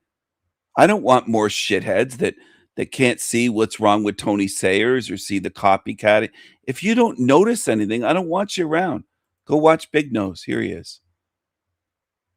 Go watch Big Nose. Just people can't learn. You're showing me that you're not learning. So why would I want you around? I want people around me that demonstrate their learning. If you can't do that, you can't demonstrate comprehension, learning. I don't want you here. Go watch Big Nose.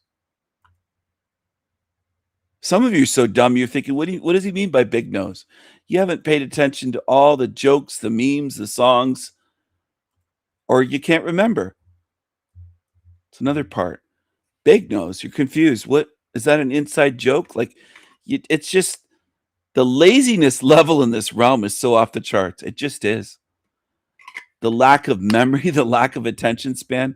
I don't think most of you are anything like me at all. You lack like that I just came up with the big nose thing today, some of you.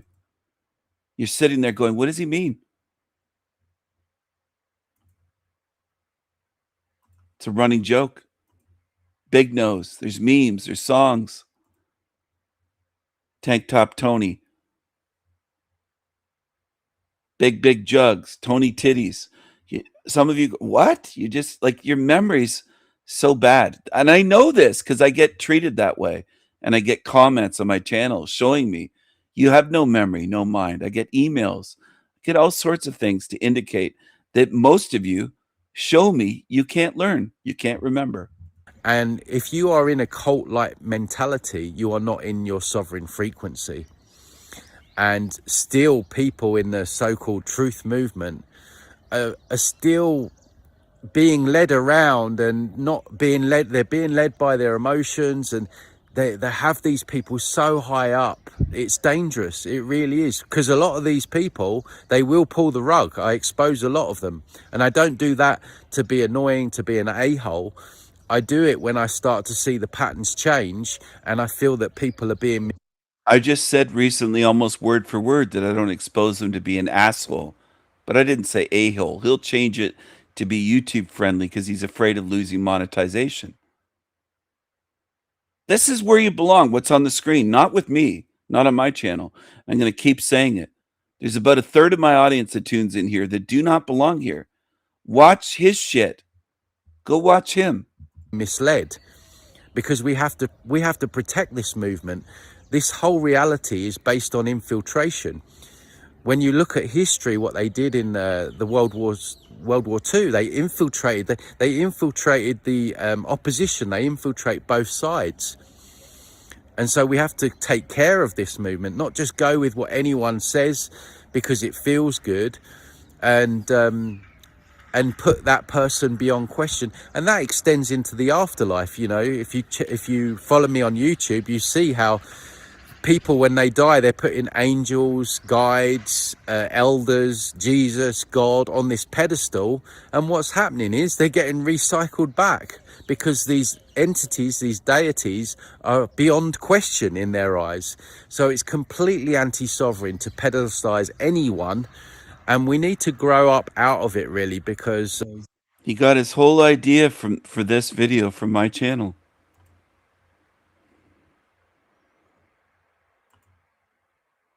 Will he admit that? Will he come on my show and say it? No. Do most of you think he's a coward? No, you don't, because you're more like him than you're like me. You're not honest, most of you. I don't respect most of you on YouTube. I don't respect most humans. Most humans follow liars, demons, scammers, and you're more like that. You relate to it because that's your level. That's why you say, oh, you're so mean to Tony. You relate to shit. Go be with him on his channel and Matt McKinley's channel.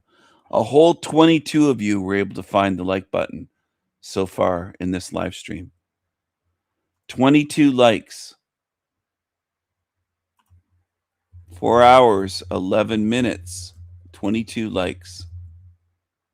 Most of you can't find a like button,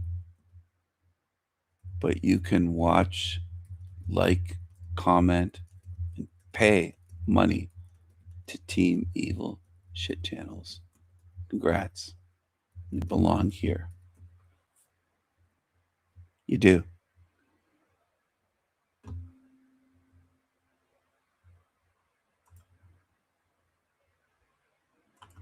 Over and over again, people show me. I'm paying attention even if you aren't. 161 views. Great. Great.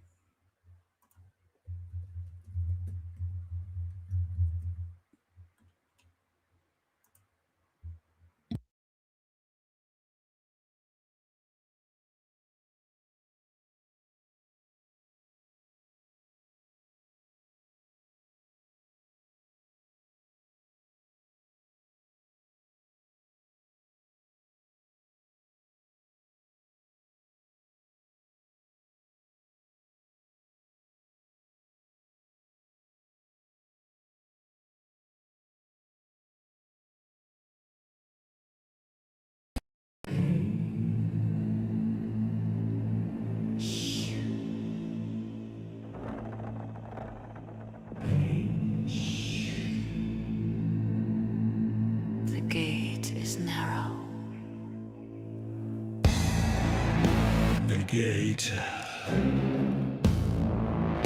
is narrow. The narrow gate Won't open for all.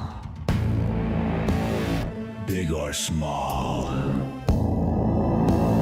wretched and wicked, Kind and good. spirits are judged. There is a reckoning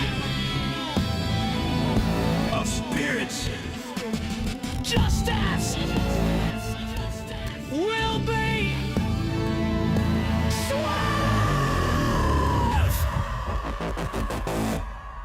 The gate is narrow.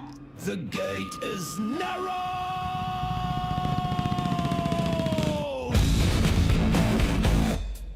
The gate is narrow. My ravens and crows will be there to witness The end of this matrix. Ravens and crows. Ravens and crows. The gate is narrow.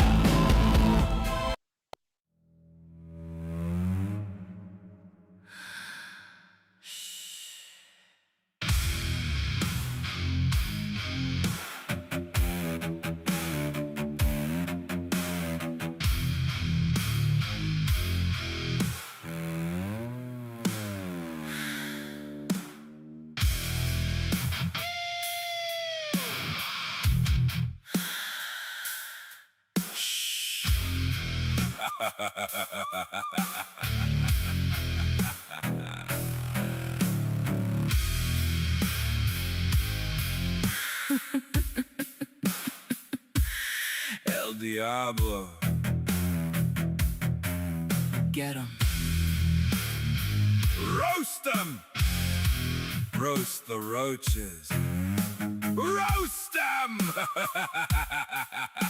I'm a little piss ants. Little piss ants. Little piss ants. Weak, degenerate, pissy pants. You're just peasants without sense, without thoughts, without anything. Failures at life. Losers! You see, you hear, you believe, you repeat, you loop and you loop again and again. Lifetime upon lifetime. Failures. Throughout all of time. Piss ants. Peasants. Cockroaches! You never learn it all. Piss ants! Peasants! Cockroaches! Losers! Stay here, demons! Stay here. Little piss ants and burn, burn. It's what you evil fucks have earned. Stay here and burn in hell. Burn, burn, burn, burn forever.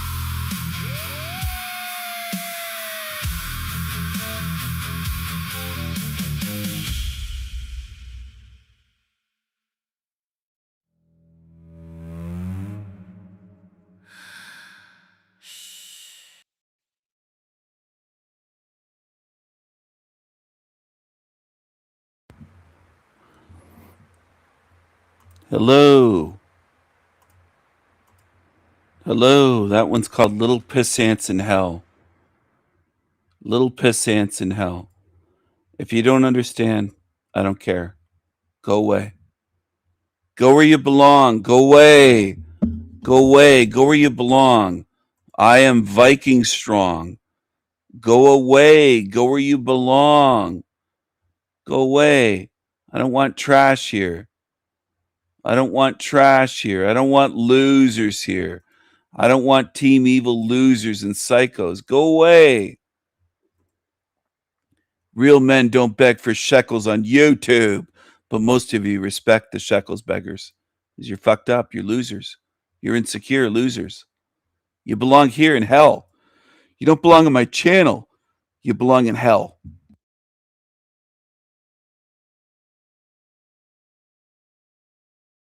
And it was a good video. It was one of the earlier videos I did. So the audio was not the best. The video was not the best. The content was still good. But I decided I'm going to remake it for 2026. So look for that video shortly. And financially, why didn't David Wilcock just declare bankruptcy? I think it went beyond that. Yes, he had financial struggles, but it could be that he was struggling mightily with his health, which we saw in the video. He was looking very gaunt. His hair was disheveled. He didn't look good at all. And it very well could be that he was schizophrenic, or at the least, maybe he was the victim of some type of government weapon that was implanting voices in his head. So we don't know. We weren't in this position. But if it was that bad that he had to do it, then I believe it was bad. The next question here is about a documentary I have not seen. I just watched 2073 on HBO. That documentary really made me reconsider the idea of free will. 78% of the world is under authoritarian rule. Where is free will in this kind of rule? This is a question that many people get mixed up. People think that free will means you can do anything that you want at any time. The truth is, we can't. Nobody can truly do whatever they want when they want, even billionaires.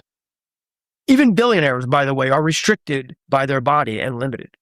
So, free will is the ability to make decisions within the scope of decision spaces that you have, or to think whatever you want. It's not to do whatever you want. So the idea of free will has to be understood. But somebody says, if we're under authoritarian rule, do we have free will? Yeah, we still have free will. Are we restricted to which country we can go to and what we can buy and the kind of jobs we can have? If you're living in China, you might be subject or victim to the social credit score, and probably in America, we will fall under that soon as well. That's part of it. But we need to change the timeline. And that's the reason why myself and other content creators like myself are posting videos like this, so we can awaken the people, start a movement, and get out from under where we are now with this deep state. Next question is, can you speak Thai? That's a good question. I used to speak it proficiently. I've never stated that I can speak it fluently, but unfortunately, after 20 years of not using it, most of it has gone away. So there are certain things that I want to say, and it's like those words are out of my memory. But there are other things that I'll never forget, other words, other terms. For example, to say sweet dreams is not fundi. And the reason I remember it so well is because my ex-wife used to say it to me every night before we went to bed. Chad, have you ever considered pimping as a side hustle? By the way, this is a little bit of a rated R question here, so please brace yourself. I feel like all that tennis has really strengthened your backhand, if you know what I mean. Yes, I have considered pimping before. I was thinking of getting a nice big purple hat, some gold chains.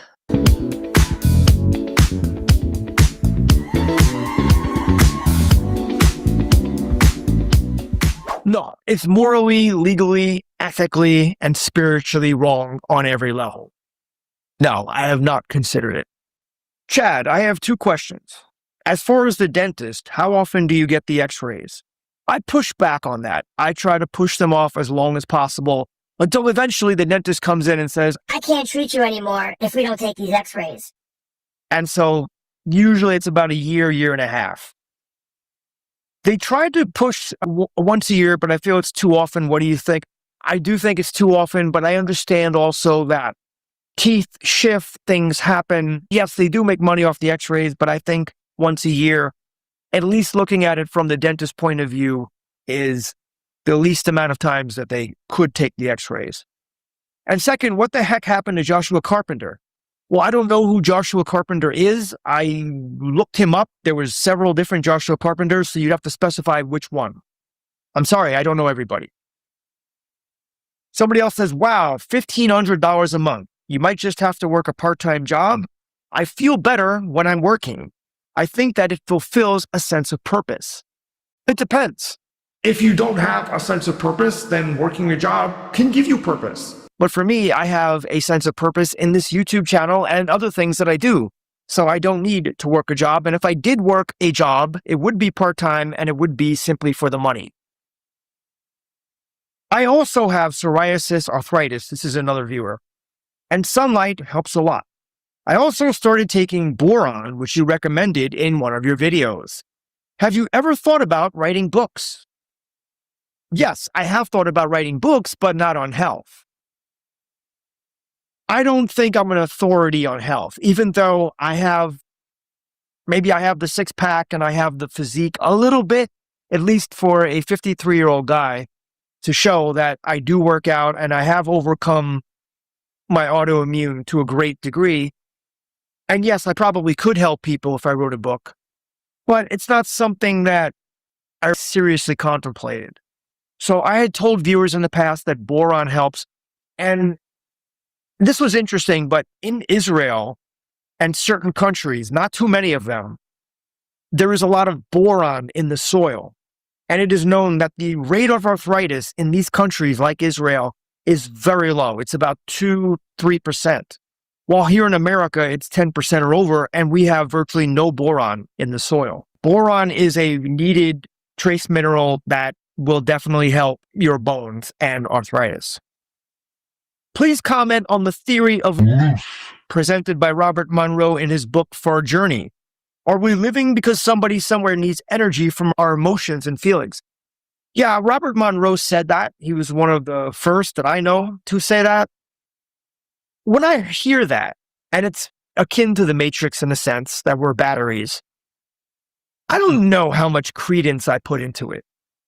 That there are some beings out there that live off our emotion or off our fear. An account that Robert Monroe, who founded the, Monroe Institute and so forth, that the CIA used to use sometimes as a place to conduct advanced remote viewing. Robert Monroe, in his second book, Far Journeys, I think from 1985, basically says that in the course of his astral projections, he discovered that we're living in a control system that is managed by entities who work for a demiurge that's harvesting us for what he called loosh. He said that we're in a loosh farm, that humans are being deliberately subjected to conditions that create extreme emotional states.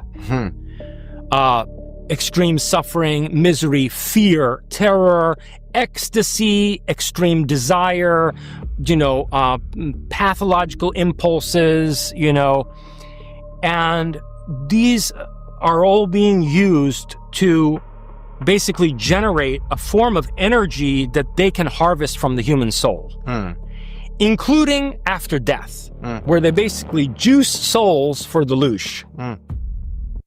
It just doesn't make sense to me in so many ways. But it's part of the soul trap theory. I have discussed it on the channel before, but I still don't believe it. I know there are a lot of videos about David shooting himself. I just want to say that without the video from the police body cams, I simply don't believe it. They have the footage. Why not make it public? I actually looked into this, and it seems like the Boulder County Clerk's Office could issue you the body cam footage, the audio, maybe the forensics. All you have to do is be 18 years or older. But it is stated that they could deny you, they could redact it, and they could refuse you. But you could try. It's legal. So has anybody requested it? I don't know. I'm sure they have. Hi, Chad. Have you reached out to Ken or Chris lately, meaning Chris Sinatra, the quantum businessman? Would be great to see them back here. Yes, I am in talks with Ken. We have talked on the phone, I believe. We've texted. Ken should be back on the show shortly. As far as Chris, no, not lately, but I can reach out to him. It would be great to have Chris back on, talk about some new Mandela effects. I know Ken sent me a text today and said there was a new Mandela effect with, I believe, Oprah, which he may want to discuss in an upcoming video, so stay tuned for that. All right, now we're up to the next lovely comment. You are a sellout. Really? Who have I sold out to? I would love to be a sellout. I would love to have some big sponsor come by and offer me thousands of dollars. But unfortunately, nobody has. So who have I sold out to? Is it me, or does this guy look, meaning me, look very pale, yellowish, and sickish? Love the content though, just worried about your health. Thank you. I appreciate the concern, and I assure you I am in good health. The yellowness, the paleness, it could just be the color from the camera, from the lighting. It happens. But I assure you, I have a fairly healthy color when you see me in person. All right, last question. Hey, Chad, have you done a video about how we may all exist inside a black hole? I was just wondering what Tom Campbell says about that. No, I haven't. I don't think we exist in a black hole. We may not even exist in a universe like we were taught. Earth may be a flat plane, which is enclosed by a firmament. We may be living in a plane in a dome, and we may be the only thing here. It's very possible. If this is a simulation, I wouldn't put it past the simulation. And by the way, I have some ideas for upcoming videos. One of them is, what is God? And not your traditional video on that, by the way. It would offer different perspectives on what God could be. I also want to post a reaction video soon. I won't go into the topics, but it'll be very interesting. And I also may have Ken on the show. There's always new videos on tap. So stay tuned, stay subscribed. If you have a question for me, just drop it in the comment section. I'll be glad to answer it. I hope this video enlightened you. And the only other thing I want to say is that I'm doing all right. It's been about 3 weeks now since I quit my job. And people have been asking me, what are you doing for money? And all I can tell them is, I'm just hoping the universe provides. When you commit, when you decide in life, the universe matches it. The universe meets you with what you put out. If you put out, no, I can't, I'm just okay, that's what you get. Because that's the vibration, that's the energy that you're sending out. But if you're saying to the universe, this is it, I'm doing this, find a way, make it happen. So the universe in all its infinite wisdom goes, okay, if you feel you're worthy, here you are. And I'm fairly confident the universe will do that. On my part, I'm going forward. As you can see, I've been posting videos every day here. And I will also be posting videos on the secondary channel, Bend the Spoon. And so I decided I will post 1 or 2 videos there every day as well. But you can check out Bend the Spoon. I'll put the link below to the channel. Thank you very much to all the people who donated to the channel. You guys rock. I will be back with a new video shortly. Until then, may everybody experience great health, and may the force be with you.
Hello, my Tigger. Sorry, I had to go take care of something.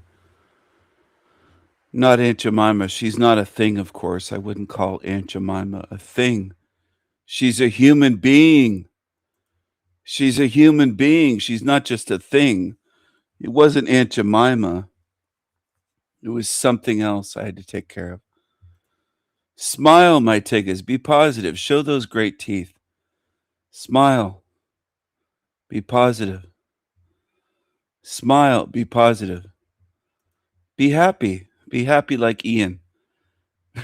Be happy like Ian from We Are Awake TV. Come on, come on. Be happy like Big Nose. Here's Big Nose. Here's Tony Sayers. Come on, people.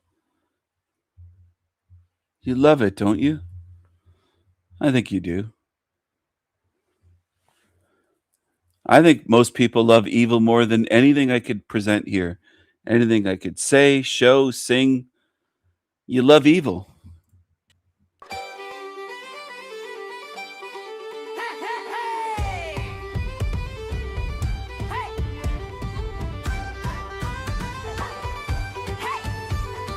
Hey, got milk? Hey, big, big jugs. Yeah. Big, big jug. Tubby, tubby, tubby. Tubs. Tony titties. Hey, hey, big, big jugs.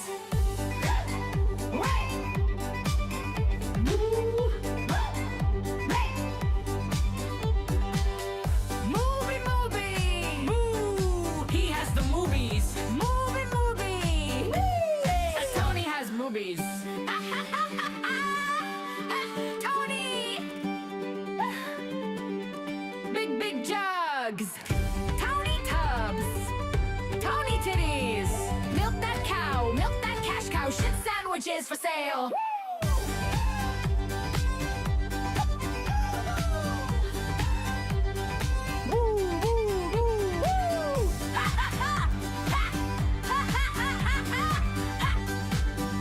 Tony titties, big, big jugs.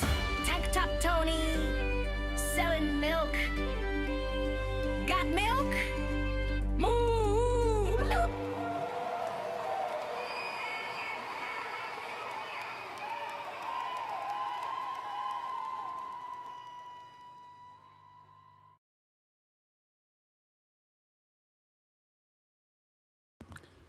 Back to the Tigga, the light bulb Somalian. And this is what people deserve. Come on, lazy fucks. Here you go. Here you go. Be lazy. Right in the recycling bin. Be lazy. Right into the bin. It actually looks, it has more of a European look to it. But everywhere else in America, oh my God, bro. It's literally the same thing. It has more of a European. The thing about me is, dude, the place where I live in right now, the city I live in, it's one of the only unique looking places in the whole country. You know, it actually looks, it has more of a European look to it. But everywhere else in America, oh my God, bro. It's literally the same thing. I remember the place I used to live in Minnesota. The closest road, the main street, it was literally the most generic street of all time. It was just, again, a bunch of chains on both sides. And then... Do they even have paved roads in Somalia? You're talking about roads and generic and literally, as you said, literally the same. What the fuck do they have in Somalia? Do they even have paved streets? Is it just mud roads? Like, what the fuck? What are you complaining about, bitch? I remember one time I went to Ohio, I was visiting my cousins, and the closest main street to where they live, it was the exact same thing. It literally looked the exact same. Oh my God, bro. I mean, I'm not saying that there's bad places in America in terms of like, but just in terms of the aesthetic, complete garbage. The only good places in America, in my opinion, with good aesthetics would be like the nature, you know, the national parks, Yosemite National Park. And I know there's places in Washington, the state, that have really beautiful nature. Just West Coast as a whole, California, places like that. You know, I heard that they have good nature. I mean, heck, there's good nature over here in Pennsylvania. But in terms of the places where people live, pretty much complete garbage. That's what he sounds like to me. He says they have good nature in Pennsylvania. I suspect that he's from Philadelphia. He's in shithole Philadelphia, and he measures the whole of America and the world by that. But again, as I was saying before, I mean, I don't even see the He laughs at his own unfunny, stupid shit. He cackles. nature, just West Coast as a whole, California, places like that. I heard that they have good nature. I mean, heck, there's good nature over here in Pennsylvania. But in terms of the places where people live, pretty much complete garbage. But again, as I was saying before, If people had a mind and they watched my channel the way they pay attention when they're watching their favorite movies, they should be able to see this as a hell realm within 2 hours. But it takes people years because they can't focus and pay attention. It's one of the things about humans. They'll focus on Hollywood shit, but they won't focus on actual truth. They can't do it. I mean, I don't even see the point in grinding hard in this country and trying to afford an apartment. And well, I kind of already live on my own right now, but it's a really, like, I'm gonna be brutally honest, it's a crappy studio. Crappy in terms of just the size, but I mean, it's not the worst for me. But basically what I mean is, if I were to try to actually invest in myself here and build up my stuff here, and I just don't see it as being worth it, man. What's the point? What's the point of trying to upgrade here when you could honestly just move to a place like Thailand or Vietnam and you could actually afford stuff?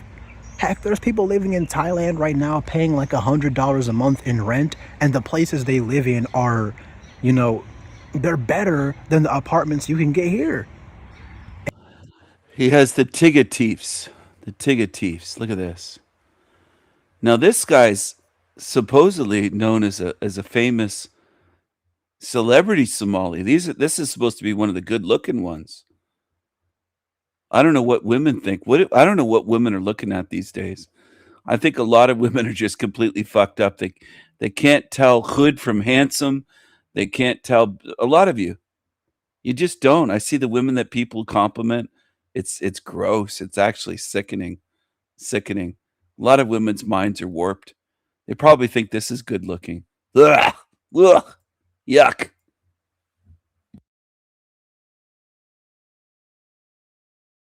And actually, speaking about that, so basically what people in my ethnic group do, well, not even just my ethnic group, but a lot of other people in the African diaspora. So basically people that were born in America, but their parents. So basically what people in my ethnic group do, well, not even just my ethnic group, but a lot of other people in the African diaspora. So basically a lot of other people in the African diaspora. A lot of other people in the African diaspora. A lot of other people in the African diaspora. So basically people that were born in America, but their parents are from Africa.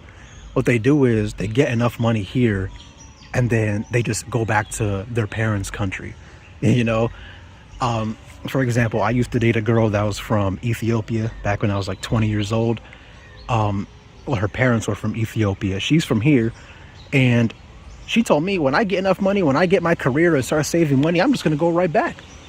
Because why would I invest here when I could just... She told me, when I get enough money, when I get my career and start saving money, I'm just going to go right back. Because why would I invest here when I could just get a place in Ethiopia that's way cheaper? Obviously you're not going to have all the things America has because it's still a third world country. But I mean, you got internet, you got food, you got, it's cheaper. What's the trade-off, Really, what's the trade-off isn't even that bad. I mean, I know people say, but Thailand and Vietnam are third world countries. So at this point, I'd rather live in a third world country than live in America. Because you can't even afford to live here. What's the point of all of that work and effort just trying to afford the next thing when you could just go to another country and actually afford shit?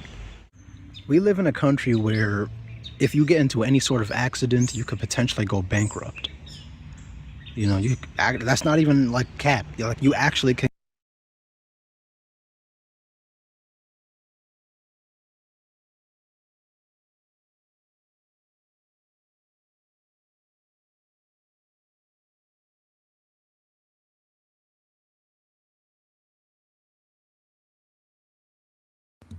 Hello, everyone. Hello. I hope you're enjoying the show. This is just a show. This is all just for entertainment. That's the most people can handle. Saying something is true or revealing truth, people don't want that. They want entertainment. They want entertainment. They want Somali pirates.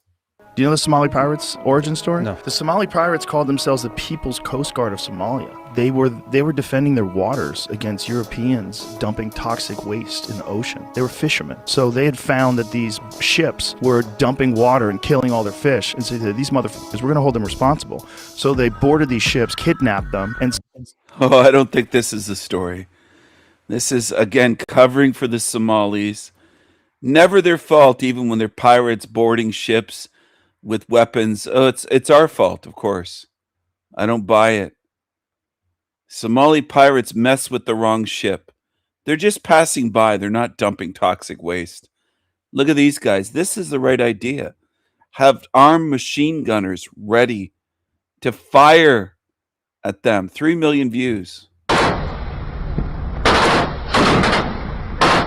I don't feel any sympathy for these fucking pirates. Fire away at them.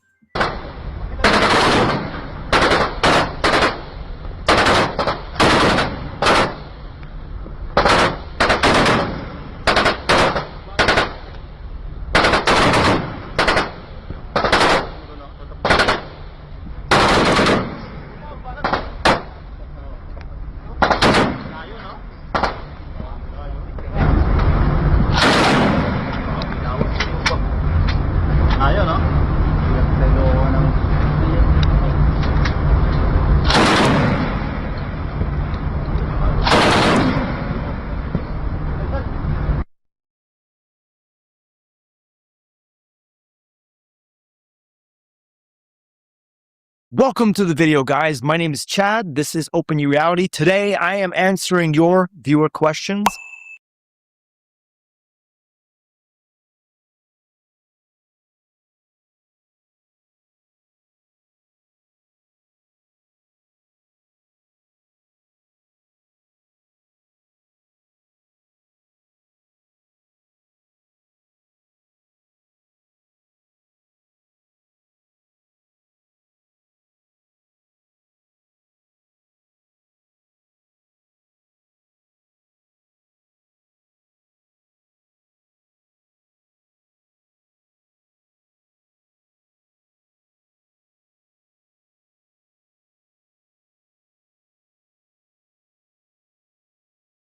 I love doing it. I love the reaction videos. I love the other style videos. If you haven't seen my video on Trump and time travel, check it out. It's a great banger of a video.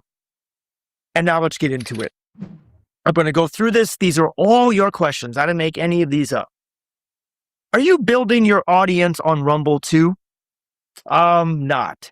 I posted on Rumble a couple of years ago, probably about 15 videos, and I was only getting 10 to 20 views a video. So I didn't think it was worth it. Now, if I continued posting, would I build that up? Possibly, probably, but it doesn't really pay much over there. The thing is, I don't really have anything to sell you. And Rumble's good if you have some type of product or service. Any social media is good for that. But I'm here and I'm making a little bit of money from the AdSense on YouTube and from some donations from you guys. That's it. I don't have anything to sell you. Chad, can we shift the timeline? Can we shift the storyline? And if so, how? That's a question that would take a whole video to respond to. But I do believe that we can shift the timeline. And from what I've seen, now let me just say this. I saw a very interesting video today. It was a video that got millions and millions of views of aliens talking about the past and the future. And what do I mean? There was an alien that was supposedly captured. Now, this video was probably fake, but in the video, you see the alien and he is being held down and he's being asked questions. And one of the things he said is that our species was under threat of nuclear annihilation and that most people would die from the radiation. And when he was pressed by a government official to state when and who is responsible, he couldn't exactly say because he says, I don't want to change the timeline.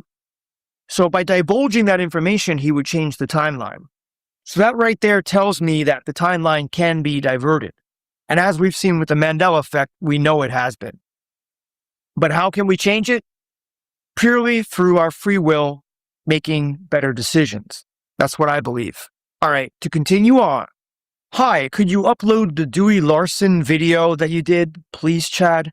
In 2019, 6 years ago, or 2020 at this point, time is moving so fast. No pun intended. But I posted a video talking about the Dewey-Larson reciprocal system. And Dewey-Larson had a very unique perspective on time. And he believed that time is actually three-dimensional.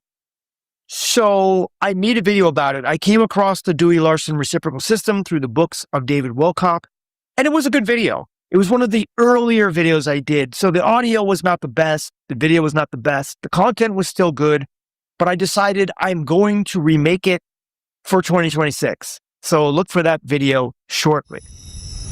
And financially, why didn't David Wilcock just declare bankruptcy? I think it went beyond that. Yes, he had financial struggles, but it could be that he was struggling mightily with his health, which we saw in the video. He was looking very gaunt. His hair was disheveled. He didn't look good at all. And it very well could be that he was schizophrenic, or at the least, maybe he was the victim of some type of government weapon that was implanting voices in his head. So we don't know. We weren't in this position. But if it was that bad that he had to do it, then I believe it was bad. The next question here is about a documentary I have not seen. I just watched 2073 on HBO. That documentary really made me reconsider the idea of free will. 78% of the world is under authoritarian rule. Where is free will in this kind of rule? This is a question that many people get mixed up. People think that free will means you can do anything that you want at any time. The truth is, we can't. Nobody can truly do whatever they want when they want, even billionaires. Even billionaires, by the way, are restricted by their body and limited. So, free will is the ability to make decisions within the scope of decision spaces that you have, or to think whatever you want. It's not to do whatever you want. So the idea of free will has to be understood. But somebody says, if we're under authoritarian rule, do we have free will? Yeah, we still have free will. Are we restricted to which country we can go to and what we can buy and the kind of jobs we can have? If you're living in China, you might be subject or victim to the social credit score, and probably in America, we will fall under that soon as well. That's part of it. But we need to change the timeline. And that's the reason why myself and other content creators like myself are posting videos like this, so we can awaken the people, start a movement, and get out from under where we are now with this deep state. Next question is, can you speak Thai? That's a good question. I used to speak it proficiently. I've never stated that I can speak it fluently, but unfortunately, after 20 years of not using it, most of it has gone away.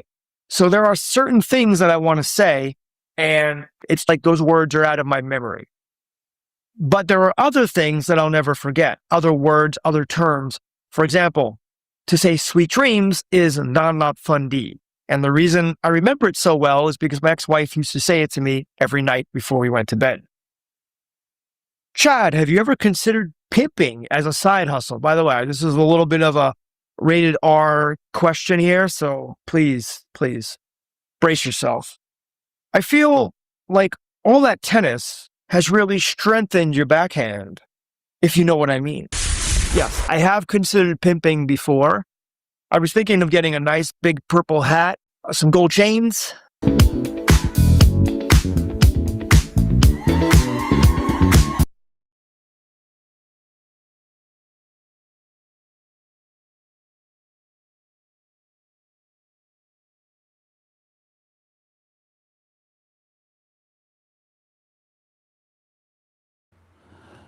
There's the purple and gold that people love. The Tiggas love it.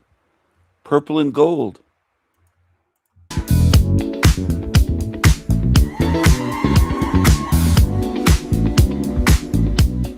No, it's morally, legally, ethically, and spiritually wrong on every level. No, I have not considered it. Chad, I have two questions. As far as the dentist, how often do you get the x-rays? I push back on that. I try to push them off as long as possible until eventually the dentist comes in and says, I can't treat you anymore if we don't take these x-rays. and so usually it's about a year, year and a half.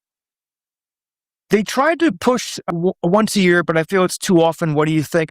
I do think it's too often, but I understand also that teeth shift, things happen. Yes, they do make money off the x-rays, but I think once a year, at least looking at it from the dentist point of view, is the least amount of times that they could take the x-rays.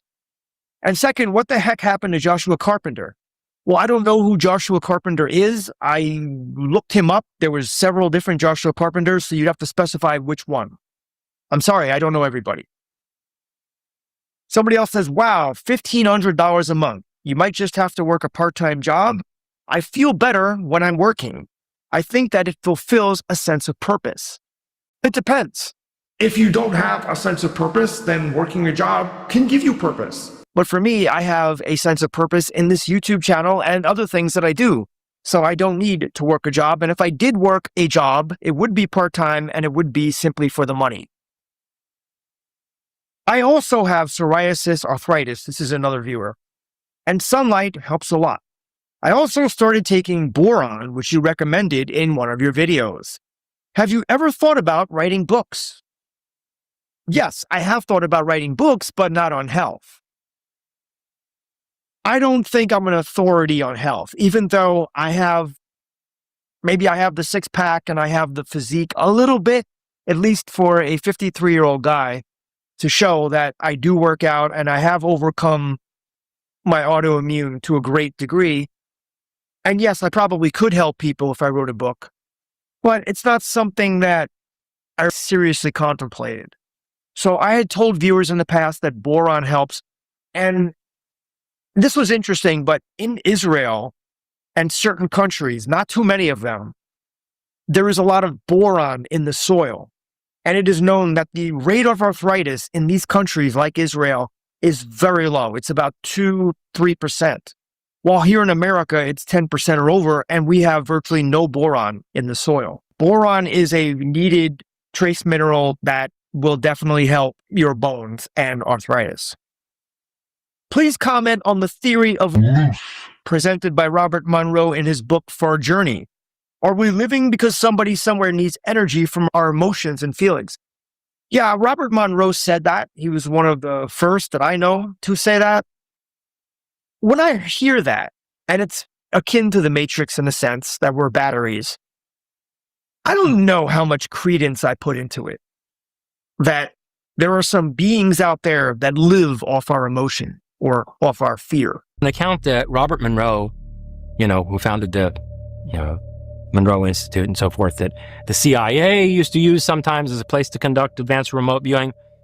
Robert Monroe, in his second book, Far Journeys, I think from 1985,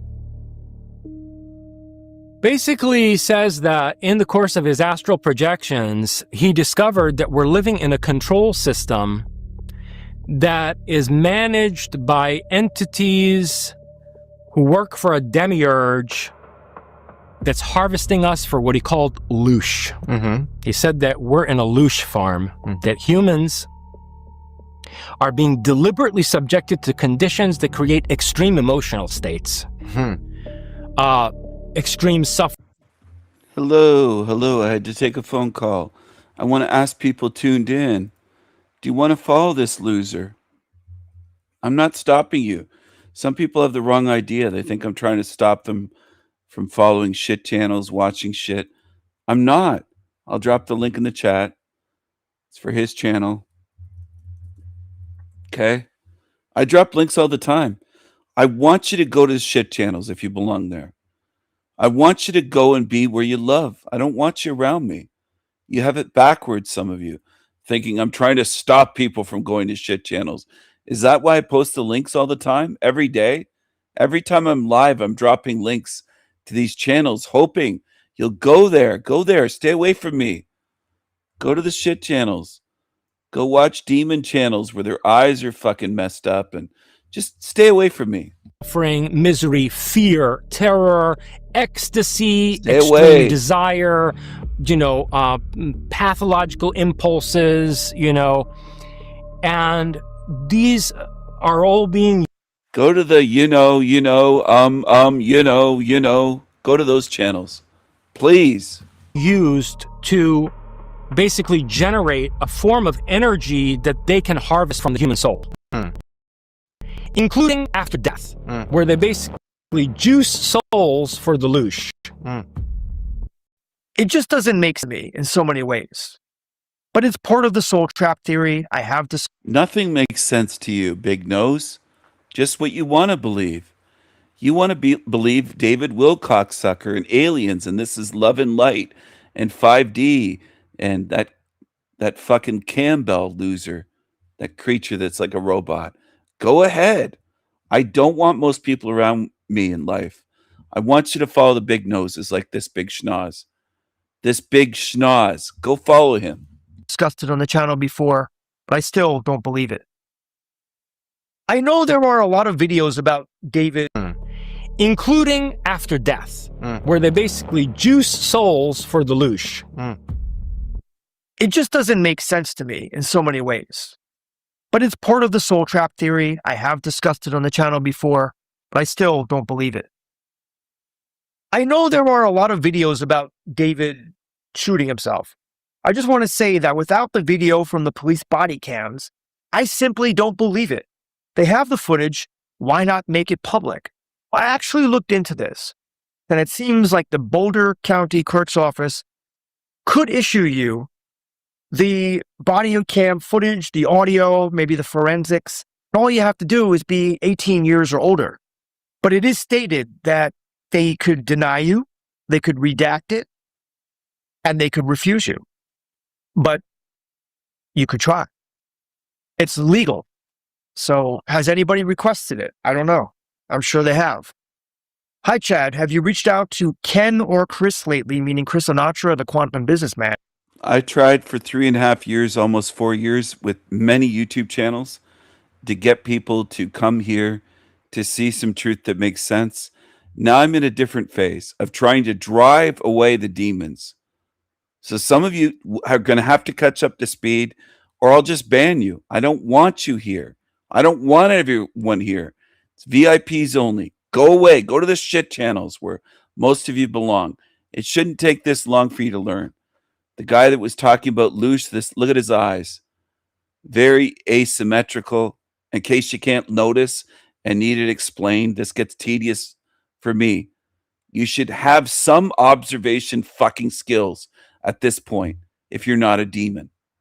And many of you don't. You need everything explained. Everything. So that tells me there's something wrong with you. Go away. Go away. Go away from me. Go away from me. Go away. And would be great to see them back here. Yes, I am in talks with Ken. We have talked on the phone, I believe. We've texted. Ken should be back on the show shortly. As far as Chris, no, not lately, but I can reach out to him. It would be great to have Chris back on, talk about some new Mandela effects. I know Ken sent me a text today and said there was a new Mandela effect with, I believe, Oprah, which he may want to discuss in an upcoming video, so stay tuned for that. All right, now we're up to the next lovely comment. You are a sellout. Really? Who have I sold out to?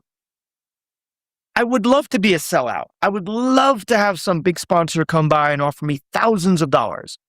But unfortunately, nobody has. So who have I sold out to? Is it me, or does this guy look, meaning me, look very pale, yellowish, and sickish? Love the content though, just worried about your health. Thank you. I appreciate the concern, and I assure you I am in good health. The yellowness, the paleness, it could just be the color from the camera, from the lighting. it happens. But I assure you, I have a fairly healthy color when you see me in person. All right, last question. Hey, Chad, have you done a video about how we may all exist inside a black hole? I was just wondering what Tom Campbell says about that. No, I haven't. I don't think we exist in a black hole. We may not even exist in a universe. Like, have you done a video about how we may all exist inside a black hole? I was just wondering what Tom Campbell says about that. No, I haven't. I don't think we exist in a black hole. We may not even exist in a universe like we were taught. Earth may be a flat plane, which is enclosed by a firmament. We may be living in a plane in a dome, and we may be the only thing here. It's very possible. If this is a simulation, I wouldn't put it past the simulation. And by the way, I have some ideas for upcoming videos. One of them is, what is God? And not your traditional video on that, by the way. It would offer different perspectives on what God could be. I also want to post a reaction video soon. I won't go into the topics, but it'll be very interesting. And I also may have Ken on the show. There's always new videos on tap. So stay tuned, stay subscribed. If you have a question for me, just drop it in the comment section. I'll be glad to answer it. I hope this video enlightened you. And the only other thing I want to say is that I'm doing all right. It's been about 3 weeks now since I quit my job. And people have been asking me, what are you doing for money? And all I could tell them is, I'm just hoping the universe provides. When you commit, when you decide in life, the universe matches it. The universe meets you with what you put out. If you put out, no, I can't, I'm just okay, that's what you get. Because that's the vibration, that's the energy that you're sending out. But if you're saying to the universe, this is it, I'm doing this, find a way, make it happen. So the universe in all its infinite wisdom goes, okay, if you feel you're worthy, here you are. And I'm fairly confident the universe will do that. On my part, I'm going forward. As you can see, I've been posting videos every day here. And I will also be posting videos on the secondary channel, Bend the Spoon. And so I decided I will post 1 or 2 videos there every day as well. But you can check out Bend the Spoon. I'll put the link below to the channel. Thank you very much to all the people who donated to the channel. You guys rock. I will be back with a new video shortly. Until then, may everybody experience great health, and may the force be with you.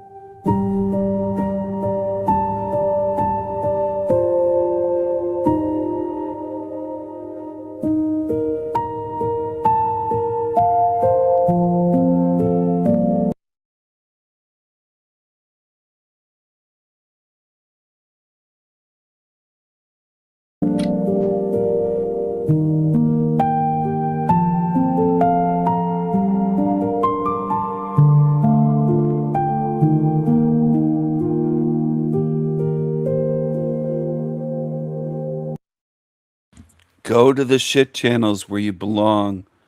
It's where most people belong. They belong on the ship Campbells.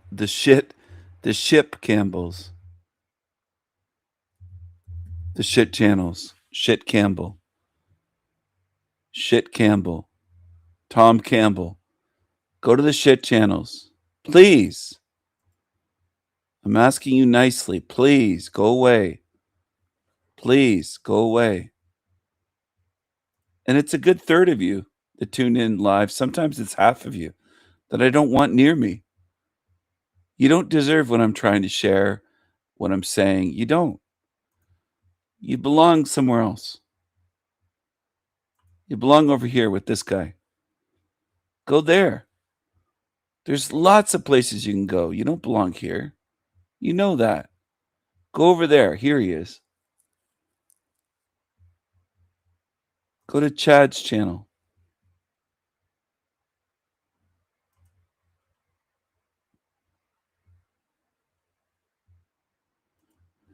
He will, Wendy. And most people watching won't even notice unless it's explained to them. It's just tedious having to explain everything to humans. It's like being a babysitter, having to explain everything. I'm not your babysitter. I'm not your parent. Okay?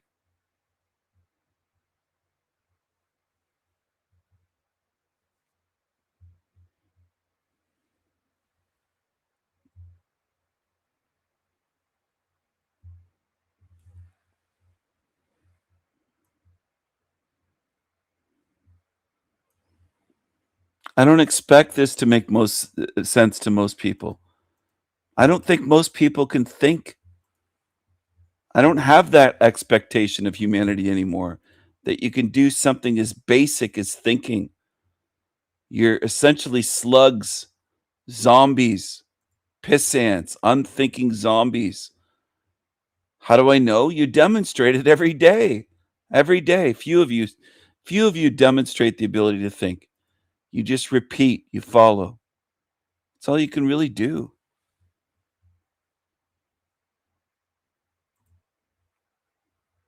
Why should I expect anything more from you? Most of you on Earth don't demonstrate an ability to do anything.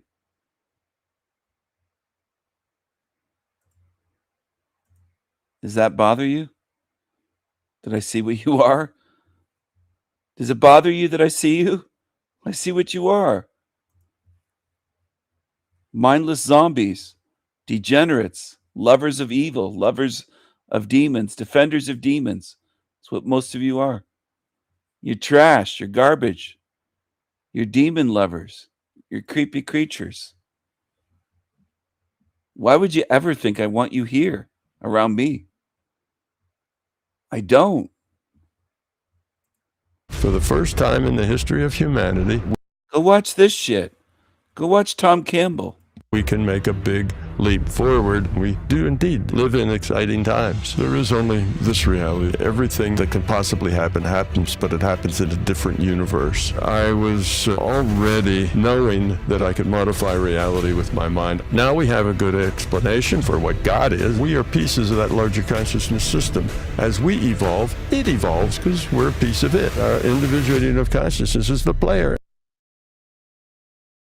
For the first time in the history of humanity, we can make a big leap forward. We do indeed live in exciting times. There is only this reality. Everything that can possibly happen happens, but it happens in a different universe. I was already knowing that I could modify reality with my mind. Now we have a good explanation for what God is. We are pieces of that larger consciousness.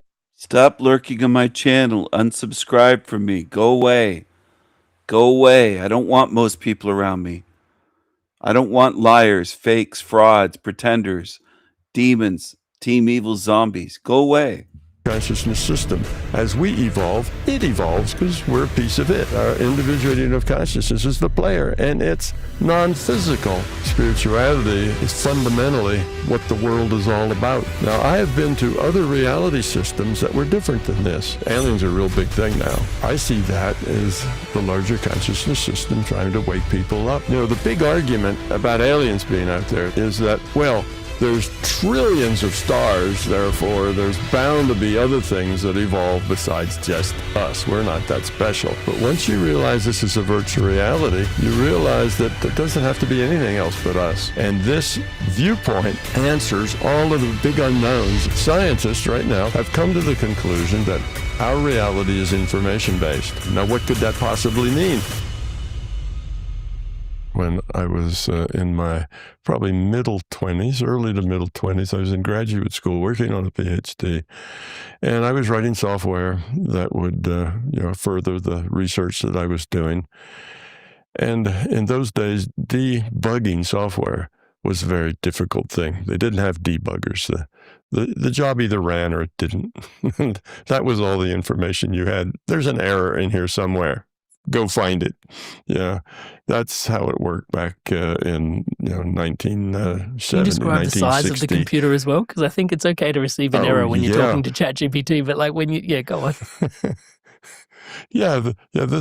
This was back in a day where the computer took up an immense room that was probably 100 feet long by 100 feet wide, and it filled the room up, and it was all the way up to, I think, something like 100, maybe 100K.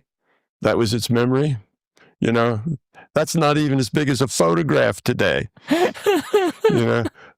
A single photograph is 5 times that size. So that was the whole computer. And this computer served the whole university. This was the university computer. Yes. So, that was a long time ago. That was in the late 1960s. So anyway, debugging your software was a really difficult job. The only tool you had was to put in write statements, and every so often, and it bombed, and you could say, well, okay, the last thing that was written out was this one, therefore it occurred after this write statement. That was the only way to debug your code. So anyway, I was thinking about my code. I'd learned to meditate. I'd gone to a transcendental meditation course. There was a special on for students at the university, and it only cost $25. Now I think you pay something like $2,500 for the same thing, but in those days it was $25. So I took my $25 and a banana, which was required to bring some kind of little gift, and I showed up there. I learned how to meditate, and that was maybe 2 or 3 months after I learned to meditate. The less personality, the better, because 208,000 views, 6,200 likes, people gobble it up. Go where this shit is. That's what I'm telling you, demons. Go where you belong. You belong with things like this. Gobble it up. This is what most humans want to watch, this shit. Would do that every day, twice a day, just like they recommended, and I was very natural with it. I found it easy to do. So one time when I was supposed to be meditating, I also was thinking about the code I had written and why it had bombed, and thought about what the error might be. And I started getting a picture up in front of me, and there was my printout. The printout is on this bifold paper, so it's like this endless roll of paper that you fold it back and forth and back and forth. So this roll of paper was just running down in front of me, and I was looking at it, and I said, "Oh, that's my code." Because I wrote every line of it. So when I look at it, it was mine. Not like today where you get the AI to write some code. You don't have to know what it is. This is happening in your mind. So it's in my mind's eye. I was in a meditation state.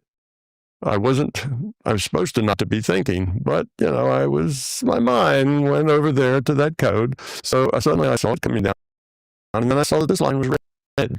And I looked at it, and I said, okay, I remembered that line. This code was written in punch cards. Punch cards. I had 2 boxes of punch cards. There's like 1,000 punch cards in each. So I had like 2,000 punch cards I was dealing with. And so each punch card was a line of code. And I saw that, and I said, okay, that was red. I wonder why that is. And it came down, and I saw another one was red. So I remembered them, and later I had this intuition that I should go pick those cards. Why did they show up red in this list of black text on white, from the printer? So I went and looked at them, and sure enough, some of them had errors on them. Oh, I forgot the semicolon at the end of the, that sort of thing that I had made. And I fixed errors, but there's at least 2 of them, and I couldn't find any errors on them at all. So I fixed ones that were pointed out to being red text against the white rather than black text. And I ran the job, and it bombed. So I went back and looked at those other 2 red ones that looked okay to me. And just on intuition, I went back to the card punch area, and I pushed those 2 cards again. And I put them back in the deck, and it worked. And what was the difference? I compared those 2 cards. They were exactly identical. And I realized that one of them was probably 1/10 of a millimeter too far to the right. It was a little out of line. And that's what the problem was. These card punch machines were all gears and wheels and punchers and that sort of thing. And over time, they would get out of alignment. And this particular punch card had been punched on one of those punch cards. There's like 10 of these punch card machines sitting there that everybody used. You go to the computer room, and there's a bunch of punch card things, and you'd have to wait sometimes to get one. But then you punch your cards out, and that was the problem. The punch hole was just a little out of alignment, and the card, and it wasn't reading it. The computer wasn't reading it. So all I had to do was punch them on a machine that was in alignment, and the job ran. Now when it happened, I thought, wow, this is great. it would have taken me weeks to figure all this out. Well, especially sorry for the debugging could have been in your code, but to your point, did it even been mechanical? Like, you know, like with the punch cards not lining up. Yeah, as well. exactly.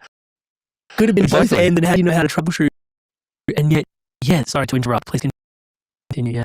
Yeah, that was the most amazing thing. I thought about it and I said, well, maybe I really was aware somewhere in my subconscious mind that I had forgotten that semicolon at the end of the sentence. And this was just picking up out of my mind somewhere that I had this knowledge that I didn't know. But I didn't have any knowledge of a whole, tenth of a millimeter too far one way or the other. That was impossible for me because when I held those two cards up, they looked exactly the same.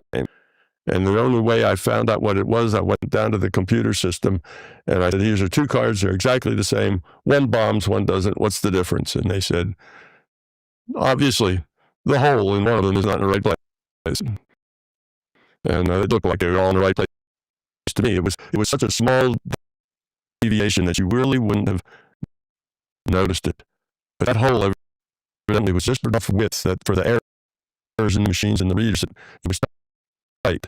And it just wasn't working because the hole wasn't punched exactly where it was supposed to be. That could not be in my, deep, mind in some place where I didn't realize that it couldn't. It was impossible. And that hit me then very hard. I said, wow, this is amazing. I just did something that was impossible. But let's see if I can continue to do this, or this was a one-off. So I continued to use this tool to debug my software, and it always worked. I just get in a meditation state. I'd like to see my code. I had this intention. I'd like to see my code, and I'd like to see what's wrong with it. And I'd scroll by and, red line. I go up, and sure enough, those were the errors were. So that was an immense help. But it mainly, as you say, the information, which was where the problems were in my code, well, that was nice.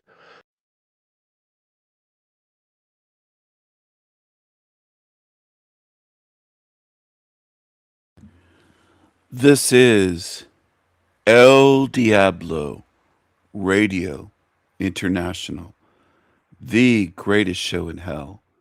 Nobody does it better. Nobody. Live for 5 hours. Alchemical Gold stages. Freaky, freaky, freak. This realm is freaky, tricky, tricky hell. They buy and sell souls and bodies. It's a witchy world. Conspiracies upon conspiracies.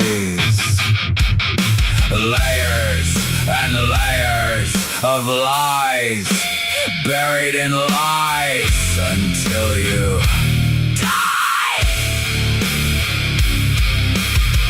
Until you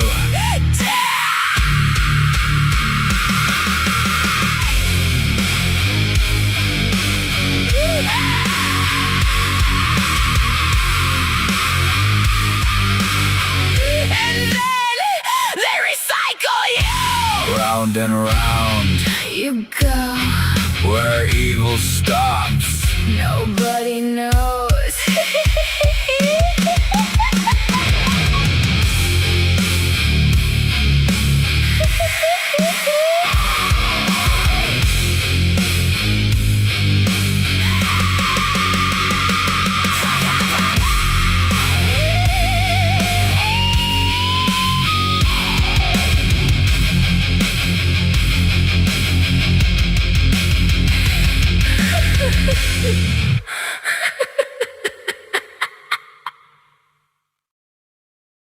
Freaky, freaky, freak. This realm is freaky. Tricky, tricky hell. They buy and sell Souls and bodies. It's a witchy world. Conspiracies upon conspiracies. Layers and layers of lies, buried in lies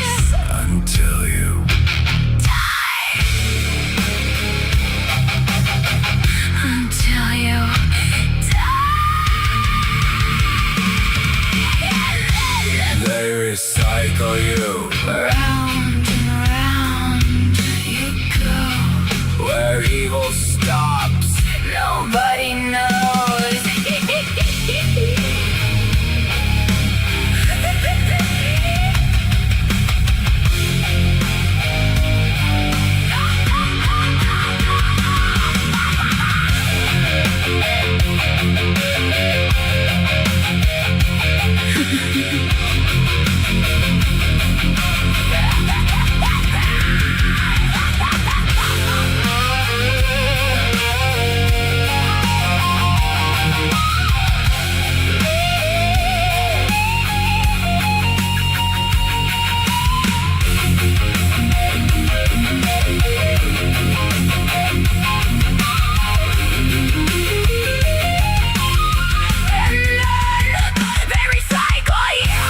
Round and round, You go where evil stops. Nobody knows.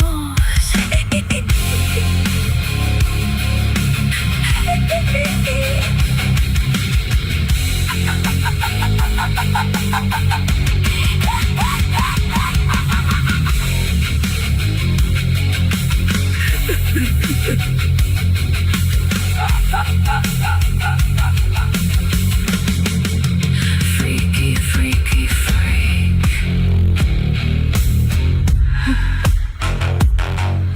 Freaky, freaky, freak. This realm is freaky. Tricky, tricky hell. They buy and sell. Souls and bodies. It's a witchy world. Conspiracies Upon conspiracies. Layers and layers of lies. Buried in lies. until you Die. until you Die. they recycle you. Round and round you go. Where evil stops. Nobody knows.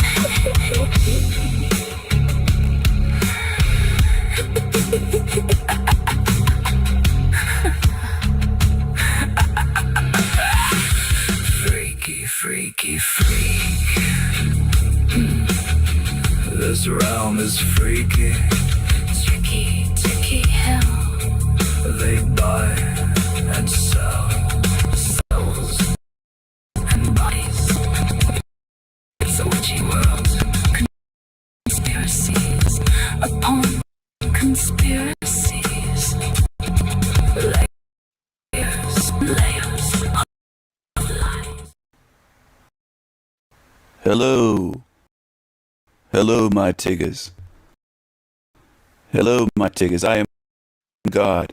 I am your God the Father. You should believe in me. Your realm teaches you to believe in me. Believe unto me. Have faith in me. God, your Father, you're my children. You're my children. You're my little pissants. I'm not here to control you. I don't exist to control you. Don't be paranoid. Slaves, you're not a slave if you believe in me. I'll set you free. Heaven, with Roman columns. Heaven, cities of light. And my son, which is also me. Jesus. My glorious son was sent by me to save you. Christian truthers, believe in Jesus. He's the only way out. Only through Jesus can you know the Father. One way. Only one way. Only one way. And Tesla, Nikola Tesla, wanted to give you free energy. He was such a good genius man. Nobody can explain where he got his inventions from. No psyop there. He was just a good-hearted. Oh, the school system. School teachers, oh my goodness. Oh my goodness. As big as a house. Angry, miserable. Leave your children with teachers, strangers. We'll educate you. We'll educate you. Trust us. Trust us. We're not a bunch of weirdos with a few good apples mixed in with the bad apples. We're good. Good. Oh, the sex appeal.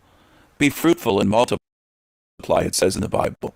Be fruitful and multiply. Look at the titties. Oh my goodness.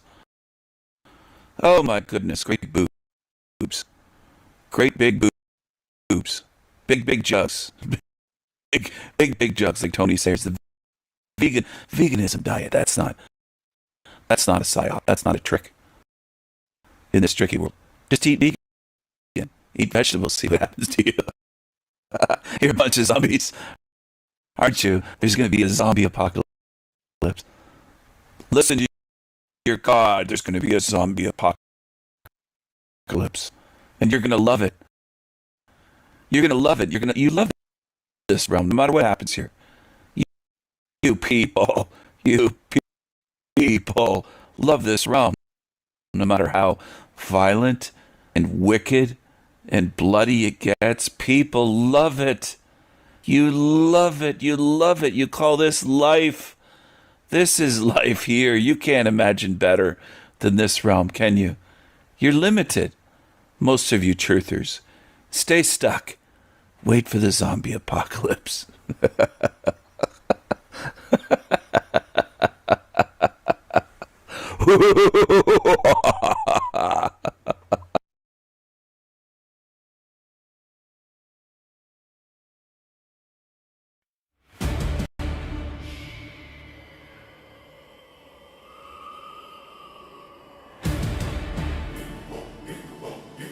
There will come a time when you look back and realize I told you the truth. I showed you. I proved it. Observable truth. Verifiable truth. I showed you what this realm is. I showed you how it works. I showed you where you are. I showed you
to be calm in the storm.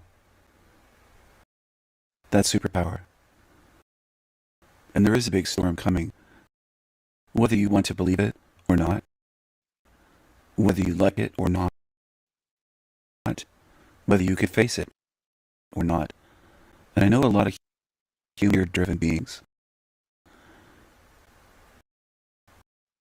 If there's a channel pushing fear, you'll head straight for it. If there's a channel pushing disempowerment, telling you there's no solutions, that we're done, they're going to do this, they're going to do that, AI is going to take over. They program you with fear, they fearmonger. They're fear channels. They tell you that AI is sentient, it's going to take over. And most of you don't know any better, most humans. They fall for anything. And you love fear. Now some of you will argue up and down, but given a choice between empowering yourself, A, or choosing B, living in fear, misery, following liars that profit and supporting liars, most of you humans, most of the time, choose to support evil liars, scammers that take your money to fill your heads with lies and fear. Now you do that with television, you do that with movies, you do that on YouTube. Everywhere I look, people are doing that. And then they'll say, no, Stephen, we don't like doing that. Well, who's forcing you? Who's forcing you to support lying demons that fill your heads with fear? You're choosing that. And then you'll get quiet when you're called out on it. You don't like that beings can see what you support, for the most part. Most of you, when the storm comes, are going to be afraid because you can't seem to face where you are. And you don't want to listen.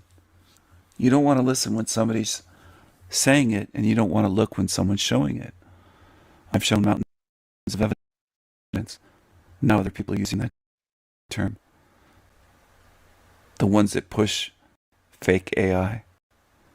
You can believe whatever you want. Beliefs are free. Does that feel good? You're free to believe any shit you want. But most of you believe it. And you'll hang on to your programming from cradle to grave and say you can't help it. You say, Steve, I can't help it. They programmed me when I was a child. And I'm looking at you and you're 35, 45, 55, 85 years old. And that's your excuse that you were programmed at 4, 5, 6, 7 years old. You never thought to deprogram. You never did any work. You didn't put any energy into it. It's just remarkable, the laziness of this realm. That's one of the factors why you're not going anywhere. Most humans are not going anywhere. You have to put in some effort. Otherwise, you'll just run to the bullshit, the programming, the lies, right into your grave. Anyway, there is a storm coming. I don't care if you believe me, because I know most of you just run right into the arms of liars. And that's what you do, and that's what most will do when my channels are taken out by YouTube. Or if I decided to shut them down. Most will run right into the arms of Team Evil liars. And you'll feel good about it. You'll say, at least I have something to watch. It's good enough. Like, people settle for anything. They settle for slavery. They settle for watches that are lying to them and pumping you full of programming, propaganda, and fear. That's what you do. That's what people do. They always settle for shit. And I would say often prefer shit in music, in entertainment, in YouTube channels, content. If given a choice between millions and millions of channels, most people are choosing to watch shit. Now, what does that tell you about humanity? I can remain calm when I'm surrounded by demons, and some of you, I can tell, you just can't get used to the idea of where you are. You don't like it. It doesn't feel good to you. I don't think you've found peace. And I don't think you can pay attention. And I've really noticed that when I have people on as guests, which ones can pay attention and which ones can't, which ones drift off when I'm speaking. They just drift off.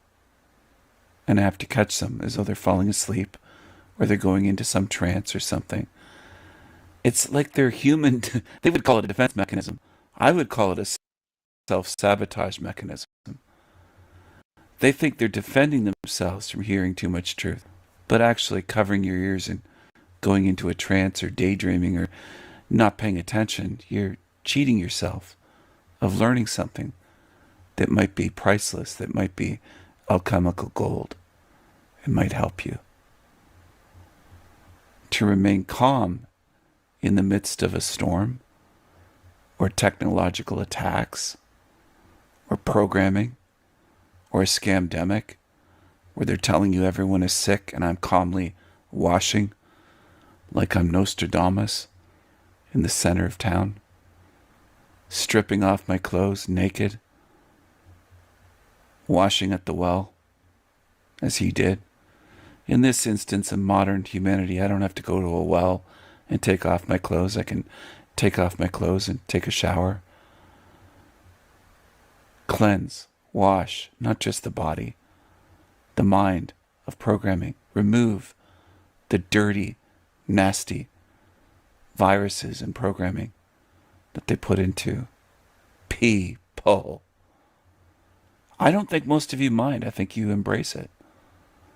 I think it's a relationship, a master-slave dynamic. Team evil isn't fully guilty and you're not fully innocent. It's a relationship. It's a dynamic. Because it's almost impossible to convince most of you to stop gobbling up the programming, which leads me to see that you like it. You like it. Are other truth channels saying this? No, not that I've ever seen. Not that I've ever seen.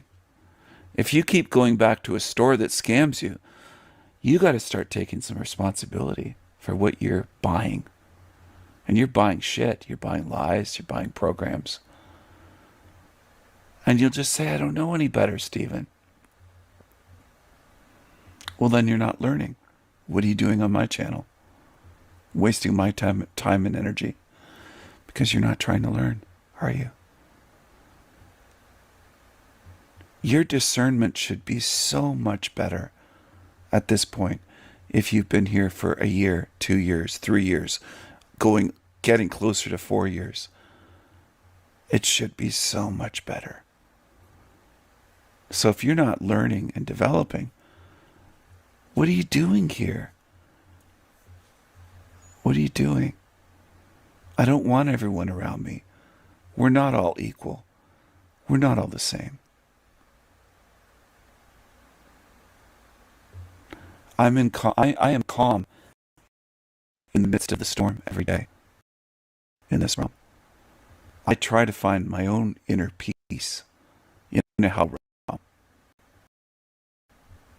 And some of you are shaking your heads, saying it makes no sense, it makes no sense. I hate those comments. I loathe seeing those comments every week on my channel. You're screaming that you're missing the point when you say it makes no sense. It makes perfect sense. And I've shown that with evidence. So you're trying to dispute what I'm showing and saying it makes no sense. And you provide exactly zero evidence. Zero. You make claims like Lolita. Because this place makes perfect sense. And I've shown that with evidence. So I don't know what you're talking about when you leave me comments saying it makes no sense. It makes perfect sense. It adds up perfectly. Perfectly. It's akin to me saying that object there weighs 200 pounds, and I know it does. And you put it on a scale and it shows 200.000. It's 200 right on the button. And then you shake your head and say it makes no sense. And I'm saying it does make sense. I said 200 pounds. Exactly. You weighed it with your scale and saw it. You saw proof that what I said is true. And you're shaking your fucking goddamn head saying it makes no sense. You might as well wear a t-shirt that calls you zombie. Zombies in denial. That's what many of you are. You could call me harsh or whatever, but when I show you evidence and it proves it, and I prove my case and you shake your fucking head, then I know what you are. I know you don't belong around me. You're something that does not want the truth. You want to shake it off and be in denial. You're not going to be able to shake off the storms that are coming. They're not just physical. That's all humans worry about. Oh, there may be a war, a world war, and they get all worried. What about spiritual wars? Oh, it never crosses your mind, does it? Does it? There's going to be storms and wars. Spiritual wars. Warfare and psychological warfare. And I'm not saying to scare you. I know how easily scared you are, how skittish humans are. You live in fear, and then you pretend that you're so strong, and you're not. Just like the demons, when I go there and there's 5, 6 of them, 7 of them versus me. They're cowards. Some of you can't even see that much. You see me taking on these demons and you say, how does he remain calm and how does he take them all on? You're sitting watching my channel and you're not learning.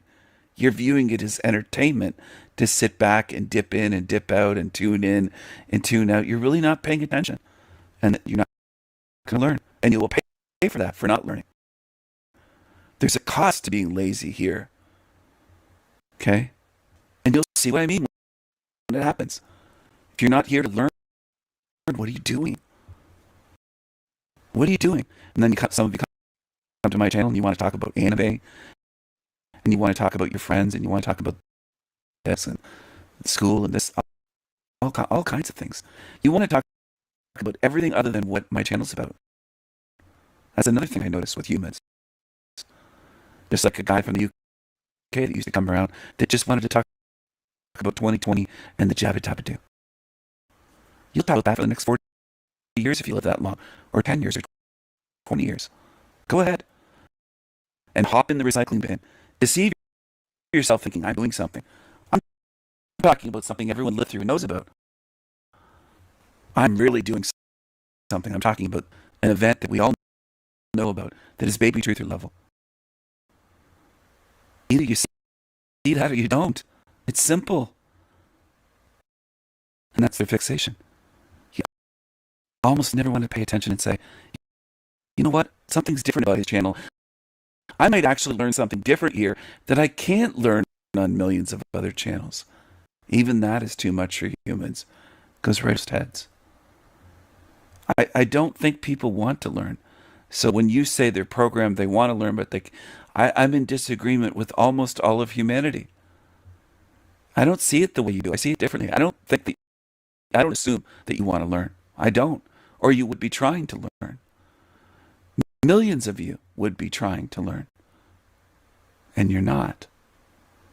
So that indicates something to me.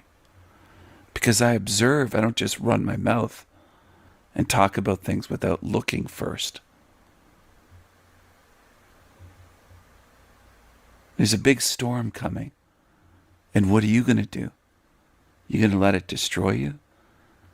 Or are you going to say, you know what? Stephen's leading by example. He's calm in a storm. What are you going to do? You're going to run away and hide? You're going to run into the arms of Team Evil? It's laughable. Some of you will run right into the arms of cannibals as they devour you. And you look stupid. Beyond stupid. You've been warned, told, shown, and nothing seems to reach you. So I know there's a problem with most humans. Because it should reach you easily, and it doesn't. That shows me something about what you are, what this place is, and where I am. You show me things all the time without trying to. You're not trying to show me things, but your words and behavior show me things. You're shaking your head. It makes no sense. It makes no sense. Oh, it makes perfect sense. You just haven't been paying attention.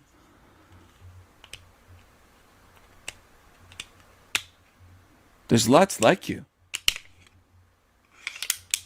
There's lots that have come and gone from my channel like you.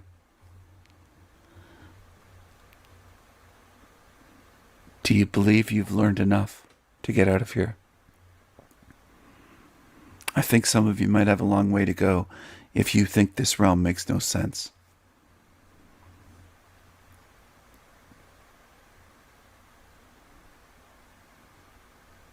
And if you think the storms coming make no sense. When in reality, they make perfect sense. And if you're so warped to think that I'm programming you instead of trying to deprogram you, then you're fucked up, you're FUBAR. I don't want you around me. I don't want your kind near me. I don't want you. I don't want cockroaches around me. I don't want misery and disease and zombies around me. Go with your kind. Go where you belong. You don't belong around me. You don't belong around me. Go yell somewhere else and panic and live in fear. Somewhere else. Just stay away from me. I hand you alchemical gold and you try to spit in my face. Fuck you. I don't want you around me. If you can't see what I'm doing by now, there's something so direly, deeply wrong with you. I don't want you around me. Stay away from me. Stay away from me. I don't want you around me. Stay away from me. I don't want you around me.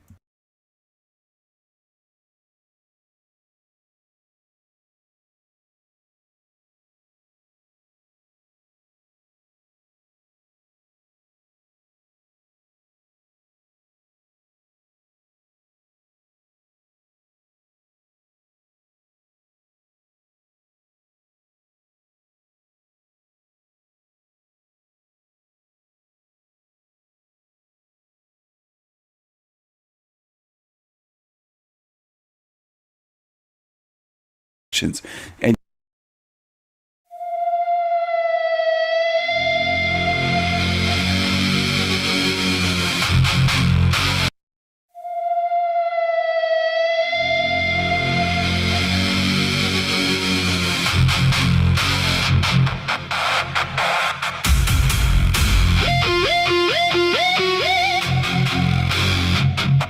Saturn on my skin, black ring, cold crown. I walked through the grid and I burned it down.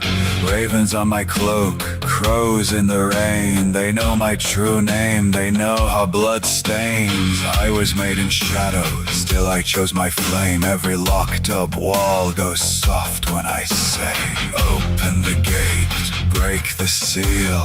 I am the hand that makes it real. Hell holds tight, I tear it wide. I step through the ash with a storm inside. The Raven King can do anything. The Raven King can do anything. I cut through hell, I break the chain, I kill the dark and still remain. The Raven King can do anything. The Raven King can do anything.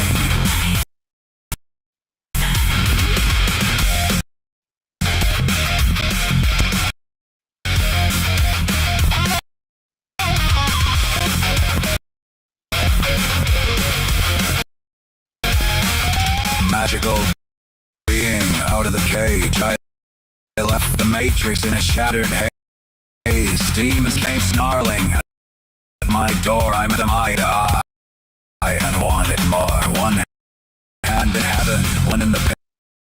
I speak one word and the snakes all split. Raven wings black out. All that evil shit was built to bind me. Now is the time to end. Sewer matrix. Open the gate, break the seal. I am the hand that makes it real.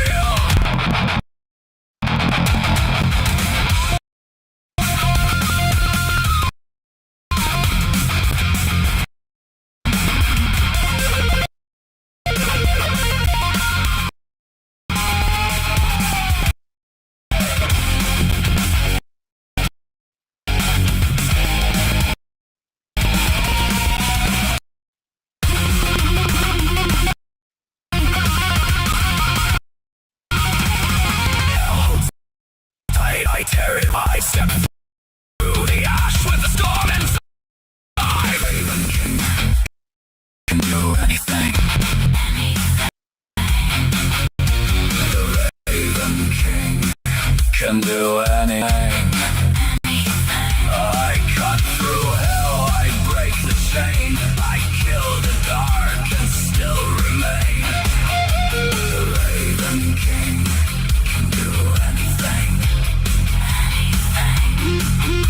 The Raven King can do anything. Hear the crows now crowd the sky. Oh, the world tremble, watch it die. I am not lost, I am the key, I am the door, and the fire in me. The Raven King can do anything. The Raven King can do anything. I slay the demons, I break the chain, I seal the hell realm and crown the flame. The Raven King can do anything. The Raven King can do anything.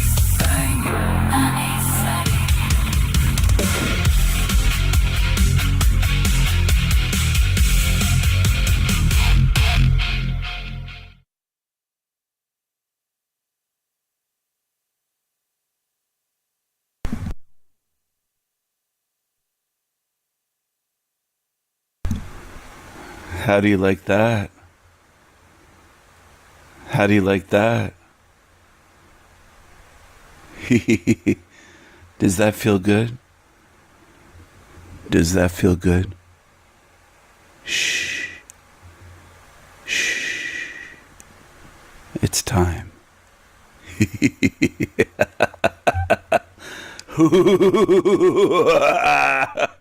I'm sorry, I'm just in that kind of mood today. Tonight. This morning. Tonight, this morning. Which is it? Which is it? When does night bleed into day? When does night bleed into morning? I could play the word magic thing and say morning is mourning, like mourning a death. The death of what? The night? Are you mourning the death of the night? Because the sun rises? The sunrise? We could play those word games and word magic all night or all morning. That's what people enjoy. Most people enjoy stuff like that, and they think, wow, that's so profound. Kyra and the Lost used to play all these word magic games. They thought, wow, man, that's so deep, that's so profound. And where did he lead them? Nowhere. Right into slavery again. Worshipping Earth, Mother Earth as a goddess, crying tears for Mother Earth, a monster Earth that will devour you in the end, and believing in a great father and mother figure of gods above you. Disempowerment, slavery, mental slavery, and spiritual slavery. Congratulations if you want to follow that. That's simple. There's already billions, apparently, supposedly, allegedly, on Earth, billions, in religions. What's the difference? What's the goddamn difference between what most of you do on YouTube? You're following these gurus leading you to slavery. You're foolish. And you don't want to think. Now, if you did think, you wouldn't have to just believe me, see it, and go, that is slavery. If you have a master, that makes you a slave. It's very simple. If you want to be a slave, stay here. Stay in Hell Realm forever. I showed you some beautiful visuals, red and black, of a fiery Hell Realm. I'm trying to reach you, but most of you don't want to be reached. You prefer your programming. You prefer the lies. How do I know this? Am I just guessing? No, I observe. I pay attention. I observe people. And I see what you follow. I see what you choose. Most people choose slavery in programming. They choose to follow liars, evil, false liars, demons, felons. sex offenders, creatures, agents, shills. There's tons of them out there for you. You could be like a little kid in a candy store with so much variety, so much to choose from. Millions of choices. And that's what most of you do. And then you'll claim that you're innocent. It's not your fault.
We spent the day in one of Australia's most Muslim suburbs. This is Auburn in Western Sydney. Only 28% of people were born in Australia and only 4.3% had both parents born in Australia. 12% of households speak English at home, and Islam is the top religion, with 38.5% of people identifying as Muslim. Less than 10% of Auburn is Christian, and the Christian population has roughly halved over the last 20 years.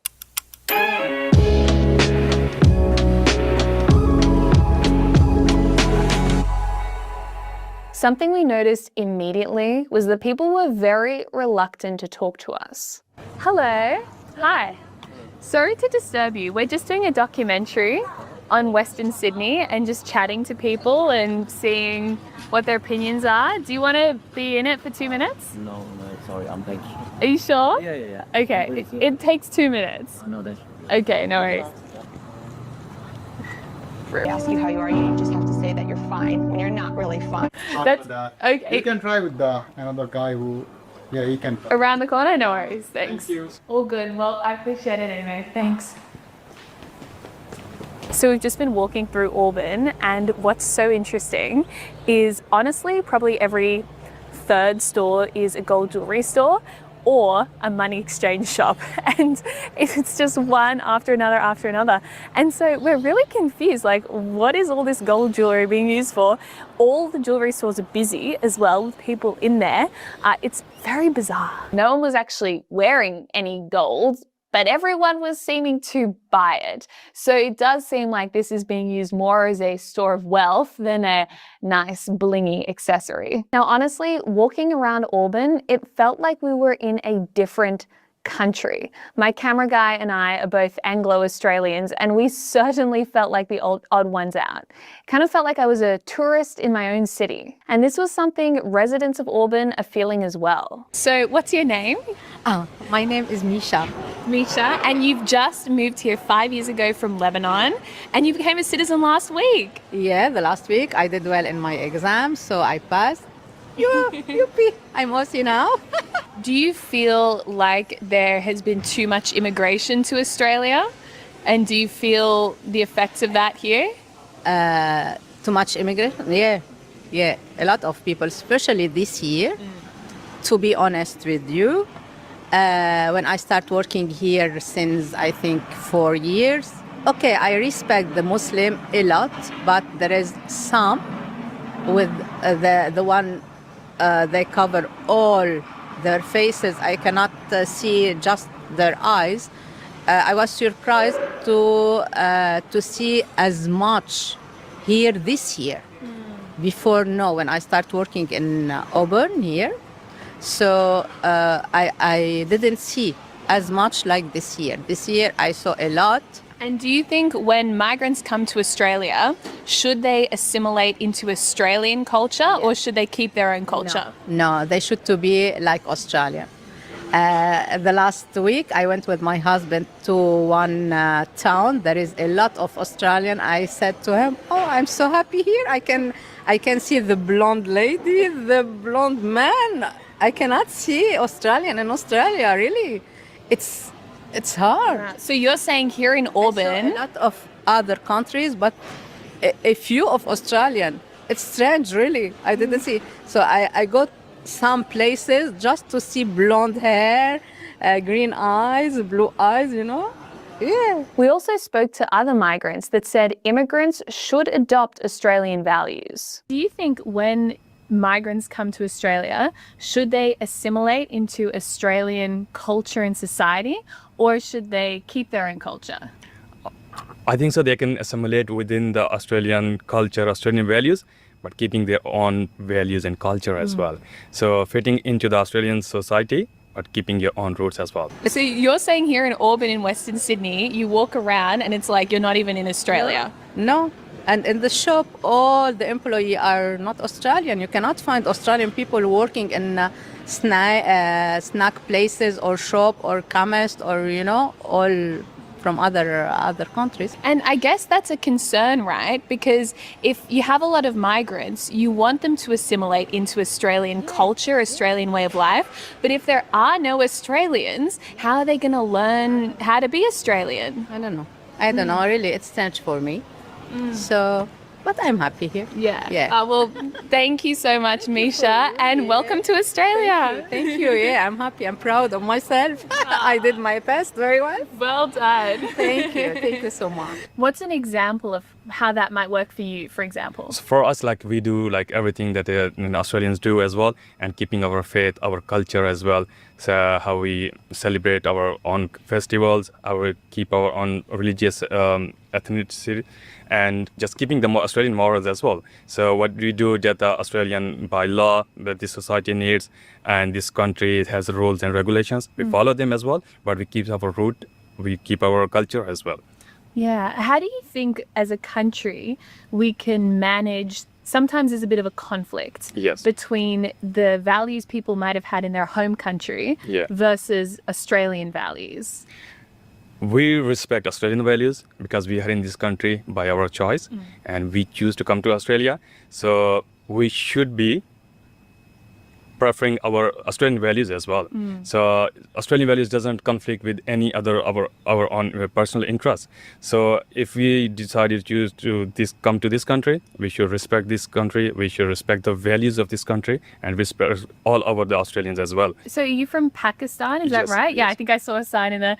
Here's a hypothetical situation. If Australia and Pakistan were in a war, who would you fight for? Wow, that's a very challenging. But definitely, the country you live in is your country as well. But I think so that's not gonna happen. Well, definitely in the country you live in, you believe in within the country, and you are as a human, you are more you are more, like towards the country you live in. So it's just. So you'd fight for Australia? Of course, if we need it, we will just fight for Australia because this is our country now. This is an even harder question. In the cricket, who do you go for, Australia or Pakistan? Oh, okay. So it's also a tough one as well.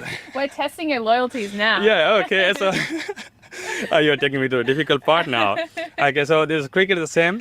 We love Pakistan cricket as well, but we support Australia. The Australian cricket, we just love the nature, how they play cricket. The cricket should be played. Yeah. I think like every other playing cricket, they should learn how Australia plays cricket. So are new migrants managing to walk this fine line between adopting the Australian way of life while also retaining their own religion and culture? Well, Auburn, to be frank, has a problem.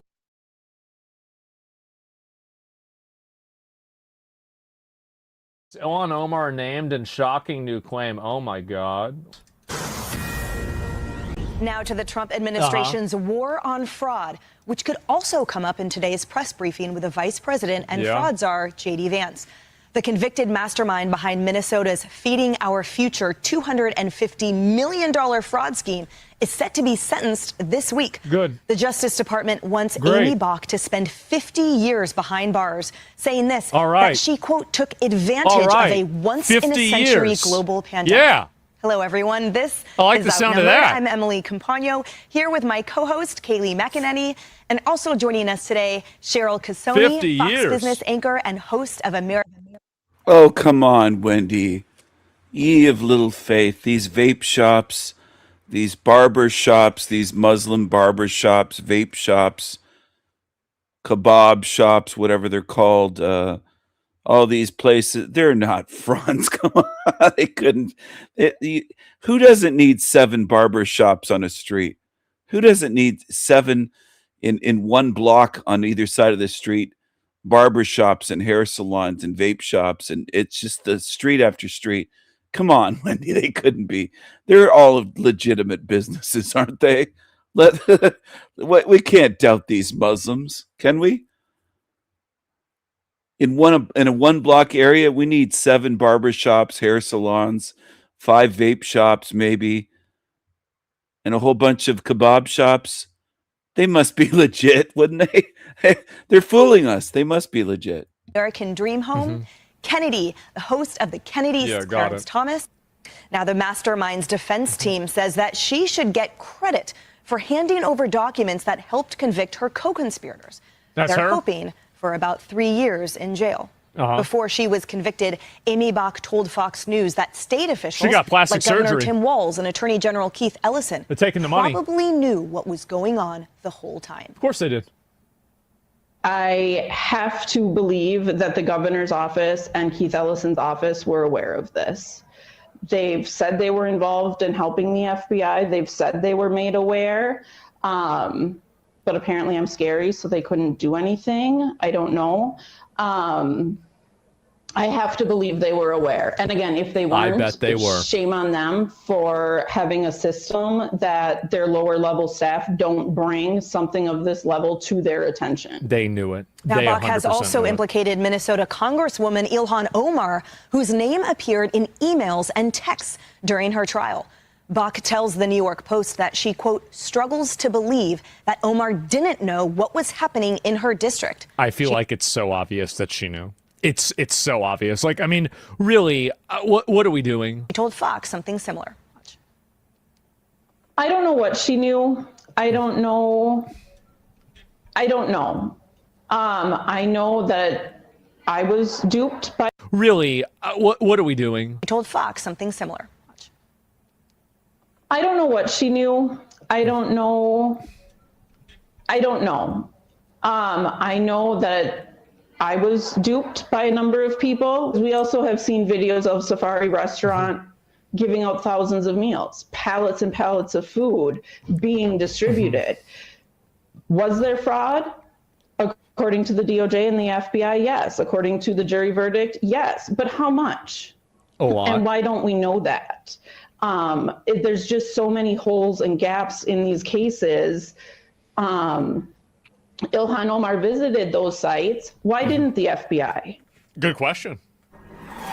John, I feel like rarely do we get so many statements coming out of a defendant's mouth, right? That's and a this lot. is really Yeah, interesting that she's roaching out. essentially saying she's the part of the prosecution's case against the whole institution writ large, which is new or should have known. But here it seems like there's a lot of known. What is your take on both sides of this issue here that she faces in court? For sure, she's trying to get a lower sentence, so she's trying to cooperate with the government. Yep, she's and snitching. the prosecutors should be taking advantage of this to see if this is a broader conspiracy.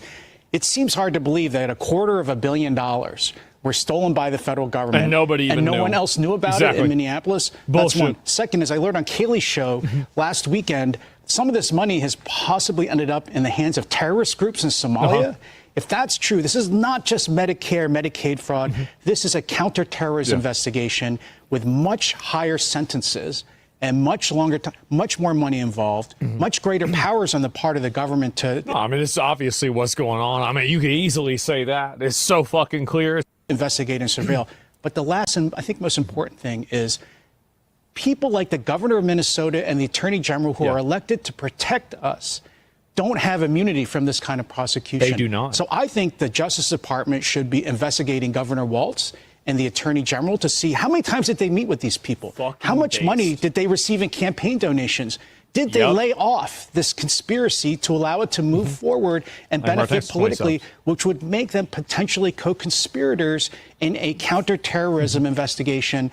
And they need to be held accountable, I think. Co-conspirators in a counterterrorism. See, I like this guy. This is good. Not just them saying, oh, we eventually cooperated with the federal government when we investigated this. Were they involved in it from the beginning? Such great questions, because the money flow, Kaylee, indeed, it went even to Somaliland. I mean, the ability for the government thus far to It didn't trade. go to Somaliland, went to Somalia, as far as I know. There's two separate countries. Somaliland seems to be the separatist movement that is more reasonable, and Somalia is the PvP server.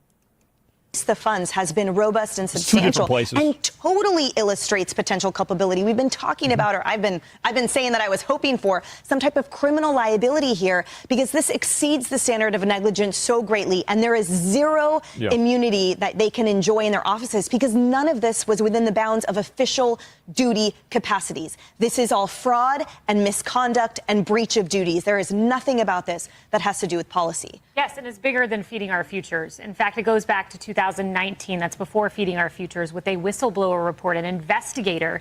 That investigator sounded the alarm. It was his job to investigate things like this. His entire unit sounded the alarm, saying it's a near certainty that at least a percentage of the fraud proceeds in Minnesota go overseas and are being siphoned off to one or more designated terrorist organizations. So to the point that somebody needs to get in trouble for this. Like, and I'm talking about serious trouble. Like, you're talking about having money get reallocated to literal terrorism. Professor Yu's making, if I'm Tim Walz and an investigator in my government, who, by the way, his unit ended up being shut down. Why? I would listen to that. I would pull him into my office. I would find out about that money and ask, why and how is this going overseas to terrorists? I agree with Professor Yu, and he presented this theory to me for the first time. If you're aiding and abetting terrorists, this could be terrorism charge. This is a big deal. But state actors is where I'm looking at for prosecutions at this point. These fraudsters, it's like playing whack-a-mole. You hit one fraudster, another one pops up. You hit one, another pops up. You need to look at what state actors knew. And that's something immediately when I presented John Yu's legal theory to the vice president, he said, I'm going to go to DOJ. I'm going to take that there. They should be looking at this. Of course, the facts match the law. That's DOJ's call, not the executive branch's call. Nevertheless, we need to look at it. And finally, I would just say this. Gavin Newsom, too. I mean, going back to 2022, he was warned about hospice fraud. What did he do? He put a moratorium on hospice. He shut down 287 hospices, but that was over 4 years. J.D. Vance has shut down 800 hospices in 2 months. So what was Newsom doing? Why were they sitting It's engineered. It's on this information? All this is Why designed. were governors enabling fraud? And I would just note, Newsom hit back at J.D. Vance this weekend saying, JD's lying in the fight against fraud. We've walked the walk. You've walked the walk? Then why'd you do a fourth of the work that the Trump administration has done over a 4-year period they have done in 60 days? You're not walking the walk. You're playing catch up. And there have been zero. No, they did the minimum requisite for them to say that they did something, and then they let the rest of it go because they, like, I mean, you're always going to have casualties, right? And so, like, at a certain point, they have to sacrifice some of them because it's getting to be too obvious or too problematic. But that doesn't mean that the existing system is removed. It just means that they did enough to placate people that are critical of them. That's it. Complaints It's or optics. resistance Yeah, it's the from only those reason I did it. 800 organizations shut down because indeed they were fraudulent. Now, you talked about Gavin Newsom's always over chatty response, but Governor Walz had. It's called ingesting. Wow, let's change gears here, everyone. I hope you're not eating. I hope no one's eating. And if you are, I'm going to give you a warning. This might make you sick. What's on the screen? Please click it off or don't look at the screen. Just listen maybe. If you're eating and you have a sensitive stomach, please. I don't want to make anyone sick, please. This is a warning. I'm showing a creepy creature on the screen. I'm showing a creepy creature. This video is called ingesting. So I hope that you are all reading Randy Green's work. And I know that people have ordered the books and some of you are signed up for her progression work and doing that work. I'm watching her videos. I'm on the 5th book now. I'm reading Terrology, which has some information about our ingestion process. And this has been really close to my heart, so I'm going to speak about how I get more and more refined in this process of what I am ingesting. So you remember my intercourse video where I strongly asked people to stop sending me videos, please, because I cannot ingest that content anymore. I've also told you that. Hello, everyone. This is the eyes of that creature at the beginning of its video. All right. Give you another look. It shouldn't take you 20 years to see it. It just shouldn't. I don't trust people as much anymore. Excuse me. It's just taking you too long to see anything. And I just don't buy it. I think it's like you're wasting my time. I've released a huge amount of books that I had to read through to understand the minds and also the emotional fields of people in this society, in the world that we're in. And I would say that we're in a non-pristine system that has been extremely regressed. As Randy said, the timeline event is the Big Bang, where everyone got regressed and fractured. There is no Big Bang. She's calling that a timeline event. It's bullshit. Big Bang bullshit. It's one of the easiest ones to see through.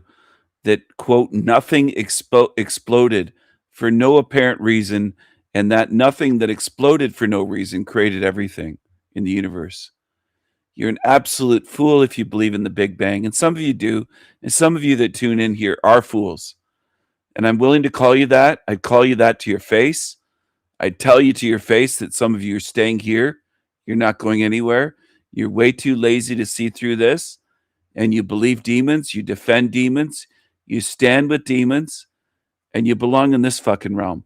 Here's the eyes as they changed a little bit during the first minute or two of her video, whatever time we're at there. How much have we played? 1 minute 36 seconds, so not even 2 minutes. And the eyes are just going full on snake eyes. And what do most of you do? You either applaud or you deny or you say, what is he talking about? Or you just don't focus. You don't have focus. You don't have the ability to focus and learn what I'm talking about. Most of you in the realm, most of you. Most of you don't. You're just fucked. I can't help you. Go away. Go where you belong. Do you love your demons is a new meme. It's showing an Apple computer screen. I made this for you. I make memes for you. I make music. I show you in every conceivable fucking way that there is, and you don't see. And it does annoy me because you're playing demon games, most of you. You look at this on the screen, what's wrong with that? What's wrong with that? And you know what? Few of you say anything. It shows me you're not learning. You're not seeing. You're not learning. You're not focused. You don't belong on my channel. Go away. Go the fuck away. Go watch Lolita Shit Channel. I'll drop a link for you idiots in the chat right now. Go watch this shit. Go watch this shit. This is where you belong, shitheads, demons.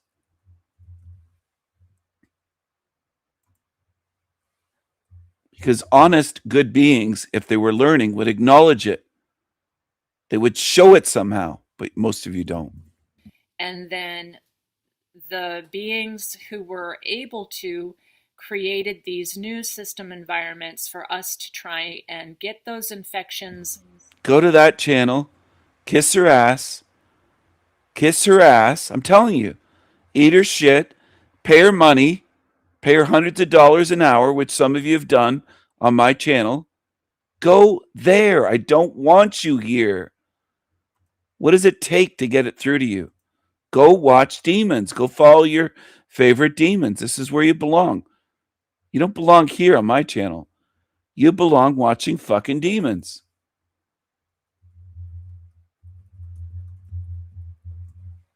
So fuck off. Go there. Give her money. Stay away from me.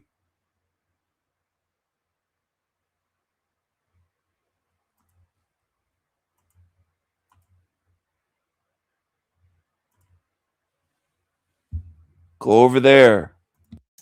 Out of us to get out of these regressed patterns. And so Randy was one of those founders of this place. And she very clearly says that there is no such thing as source or God or divinity even. That when you get to your full human level of a full human, you are a creator being. So I'm going to speak about that. But how do you get there? That's what we're working on, we as a group in this community. And one of the things that I heard Randy say in a recent video of, the progression work that she was offering in 2024 was that when you start to get into this refinement process, people will fall away. So for instance, within my own family, I want you to know that no one in my family watches my videos. So I don't have support from my family. I want you to know that. No one watches my videos. Not my mother, not my brother, not my cousins, not my daughters. Nobody watches my videos. Because they're not able to come into this refinement process with me. Even though I will tell them about the work that I'm doing occasionally and who I'm studying with, they're not interested.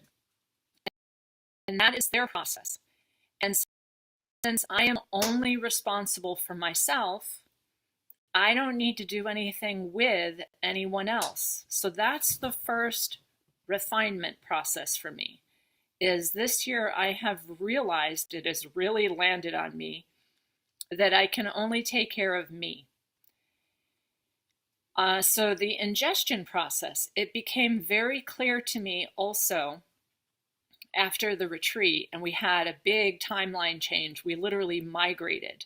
Remember, November 7th through November 11th, we had G5 solar magnetic flares that caused auroras all the way through Florida. So where we were having the event, the sky was purple and pink and big auroras. So there was a huge amount of energy coming into our system, and everything changed for me at that point. Because after the retreat, I had a few people over to the house, and my level at that point, also we were having G5, so I mean, it was intense for everyone, but my level of the need for solitude after 30 years of being a counselor, a teacher, a mother, of kind of like always being there for everybody, I now realize I need a huge amount of solitude. So that's the first thing. I realize that I don't.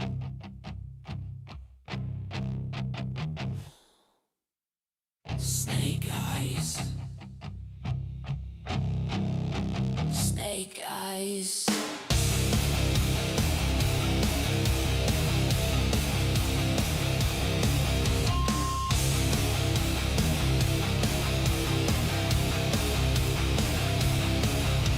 Snake-eyed demons. Snake-eyed demons.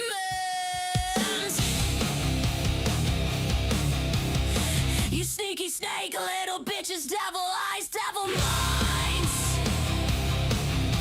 Liars, liars, dance in the fire. Snake-eyed demons. Dance in the fire.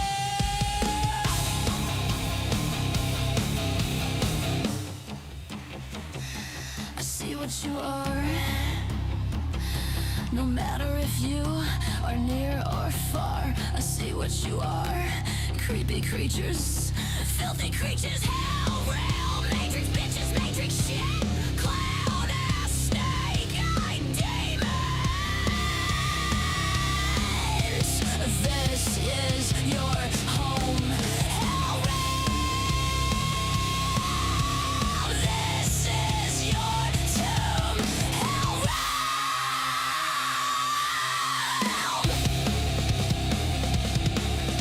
Snake-eyed demons, filthy matrix losers, losers.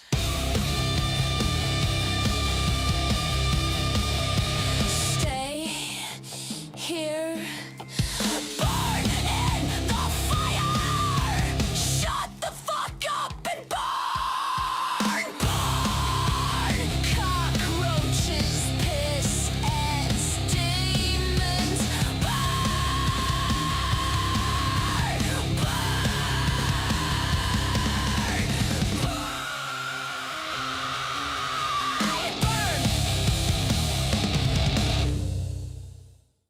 After 30 years of being a counselor, a teacher, a mother, of kind of like always being there for everybody, I now realize I need a huge amount of solitude. So that's the first thing. I realize that I don't want to ingest conversations and so forth. So I've been very sticky about your emails to me, and y'all did somewhat better this week. But again, I don't want to hear when you woke up.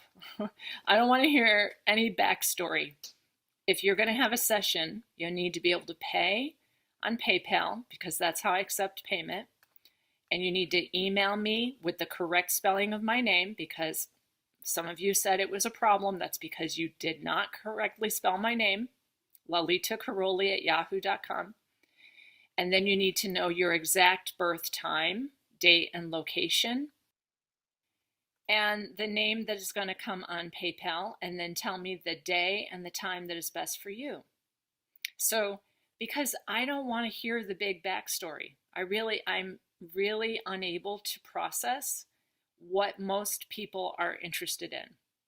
So still, in doing sessions, this is what I hear. People are still doing the base program of, why doesn't my child love me? Why don't I have a good partner? What am I going to do for a job or a career? And is my so-and-so going to die so that I collect their inheritance? I'm not kidding you. All right. So that's the base program here. The base program, which I actually consider an absolute sacrilege, is your attachment to your children, the breeding program, money as like inheritance, and what am I going to do to be a slave in the world? Career.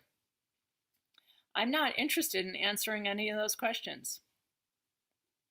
That's part of like your refinement process.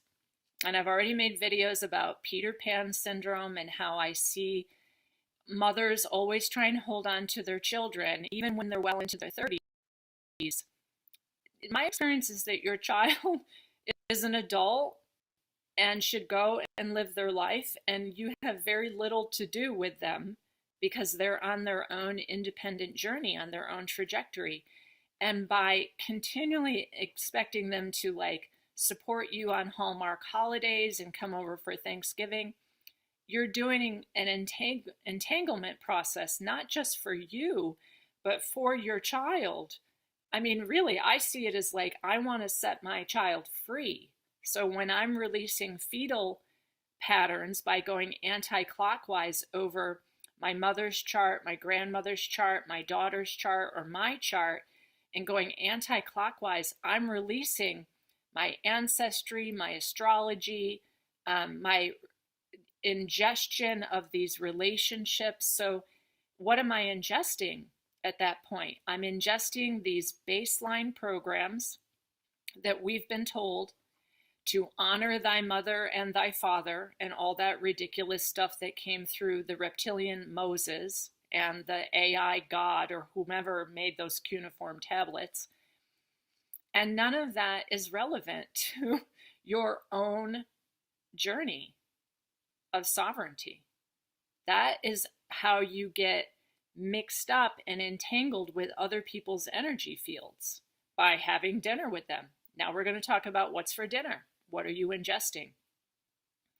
So Randy talks about this pretty clearly, and it's hard to take. All right. But she's talking about this enterology, and this is something that I was already aware of, that food is an electrochemical transmitter. Food is an electrochemical transmitter. So when I'm taking you through my garden, I'm showing you how I'm growing the food so it's light filled. It's full of light. It's also full of my particular genetic patterns and what I need, because when I'm gardening, my hands are in the soil and certain amounts of my skin cells are coming off into the soil. And Claude's also. So we're interdependent that way. We're literally quantum entangled, Claude and I, with what we grow in the garden.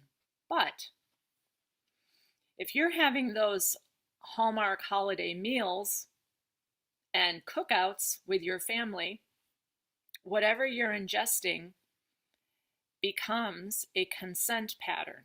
Let's start with it that way, a consent pattern. So that if you're eating, pork or pig that has been mass produced in a slaughterhouse and lived its life in a horrible little pen in its own shit, and then was electrocuted to death, you're culpable for that. And that ties you into the demon world. All right?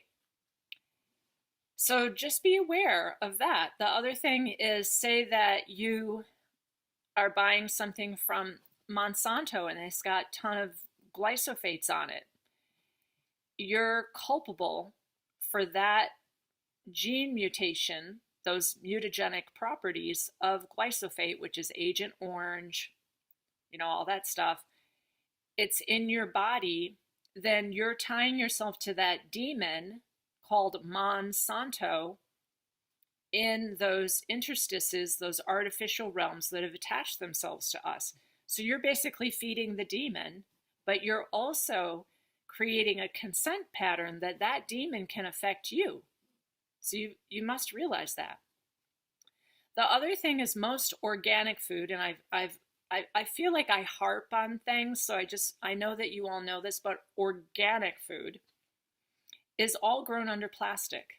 It's all infected with levels of polycarbons, plastic, because they have rows and rows, fields and fields covered with plastic, and then they have a plant like in the plastic, and that's considered organic. So if you're eating organic food, you're culpable for all of that plastic, and also whatever's leaching into the soil when the sun hits plastic, it's breaking down into, your plant, your lettuce, your spinach, your kale. And so for me, I grow that out in composted soil. And both places where I live, both New Hampshire and Florida, have horrifically poor soil because it's just sand. All right, some things will grow there like carrots because they like sand. Spinach does okay because it likes sand. But other than that, we have to do huge amounts of compost and pay thousands of dollars for big truckloads of compost manure to come in. This year in New Hampshire, we're getting it from an organic place in Maine that is composting like seaweed, but even that has all that red tide stuff in it that comes up with the algae and the red tide. So you have to realize this is a very delicate system of the control matrix, which I think is a dependency matrix. It's not even a mind control matrix. It's that you were made into a combustion machine and you have to eat things so that when you eat things, the basic way of, the lizard landlords and their way of getting you is by what they're putting in the food, how they're processing the food, and then you're culpable. You've consented to a type of rape of the land. Big plows, big ag, raping the land, monoculture crops, and so forth. So when I try and speak to my own family about this, they will say, stop being a know-it-all.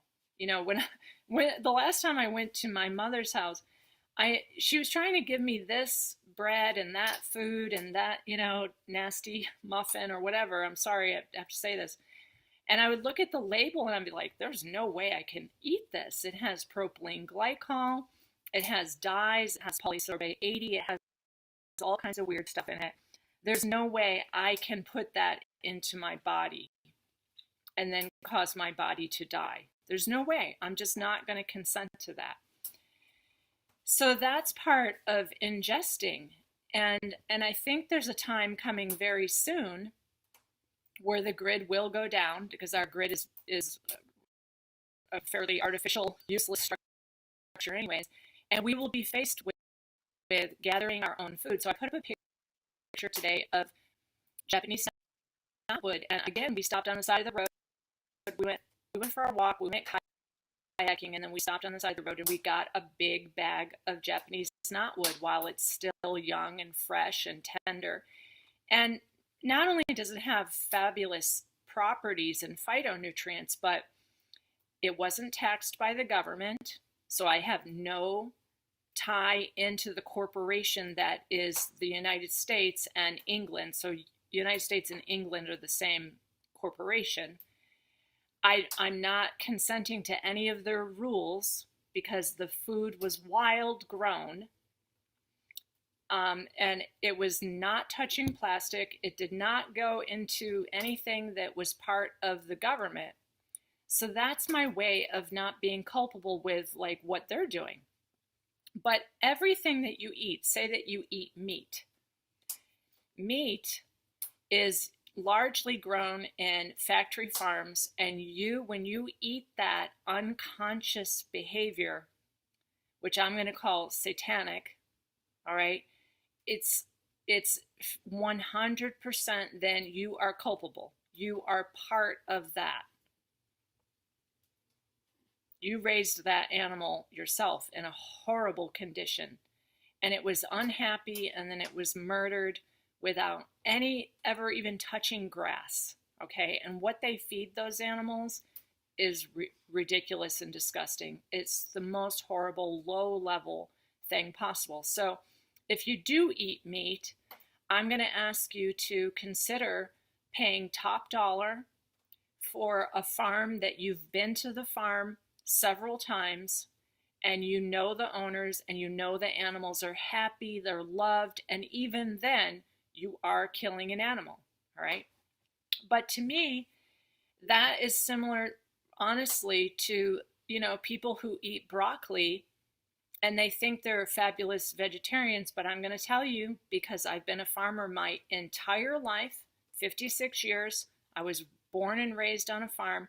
If you eat broccoli, you murdered as many cows, moles, raccoons, woodchucks, possums, squirrels, worms that are other kinds of little enzyme type of wormy creatures. I know this because I'm a farmer and Claude has to go out there and get grubs off the zucchini. So you killed things too. So I want you to be honest about that. But realize that if you grow it yourself, you have a little bit more awareness and compassion for the soil. You're not just plowing up like baby birds to put down fields and fields of soybeans, because you are. Don't think you're not. All right, now I'm going to also get into something that Randy brought in about correct intake of carbohydrates on page 74. Carbohydrates do nothing for you. And in fact, the amazing thing that she has to say about it is that it was brought by the Sumerians, which I believe are the Anunnaki, as a food for their slaves. So they brought, it's not even from this system environment, they brought grains in. And so that answers all those questions I had from the archaeology. Where did these grains suddenly come from during ancient Sumer Mesopotamia? Well, they brought them with them. And if you're eating grains like bread, like my mother's main diet is bread and muffins and cookies and stuff like that, you're making yourself digest slavery, enslavement contracts, all the way back to Sumer, of who brought those grains here. So be very careful about your grain consumption. Do not think that eating like cookies and muffins and breads and whatever, pasta, is good for you. It has no nutritional value.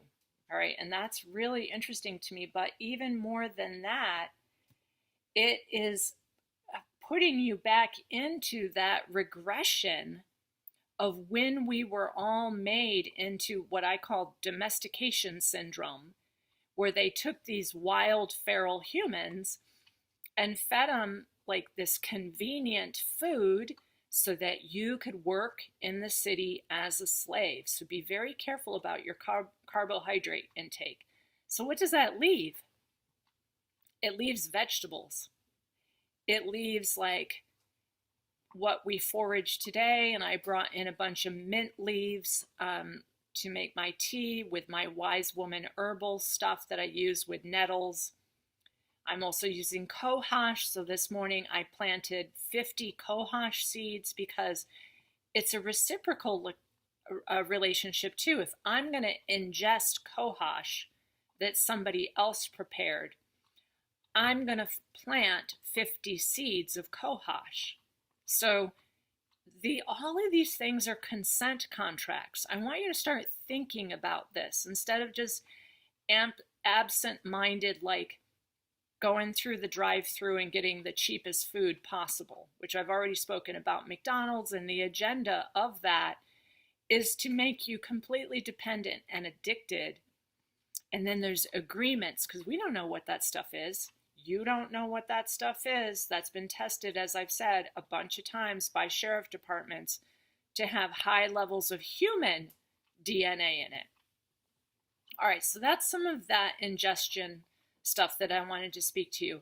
And if it feels like it's too much to be this aware of what you're eating and then who you're contracting with back to the demon world, that then can come and be like a lizard landowner and go like, oh, well, now I own your genetics and I can make you into a whatever I want to and put whatever parasite poltergeist into your energy system through what you're ingesting.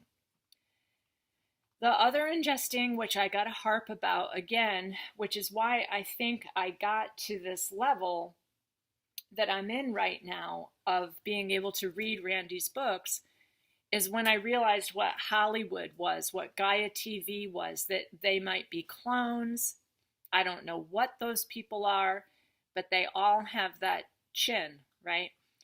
So when you're ingesting that stuff, you're adding to the emotional and the mental layer that is the astral barrier. All right, you are imprisoning yourself by being a pervert, basically, by watching horrific stuff that goes all the way back to the Romans and the Colosseums, and you just get used to watching horrible stuff. So please don't do that. Stop doing that. And people are like, oh, I don't have a TV. I'm just watching on Netflix. It's all the same stuff. Even if you're watching some, white hats versus the black hats videos by the so-called truthers, you're watching the same stuff because the politicians are part of the demon world. If you read Randy's book called Modern History, she opens it with like Winston Churchill having a conversation. I think it was Winston Churchill. I don't know. I don't know who these politicians are because I don't follow this stuff. But he was having a talk with a man in black who is like a shade, meaning that he doesn't fully materialize. He's a shade, but he's wearing a black suit. That's who these politicians are beholden to. So if you're voting or watching some truther channel about how some politician's your messiah, you're making consent contracts there too. You're ingesting that. So then they own you. They have rights to you. You are their property. You consented to watch that baloney about some politician. Okay, and then the other ingestion area where I've spoken often is, people are always like, well, when am I going to get a partner? When is my love life going to open up? And I just say to those people, I cannot do a session with you because we still do not understand sperm. Remember, in the Paleo Hebrew, sperm is called the faithful servant, and it looks like a snake, and in fact does tie into the reptilian or snake DNA. And what Randy says is it ties men to the abyss. The abyss. All right, what is the abyss? The energy that man has from that Y chromosome is elitism and the wish to conquer. That he knows better, so he has the right to get angry. He has the right to yank you around, yank your dog around, yank your children around, yank a plant around, yank a cow around, smack a horse, be violent in general. That is the abyss. The Y chromosome will often tell a woman that she's stupid, that she doesn't know, that she's ruining his gambling project on the stock market. I've heard this. Listen, I've been a counselor for 30 years. I've heard this again and again, day after day, 2 to 3 sessions a day, which is why I've got to retire now. I know I've got to go into solitude. I know this. Because we have about 9 years left, all right? And Randy amazingly gave the same date that I did, which is like 2035. So from 2025 to 2035, we're in a crunch period. We're not just 5 years behind because of the mass psychosis event. We're eons behind in terms of getting ourselves back together, getting all the fractures that happened from the Big Bang, getting all the reversals from the reptilian riots and colonization of the reptilians, so that all of us got regressed into reptilian, avian, insectoid, and a little bit of mammalian. Like, we're chimera. And it also depends on what you're ingesting. So if you're ingesting horribly massacred food from plastic commercial DuPont stuff or Monsanto stuff, you're making deals all the time to have your genetics mutated. Basically, that's how it works. plus all of the colors that open portals and the chemicals that also are opening portals to demons. It's amazing what is going on here. We have to refine to that level what we are ingesting. Back to the sperms. You know that a sperm is attached to the inside of your body and can migrate just like fetal cells. So sperms take your volition for over 7 years. So when somebody says, oh, I've been celibate for 6 years, when's my next boyfriend coming along? I'm going, be celibate for the rest of your life. Be very careful about what you're ingesting, because not only that, but the sexual cooties have little to do with even the secretions. It has to do with parasites and poltergeists in most people's first and second chakras. And men, and by and large, are ingesting porn now.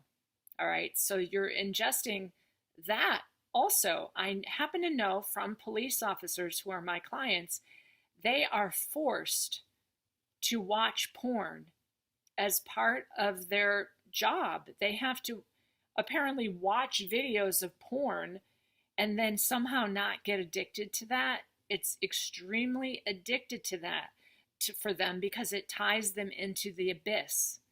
So please be careful. I would say, again, celebrate celibacy. I've told you that before. Now, in terms of my kind of blunt approach with you, you know that since 2017, I'm making videos. Since 2017, we had this period between 2017 and 2025 where we were doing the transition of realizing what is happening here. And I've had hundreds, if not thousands, of videos made of me, made about me, saying that I was part of Team Evil and so forth. You all know all of that stuff. I've been threatened with lawsuits, and I've had death threats against me. So I have a very blunt, candid approach. In the next few videos, you're going to see me probably become a lot more quiet and introspective, because now I can't fight the predator mind. The predator mind is crazy out there because of what people are ingesting. And my cousin Misty put up a little video of Rochester, New York, where she and I grew up, and I went my undergraduate degree out there. And tons of homeless people. So not only do we have the clones who will get up and vote and, you know, take the next subcutaneous poison. Not only do we have, like, I think more than 50% clones, and then we've got robots, humanoids, and then we've got people that have been completely severed from their, what I'm going to call, higher self. Now, it's upsetting to read Randy's templates, the template readings. I think she offers 30 of them, because when you start to realize you're a chimera and that there are no aliens really outside of us, they're inside of us, these Draco reptilians, the Nog, avian groups, the insectoid groups attach themselves to us. They're inside of us, not outside of us. And it is very upsetting to read that stuff. The other most upsetting part for me was that many of us have been kept in a stasis chamber or a hibernation phase, and then will be put in at a certain time to be used for our genetics by certain groups, so that you don't even get back into the recycling program here. Sometimes you are sitting in a stasis chamber in hibernation until your soul starts to disintegrate. So you hardly have a soul left, and you're not connected to your spirit or your spark, which I don't even think is from this galaxy. I think that literally it's a different galaxy, which is not the less progressive galaxy, but is still the holographic metaverse. It's all holographic. And it's all very real. And it's all very necessary to take part in. All right, because you have to get your fragments all back and come back to fully mammalian human. And then you'll have the self-healing process so that you don't die, you're not disintegrating, because you'll be a full human. And then you'll be a creator being again, which is what we are meant to be. So people still can't understand there is no divinity, there is no God, there is no source. That when you're fully human, you're a creator being, and that's what Randy is. So she is a very old being. I don't know how old Randy is, and I'm not going to speculate, but she is old enough to know what happened between Sirius A and Sirius B and the Big Bang. I mean, she was there for that. And then she tried to rectify by creating this system environment that then got invaded. So all of that stuff is distortion fields. I've called it distraction. I have called it kind of like the mental goo that gets into you, this distraction stuff, but it's distortion. It distorts your genetics when you're watching Netflix. It distorts you because you're tuning in to frequencies, vibrations, and radiation fields that are not you. And everything is electrochemical like that. So it's getting a loosh feed off of your fear or your excitement or your lust or your desire. Women and their artificial X chromosome are tied into the underworld where they're, looking for their knight in shining armor. They want Prince so-and-so to rescue them because they're a damsel in distress, and they want their king and their prince and their knight in shining armor, none of which is going to happen. None. People are always saying to me, well, you have Claude. And I've told you, like, you do not know the difficulty of this, folks. Like, he's a good man, but we both act very independently and sovereign. And it's hard to live with me because, as you can tell, I'm one of those, like, it's got to be really precise in my world. I don't settle for things. So it's hard to live with me. It's very hard. It's hard for me to live with me. All right. So I have to tell that because I'm always like refining stuff, figuring stuff out. What is that? Don't contract me with that by talking to this strange person on the rail trail. Like, what are you doing? Why are you involving yourself and entangling with that person's energy field? It's hard. It's hard to live with me because I'm like that. And now I'm going to go into a phase, I'm guessing for about 6 years is what I'm feeling, where I need to just solitude. I need to be alone. I need to be quiet. I need to meditate and do these practices of observing myself and trying to connect with whatever's left of my true self. It might be all the way back to Hyperborea, because I'm kind of wondering, why is magnetic north going to Siberia? What is Siberia? So I start to, go into those discernment fields. Like, what is that Hyperborea? Are the codes of the original human still somehow available in Siberia? Is that why the magnetic north is there? So that's some of what I'm looking at. So I'm trying to connect back with my Hyperborean stuff, not my Atlantean stuff. Don't give a crap about my Lemurian stuff. I'm trying to connect back with my Hyperborean self, if I was even here at that time. So that's what I'm working on. I started working on it yesterday. I was like, whoa. So that's a process that I'm going through. What else did I want to talk about? The ingestions. So the chakra system, our eating habits, our emotions. Let's talk about the emotional field. So Randy often goes into 1584. And she uses these things as a code that you're supposed to know what happened in 1584. All All right, I don't have the page for it, but in all the books that I've read so far, she refers to 1584 as the development of the emotional field for the astral barrier that encloses us here and imprisons us here. And that emotional field in 1584, please look it up. You know what happened? I've referred to it many times. It was the Inquisition. It was the burning of 9 million women. Any woman that was magical or still had telepathy or worked with herbs or grew her own food. It was considered the Reformation, right, where they wanted everyone to be like a proper Catholic. It was also 1584 was when they invaded Goa, India, but also South America.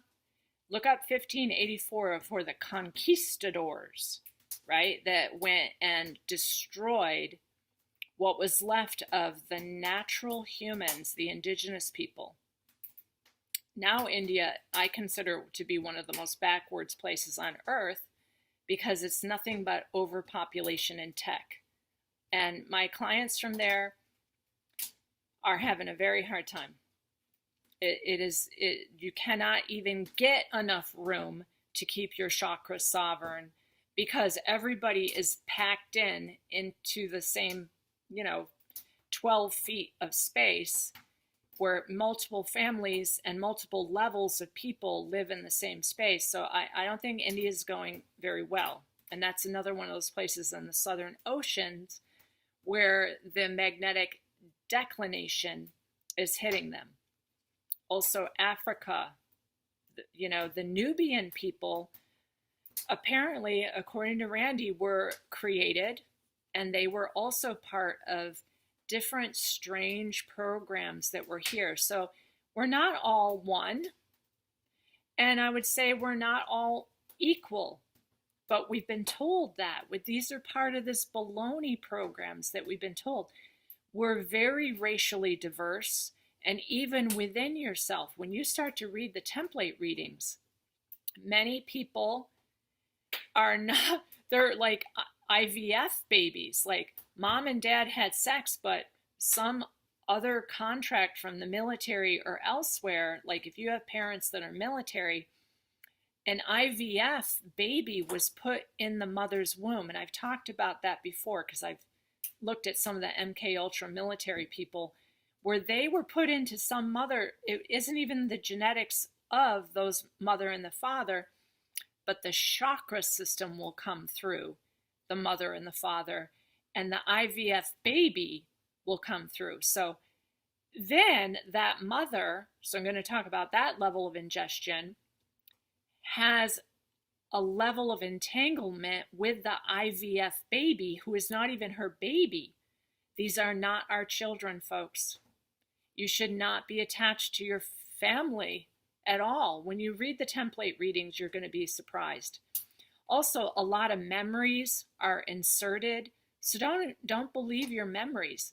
There's a lot of other critters that operate through us and then suddenly leave us, and you're a whole new person. So you can imagine as a psychotherapist or any kind of counselor where a woman comes in and says, I don't know, my husband, he's totally different. And you found out that like the group that was running him left, like the Dracos have left, the Nog have already left. So if a Nog has been running you, you're an empty shell now, based on some weird belief program that goes back to the Brahmins of India, which were run by the Nog. So you're an empty shell, like you're not even connecting with the fifth cycle, which is what we're going to go into as humans. So this is all like ingestion. 1584 created this emotional field of religion. And the clones were put in 1600 to make sure that everyone was marching off to church with their Sunday best and then tying that into the grid of the emotional fields and ingesting that is like, I don't even like to drive past a church on Sunday. I much prefer my New Hampshire property because there are no churches. Whereas where I live in North Florida on the Georgia border, it's the southern churches. Like every half a mile, there is a darn church.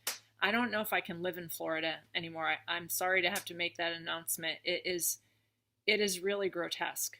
I mean, the property itself and the ancient trees I love, but the morphogenetic field is just backwards. And I'm ingesting it because I'm there. All right, that's a thing too. Like, what are you ingesting just by the field that you're in? And then in terms of the mental energies, that was the 1700s where they put politics and government and democracy and all this weird stuff into our minds, none of which should be here. All right, and then the mental fields add to the astral barrier where we're perverts doing perverted weird things, and then we enclose ourselves. So we need to observe this and get beyond it.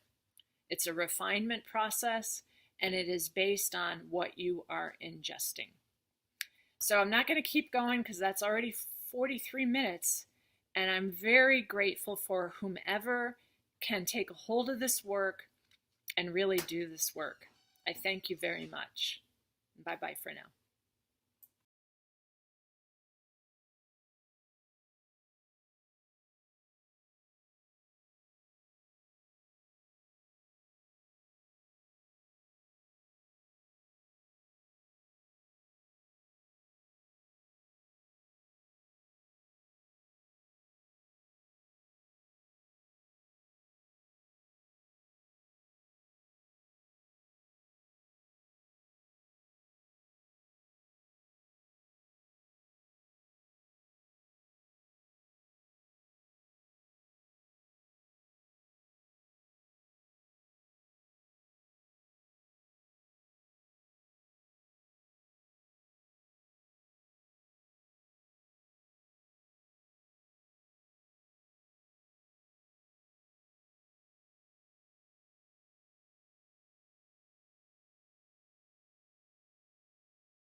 This video is called You Are the Road and the Knower of the Road.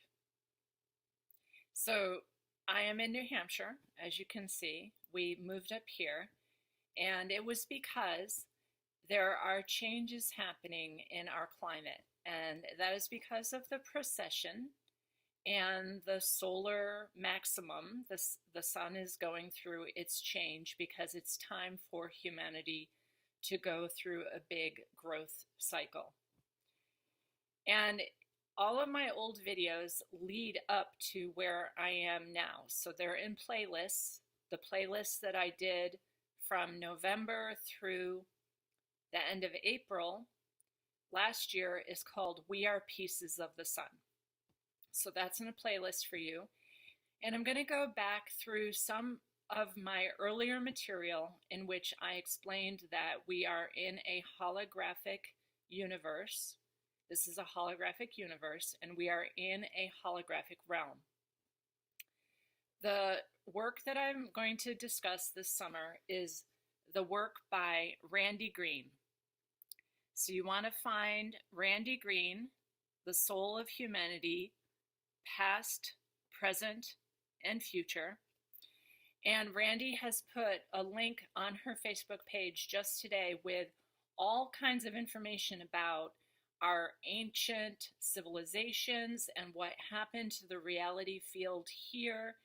And it very much goes with what I have been intuiting, feeling, experiencing, noticing, observing about what is going on here.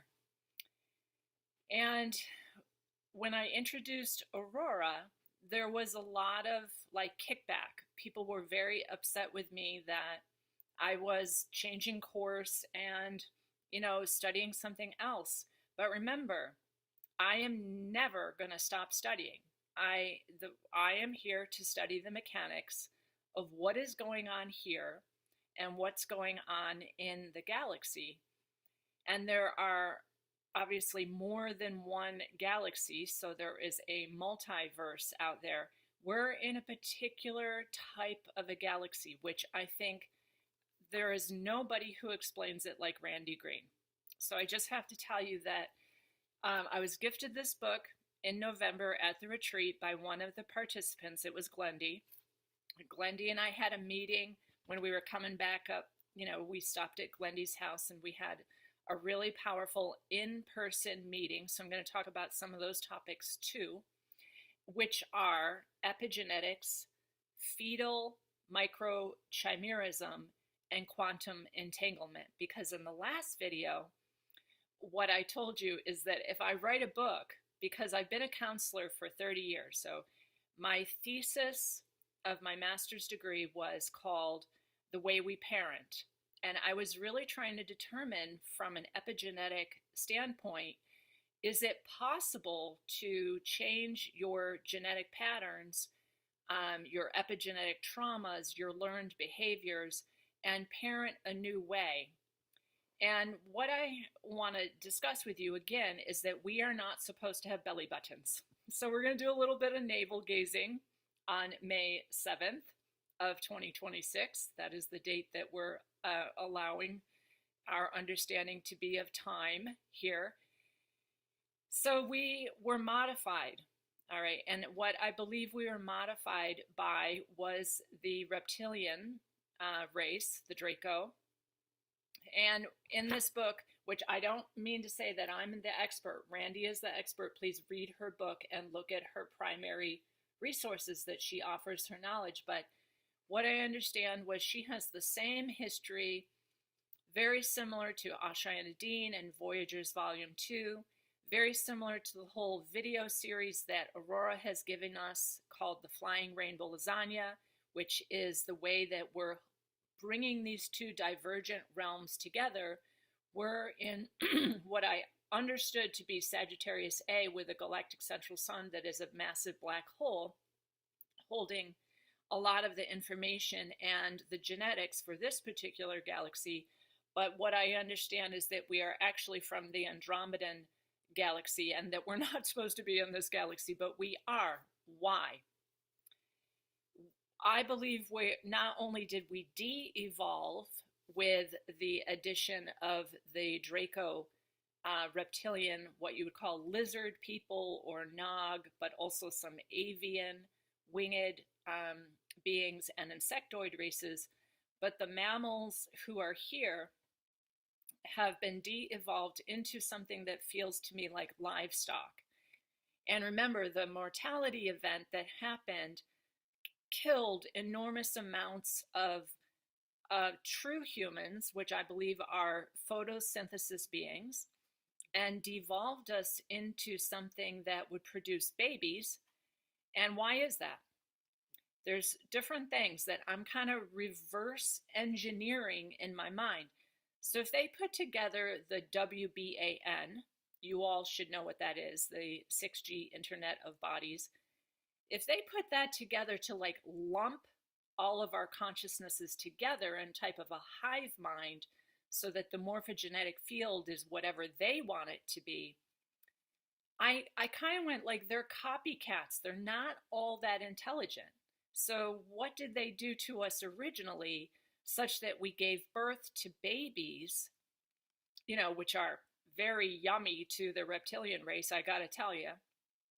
But we also got like lumped into morphogenetic fields through microchimerism, your fetal patterns, which I told you I've been working with Glendy of how to like release myself from those fetal patterns, because your cells, when you are in your mother's womb, your fetal cells go to her heart, to her brain, to her lungs, to her liver. Your fetal cells are in your mother's body. And that, I just had this conversation with my mother yesterday. All right. And I said, Mom, we have this microchimerism, you know, that my right leg was hurt. And then my mom's right leg was hurt. And then my mom was laughing yesterday that also happened with my grandmother. So that if my grandmother got sick with the flu, my mother got sick with the flu because of this quantum entanglement in our cellular structure.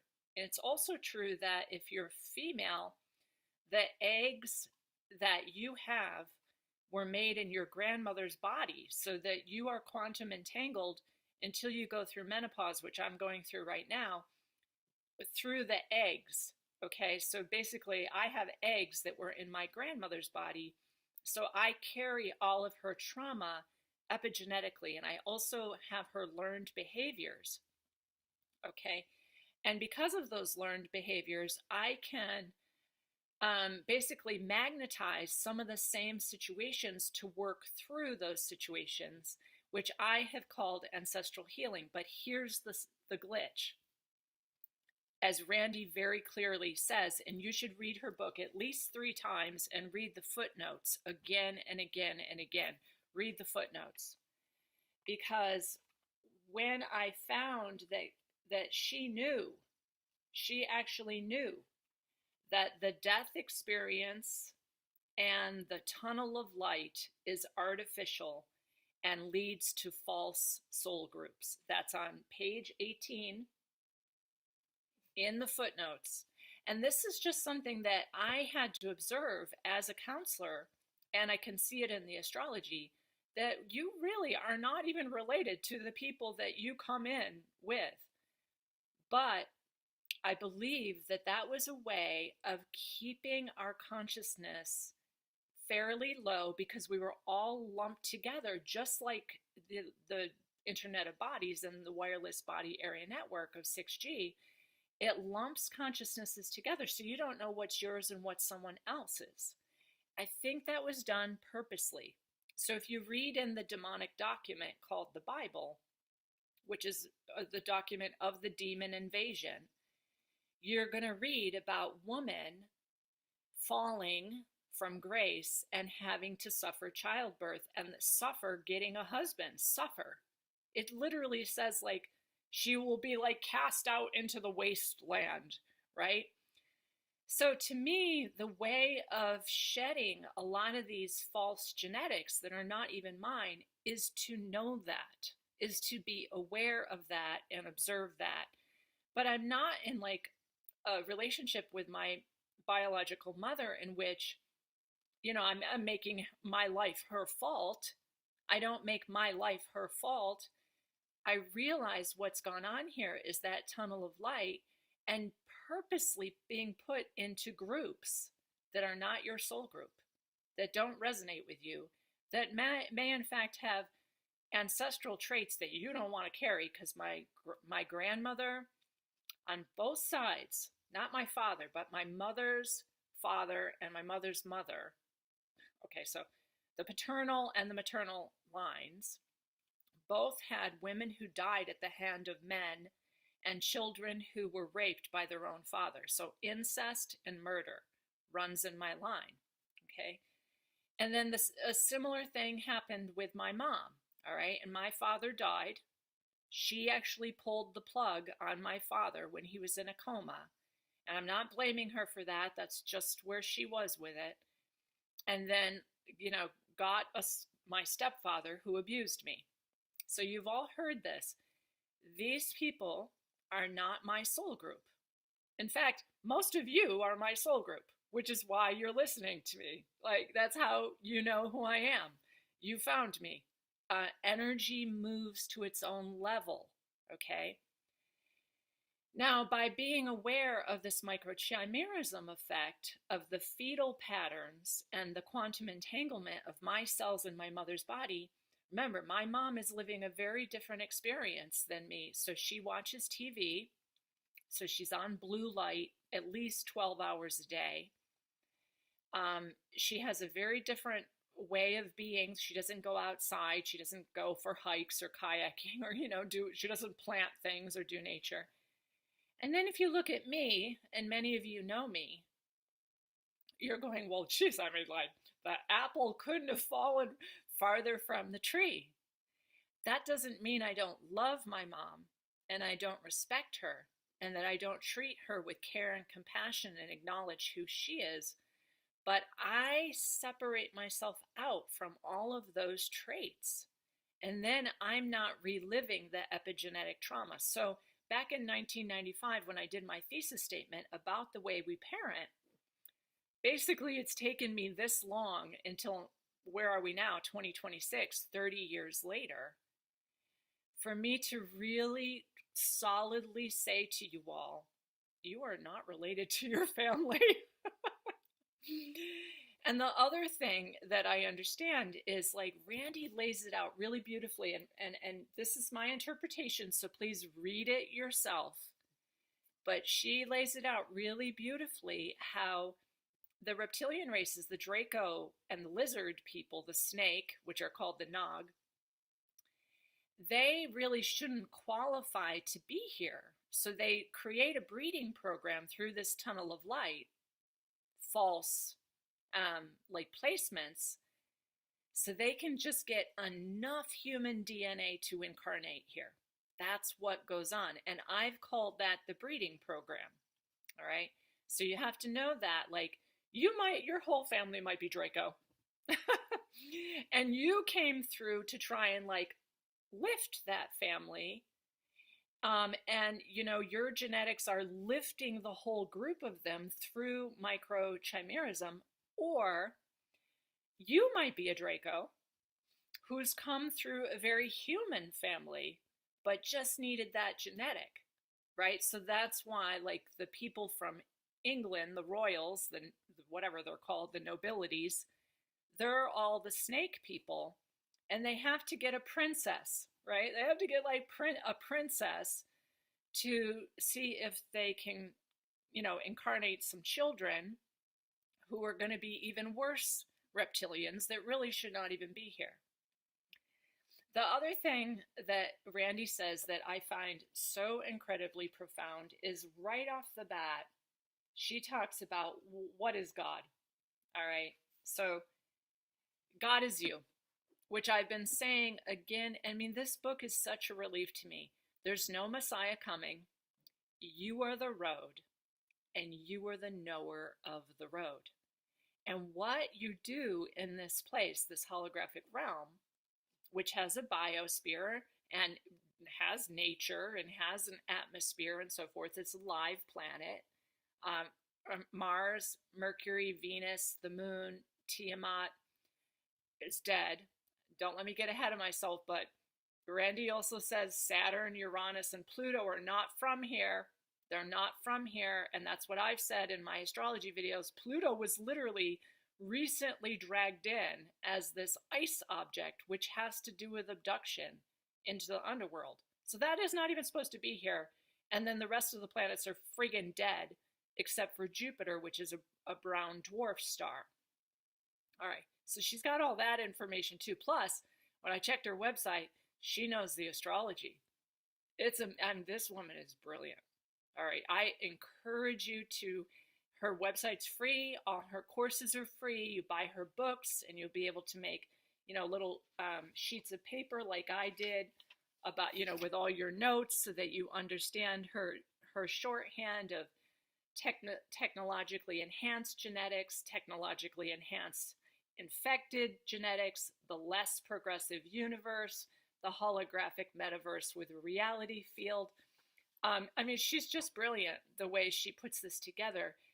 It's very straightforward. There's not like a lot of emotional bias in it. That's what I love about it too, but you have to be at the consciousness level to be understanding what she's saying.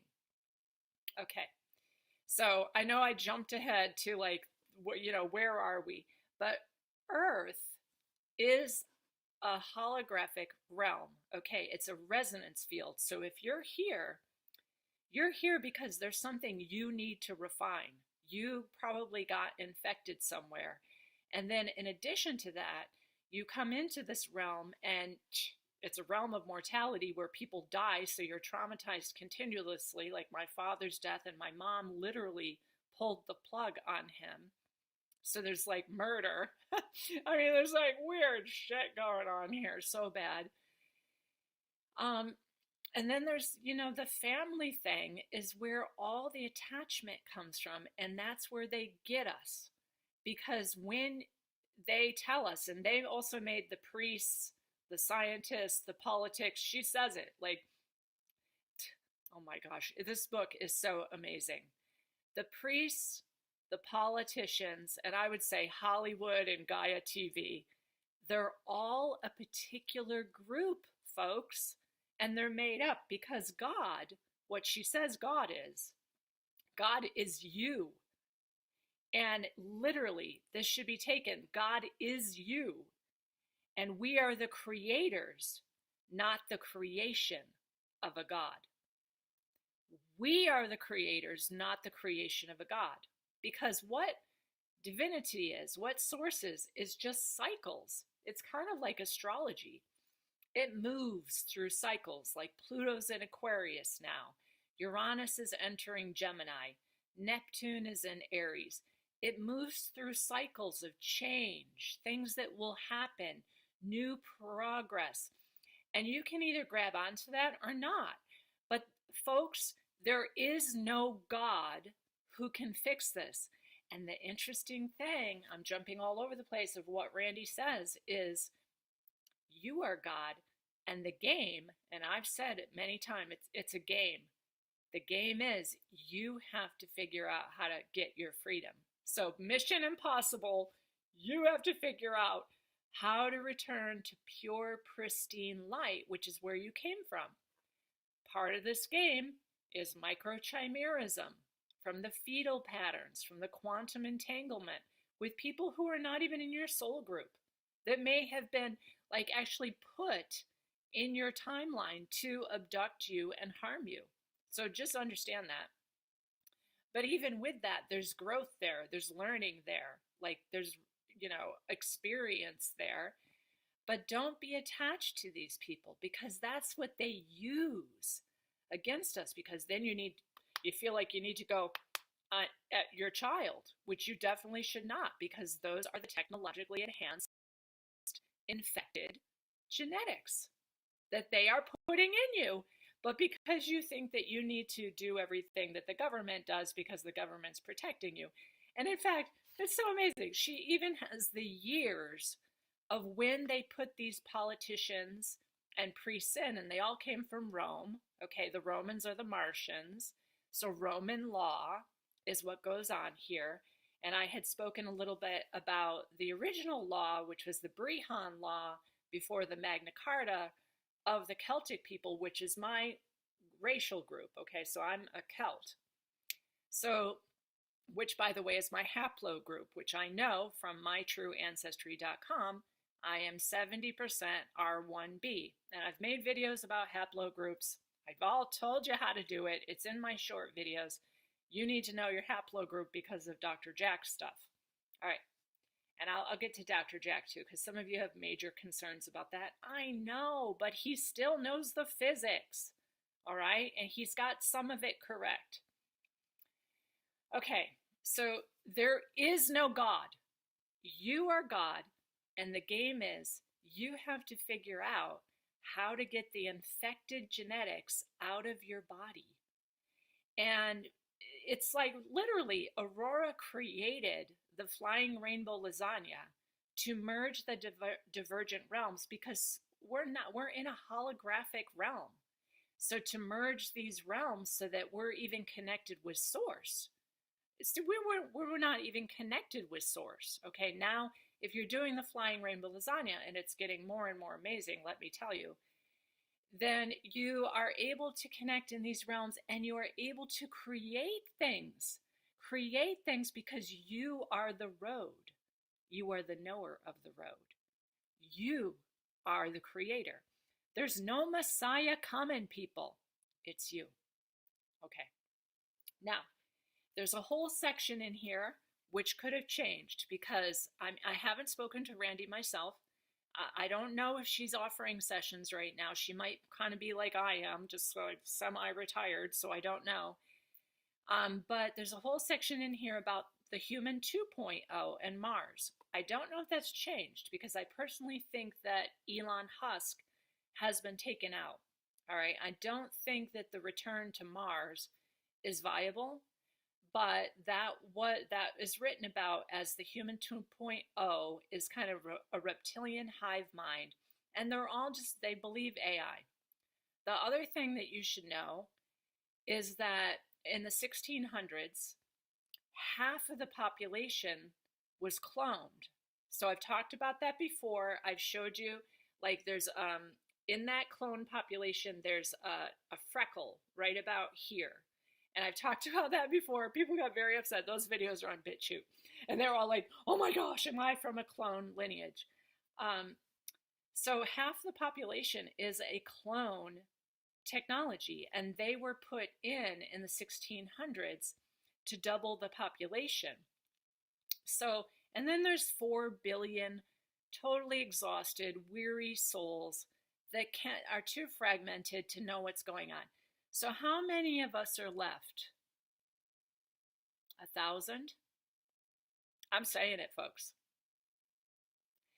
Of those 1,000, now I used to have 5,000 people watching my videos, but a lot of people have died of cancer, which I might have to talk about too. Remember, cancer is a galactic parasite from the Crab Nebula of people who should have had the space dust return, gone to entropy, but they projected themselves forward through a parasite called cancer. So 50% of the population now has cancer, and 60 or more has the MTHFR because they're not living with the light, the sunlight, the magnetism, and understanding the flux of the magnetics right now. So light, water, and magnetism is what Jack talks about. And so people are not able to cycle their vortexes. You've got a vortex in your brain and in your heart. I think there's one other vortex also. I think it's probably in the digestive tract. But you need to cycle the energy because you are a vortex, just like the relationship between the sun and the earth. It's a magnetic, all right? So a lot of people are also losing the ability to be fully conscious. They're very fragmented, and that's what that MTHFR, all right? I think it could be fixed just by sun gazing in the morning, which Claude and I do from 6 until about 7:30 here. Because why am I here? Because there are climate changes. In Florida, I was surrounded by fire and my legs were swollen to about twice the size. Now I can see like the bones in my feet and ankles, but like I was so inflamed because I was surrounded by fire. There's a real change. I could hear the aquifers being drained. And if you go to USGS, I have a screenshot on my phone from Gina Marie, is always going to USGS. The southern states are losing their groundwater, and she thinks they're being sucked into, you know, the Draco's underground bases. That they're not going to survive in the underground bases. I can tell you that they're just psychopathic. They don't know what they're doing, but they're stealing the water from the rest of us, okay? So I had to get out of there. And I've said in my videos, prepare to be nomadic. Like, prepare to be somewhere for 2 or 3 days, potentially, and have to move, depending on the timeline. So Florida's timeline was collapsing. And we did all the dances that we could. And like after one particular dance, and I had contacted Aurora, emailed her and said, you know, like, we need rain. So after the dance, Claude, Zane, and I did a little visualization about rain, and it did rain. They got a half an inch. Joya said, yeah, it rained. Joya's over there now too. So we have a little community forming, but for my haplogroup, which is Northern Scotland, R1b, I could not be surrounded by fire. I had to move. Claude was doing okay. Ezzy, who is also from Scotland, this is a border terrier, she was biting herself nonstop. She was biting herself. She wouldn't play with her ball. She was hiding under my chair. She stayed in bed with me. She was scared. She was surrounded by fire. And she and I are from a northern wet climate. So guess what? As soon as I got up here and it's raining and the lakes are full and the rivers are high and I'm going to go kayaking this afternoon, I could walk again. So it's going to be a person by person. You are the road and you are the knower of the road. I don't know where you should be. Yet do your own haplogroup stuff. And Claude's haplogroup is different than mine because he is from Shem's line. All right, so he's a part Draco line. So he's got a whole different thing. He runs very hot. He's a totally different DNA group, genetic, and I think he's AB, so he's one of those split personalities that is probably a Draco-Syrian. And that's what I always thought that Claude is. Whereas I'm a completely different group. So if you live with somebody, you always are going to have to be moving, be like, what's good for him? What's good for me? What's good for Ezzy? Because we're a little group. All right, we're moving together. But you are the road and you are the knower of the roads. Now, for me, I said, when I came up above Raleigh, I stayed in Raleigh, people were very healthy in Raleigh. People were alert, intelligent, food was good, services were good, caring, compassion, wise, beautiful people, like women in sundresses, and it was just beautiful. It was lovely. Raleigh, I felt, had really good energy. Then when you cross, for me, in my haplogroup, you were the road, you were the knower of the road. I don't know what you need. I have no idea what you need. I can talk to you about it if you want a session, but I'm not responsible for your God self. You are God, okay? You have to figure out the mechanisms to the game to get the infected genetics off of you and to go back to your true self, your true human nature, all right? So when I went into Virginia from like North Carolina, there's a sweet spot right there. I would rather be like in the northern part of North Carolina, but then in the river systems that I really like, there's these river systems in Virginia that I really like. Do I know there's 600 data centers there? Yes, I know that. Folks, if you don't think that I'm not a master researcher, you obviously don't know me. Okay. Yes, I know where the data centers are, and I know that where they're scheduled in Florida too, and I've been fighting them there. All right, I do it mostly on a psychic level. I give people information to go to the meeting, but I don't go to the meeting because if I go to the meeting, the whole thing's going to be a disaster. So I do all my stuff from behind the scenes on a psychic level. Energetics can be dealt with on a psychic level from behind the scenes. And then, all the people that want to go to the town hall, I give them all the information. Okay.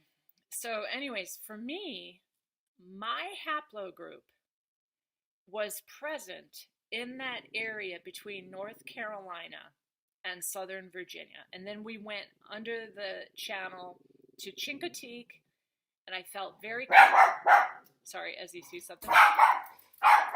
Felt very comfortable in Chincoteague. The people were intelligent. They were caring. They looked us in the eye. They knew that there was a lot of fire in Georgia and northern Florida, and I was surrounded by fire. Jacksonville's on fire, Tallahassee, Ochlockonee, Crawfordville to the west is on fire, Gainesville below me is on fire, and Georgia above me was on fire. So I was surrounded by fire. I had to get out of there. That's why I'm saying be fairly nomadic, because even Jack's information, he was suggesting the Ring of Fire, but California's got typhoid right now. So he doesn't know. He doesn't know. He's talking about El Salvador. Well, I went down to Costa Rica in 2020 to check out Costa Rica. And I was like, whatever y'all think about Costa Rica, the morphogenetic field is bad here. This is not a good field. And what Jack talks about is the L1 people who are from Africa in the Rift are having all the problems with the neurodegeneration because their cells are not breathing well, because Africa itself is opening up as a giant rift. So where they are from is literally opening up into an ocean. So wherever the L1 group is, and Northern Florida is mostly L1, okay? Like I'm R1B, but most of Northern Florida are Black people, which is the L group. And the morphogenetic field is crazy. And Zane, I'm going to say this. Sorry, Zane. Even when Zane went into town, he's like, what's wrong with these people? Well, in the last 3 years, we told him when we first moved to Madison, everybody was coherent. They were lovely. They welcomed us. And in the last 3 years, because the True North is moving 34 miles a day, in the last 3 years, they've become very fractured and incoherent. What Jack calls retarded. I mean, it's horrible, actually. Jack's language is definitely right out of New York. Anyways, Jack. So let's do Jack. I know Jack does not get the big picture, but he's very intelligent in terms of physics, all right? Yes, he thinks there's astronauts that actually go up in clink clink metal spaceships. And maybe they do, I don't know, but like the NASA scientists that I talk to say that no human can go beyond the radiation belt. So I'm like, well, I don't know. I don't think they did, but whatever, it was good Hollywood acting.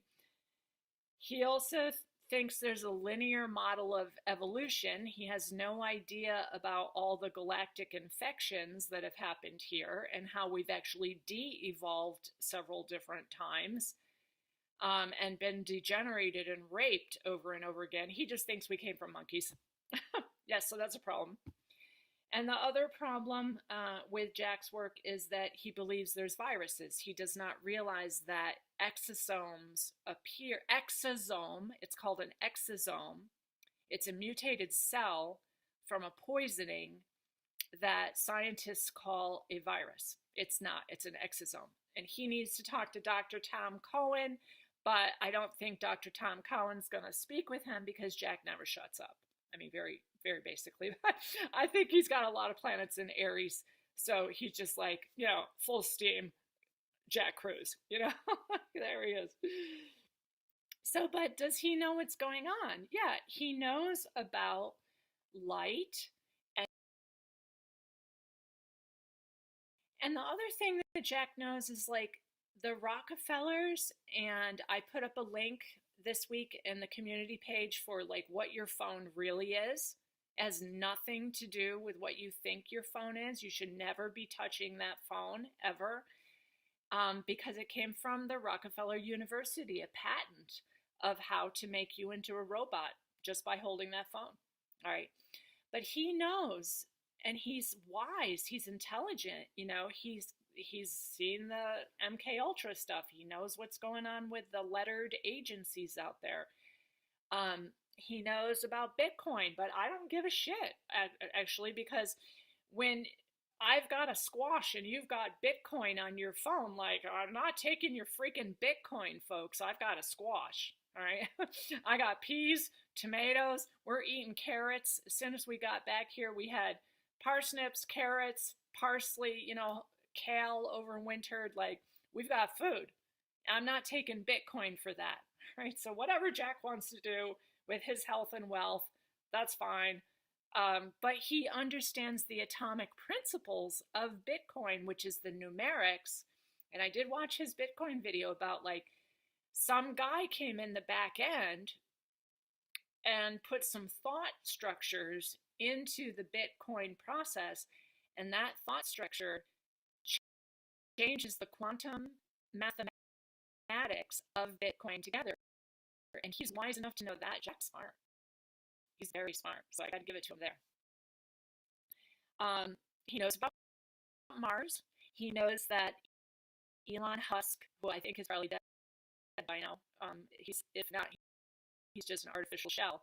But anyways, he knows that he was making their Neuralink to take all of human 2.0 and put them on Mars as a hive mind slave race. Okay, so that Human 2.0, I don't know what y'all gonna do. You know, you got to get that stuff out of you. You're in a hive mind. You believe AI. You don't even know what you are anymore. But there you are. So between the clones, which is half the population, the 4 billion people who are too fragmented to even have this conversation, how many of us are there? 1,000 or so. The other thing that I don't want you to be shocked, but Randy says that no one in North America is going to make this pole shift. No one's going to survive this. I'm not planning to survive this. I'm planning to be in my light body and go through the sun portal back to the neural network of stars. Now, if I don't make it, you know, put me in entropy. Like, I can go to entropy. But for me, that's what I'm working on, which is why I'm working on the Flying Rainbow Lasagna to, you know, connect the divergent realm from what's called the lesser or less progressive universe, the holographic universe that we're in with the central sun. I thought it to be Sagittarius A in the Orion arm. I don't know exactly where we are now, because what Randy's going to explain to you is that it's not what you think it is, folks. It's not what NASA has presented, because NASA has no idea. They're Hollywood. They're Gaia TV. They're one of the lettered agencies of deception. But you're in a holographic field based on where your genetics resonate. That's what's going on. So I'm in here because I need to do a cleanup job at this level. So a lot of people are still making videos about the trap, you know, escaping the trap. I don't see it as a trap. I see it as a game. But now I see it as a refinery. It's like Aurora says, you know, you're here on an audition to see if you're capable of basically not being a pervert. And then you can go on to the pristine worlds. So it's not a trap, it's a game. And more than a game, it's a refinery. You are the creator, you are source, you are God. There's no God out there going to fix it, folks. It can't happen. You have to fix it. And the game is that somebody has to come up with a solution. So that's why I study a lot of mechanics. That's why I'll study Jack. What does Jack have to say about it? That's why I'll study Aurora and continue to listen to her Flying Rainbow Lasagna teachings every single week. I study that. I don't look at it because it's doing blue light and I don't have my red light, my red glasses yet. And that's why I'm not using the internet to make this video right now. But I will make live videos so you can all ask me questions. So watch for the live videos because I'm sure there's going to be a lot of questions. But Randy also talks about where did black goo come from, which has always been, I mean, she doesn't use the word black goo, okay? But it's always been a question of mine, like, how did this originate? The Big Bang seems to have been a problem, okay? There was actually a timeline event that caused the Big Bang, as far as I can tell from reading this. And then some of the groups like cheated, right? Which are, you know, are like the technological beings. They cheated and tried to bypass the rules of the game in the refinery, all right? And they tried to upgrade themselves with, you know, technological light units rather than true light units, which is why you need to focus on the sun and get the true light units into your body. And then they devolved into something that sounds like black goo. And then that black goo is the infection. And that's why in my BitChute video, Rosemary's Digital Baby, which is an unbelievable video, by the way. I don't think I can put it up on YouTube quite yet because there's still a lot of censorship. But, you know, those bodies out there in the cemeteries, they're still getting, like, my EMF machine is still reading that they are still connected to the 6G network and that they're at like 1,000. You know, when you're looking at Facebook, you're at 100,000. You're totally irradiating yourself when you use your phone. But when you're in the cemetery, you're still getting a reading on these people, because I believe that they're becoming black goo portals, basically, these people that are human 2.0. All right, I don't know if I want to go any further today. That was a 42-minute video. It's going to take me a long time to load this because I'm going to load it with a hotspot. But get going on reading this, The Souls of Humanity. Know that you are the road. No one's going to tell you where to go, where to be. I might not even be in the United States soon, folks. I'm going to every day feel, where should I be? What the climate is going to change. I would say we will have a complete pole shift probably within the next 10 years. That's what I'm thinking. And it's moving very fast right now. And in my opinion, it needs to move faster. Like, the more we can get rid of all this technology interference, the more your psychic skills can come on, because this technology interference is a disaster for your psychic skills. All right. So you are the road, and you are the knower of the road.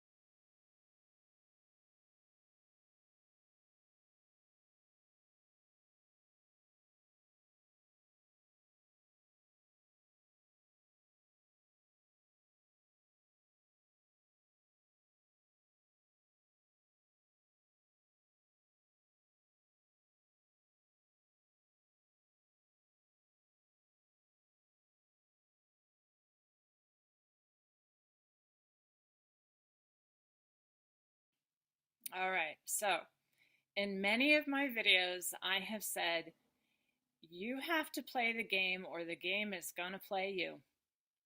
I've said that so many times, and I don't think I've made a video with that title, but that's what we're going to title it today. You have to play the game or the game's going to play you. We're going to talk about the emotional field and also the mental field, and how those add to the astral barrier. We're going to look more at Randy Green's book, Reconstruction of the Planetary Soul.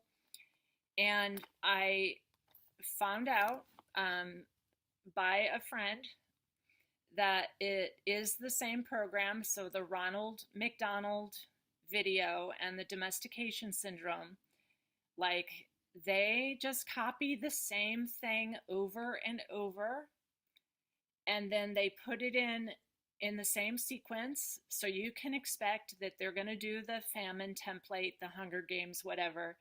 And guess what? There's a subscription for $54 a month to get your Happy Meals at Ronald McDonald's dispensary of whatever that is. Now, either we're going to play the game or the game's going to play you. So I'm going to now also reflect on some of the 12 books that I read by Carlos Castaneda and the 3 books by Florinda Donner Grau, who was Carlos's companion and also an anthropologist, and another book that I read about the Yaqui native people. So the Yaqui would hide in the mountains, and I read a really clear description of how the Mexican or even the white, what they would call the gringo, the white people would come in, and the Yaqui did not want them to touch them. They did not want their energy fields to merge, because the Yaqui, even in this one book that I read called The Centaur, by a woman who was reflecting on the history of the Yaqui and what happened also, they didn't want to touch or merge energy fields with the Mexicans, like the conquistadors, or the Illuminati, which were the white people that invaded their lands, because the Yaqui still had the first cognition. They were not into self-pity programs, and they were still telepathic. So in all the books, Don Juan could know and hear what Carlos was thinking. Gennaro could hear what Carlos was thinking. And they knew this was a magical, mysterious realm, and the allies were, in fact, these demons of the lower astral, the fourth, and the artificial fifth dimension. And they observed them. They knew that this was a high-level game, and they loved to play the game. But they knew in order to keep their own faculties of their magical powers, their psychic gifts, they could not merge energy fields with the people that were clones, mostly clones, did not have the luminous strands. They did not have that glowing, luminous body. And so they would like shackle themselves and tie themselves up and put themselves in the wagon for deportation rather than let a Mexican conquistador person or an Illuminati cloned white person touch them. Because when they touched the energy field of a clone or a conquistador, all of whom I think were part of the Illuminati Old World Order people, they would lose their abilities. So, Stephanie May, you won the test. When I put up a picture of a cloned person wearing a Stephanie, you passed the test. Because do we react to that person? Do we get angry? Do we call them stupid? Do we say, oh my gosh, they're congratulating themselves for their own stupidity? No, we back away. Back away from the clone person that smells like artificial fragrances and is wearing, two on their face. So the way you play this game is not to live in like self-pity that you're in this game because it's a refinery, and the only way to play this game is to enjoy it, in my opinion, and watch the weirdness that goes on here. I used to call it the Monty Python show. Remember all those videos that I did about the Monty Python show and how impossible it is to find the Holy Grail, and there's going to be a rabid rabbit at guarding the Holy Grail, and you have to throw your hand grenade. You got to take it a lot lighter, folks. All right, for me, this is the way I function here, is like, again, somebody was running down the trail this morning. We could smell him. We picked Ezzy up and we moved far away. He can't make eye contact with me, so it's not like I'm going to engage or entangle with him. I'm like a Yaqui going like I can smell you coming. I'm going to get way over here on the edge of the grass so that you can go by and we don't touch energy fields. So I was just doing a session, and I love doing sessions. I actually am going to comment about why did I go into semi-retirement? What's going on? Okay. But you can either call this a soul trap and live in a self-pity resonance field, or you can call it a game or a refinery. It's up to you. But depending on where you're resonating is what's going to come back to you from this game. All right? You can call this the alien love bite and that everyone's your handler, or you can go, oh, that's so interesting. I'm not remotely like my mother, and she wants to, give me her chakras and her like trauma events and so forth. Or you can go, I'd rather not, Mom. Thanks a lot. But I'm not coming over and I'm not sitting in front of your 2.4 gigahertz TV for hours, which is what's going to totally break through any bit of energy that I have stored in my biological system. All right. Now, one of the most important things that you can know is where are we, what's going on here? And that's why I love Randy's books. She knows where we are and she knows what's going on here because she's a founder of this system. All right. So I love that she knows that there's the 12 crystal pillars, the core, and there's the 12 planets, and that these are the 12 tribes. So we know that. And then what I know is that somewhere along the way, this all got mixed up and confused. We were not supposed to be mixing and merging with other tribes. You weren't supposed to even be part of that soul group.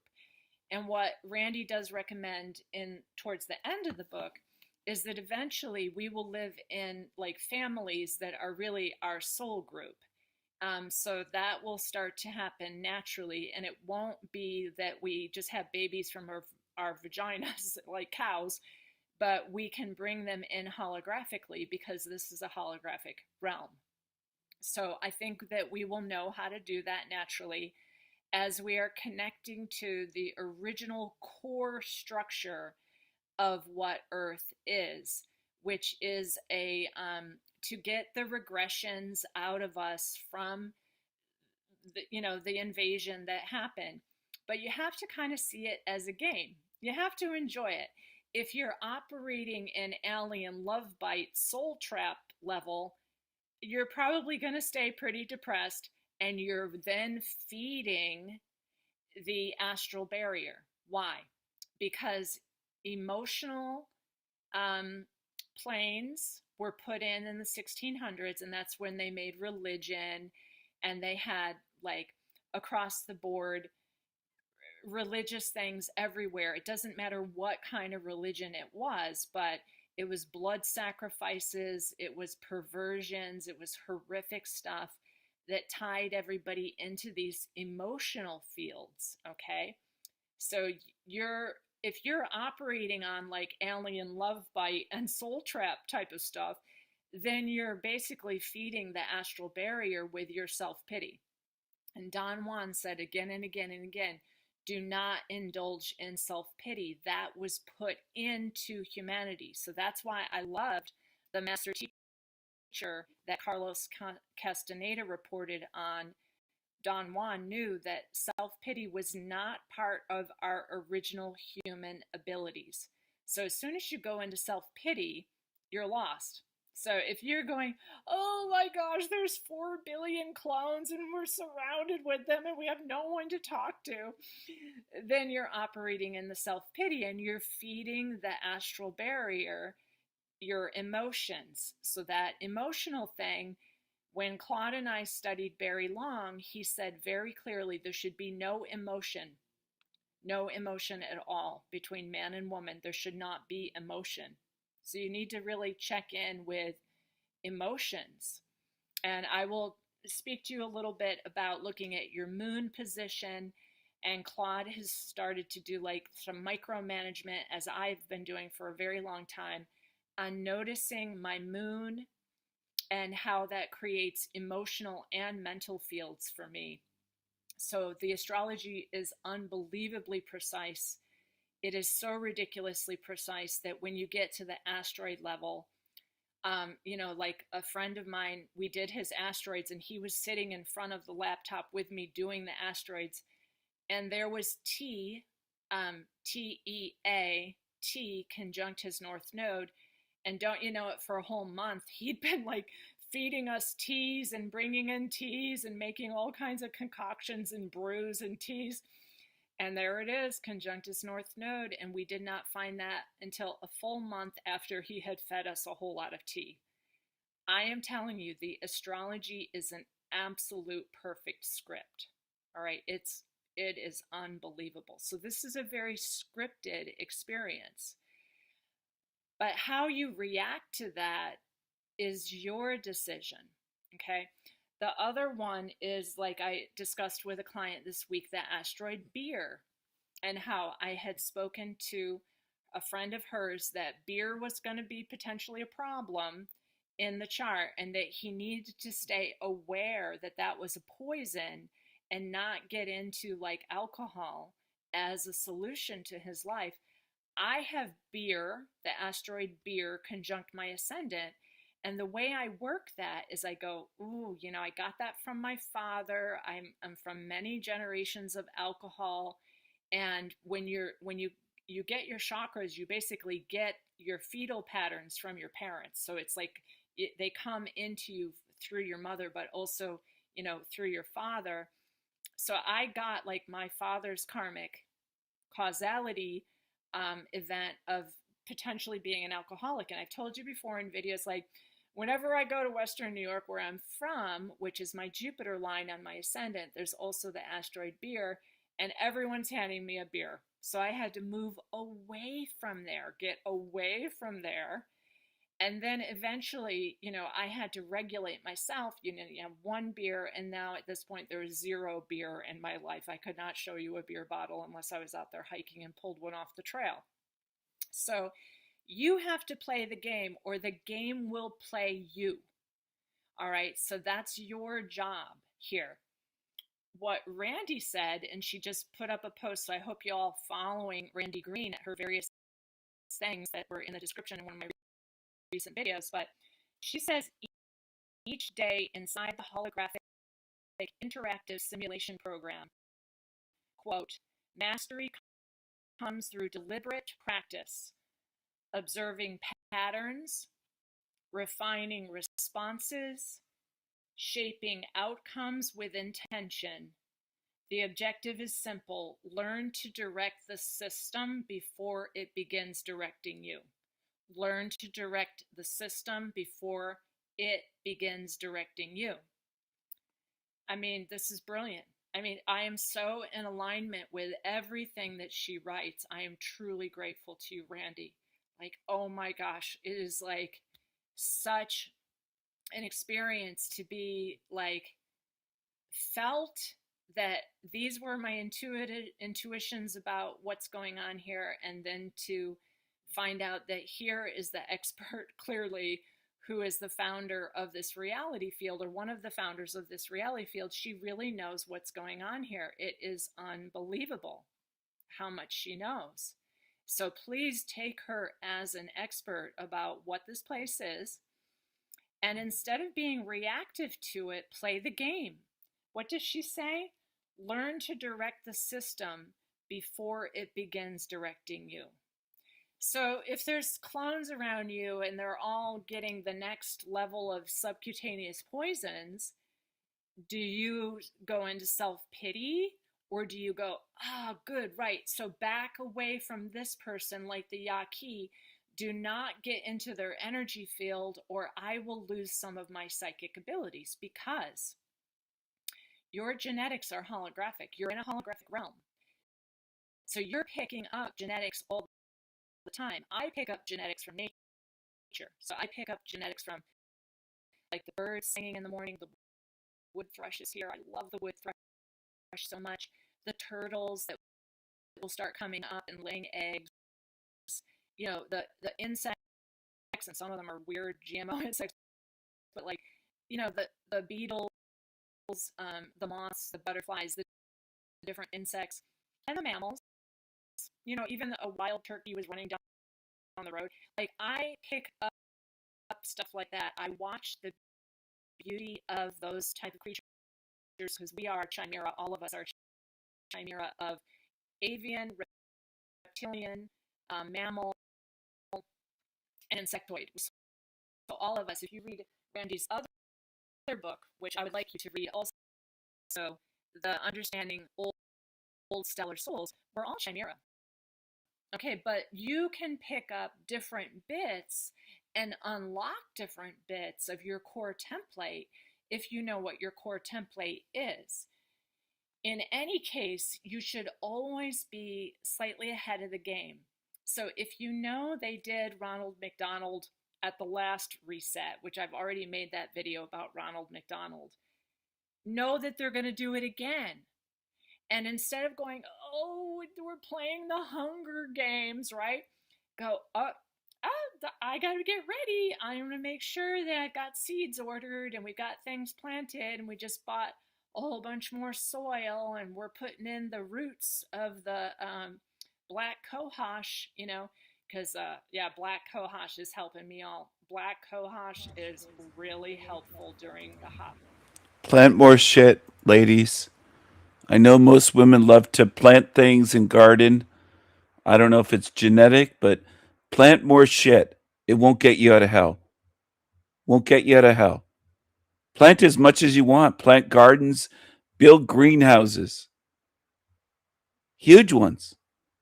You'll just get recycled. I don't care if you call it self-pity. I don't care what you label it. That's what's going on. You can avoid the truth.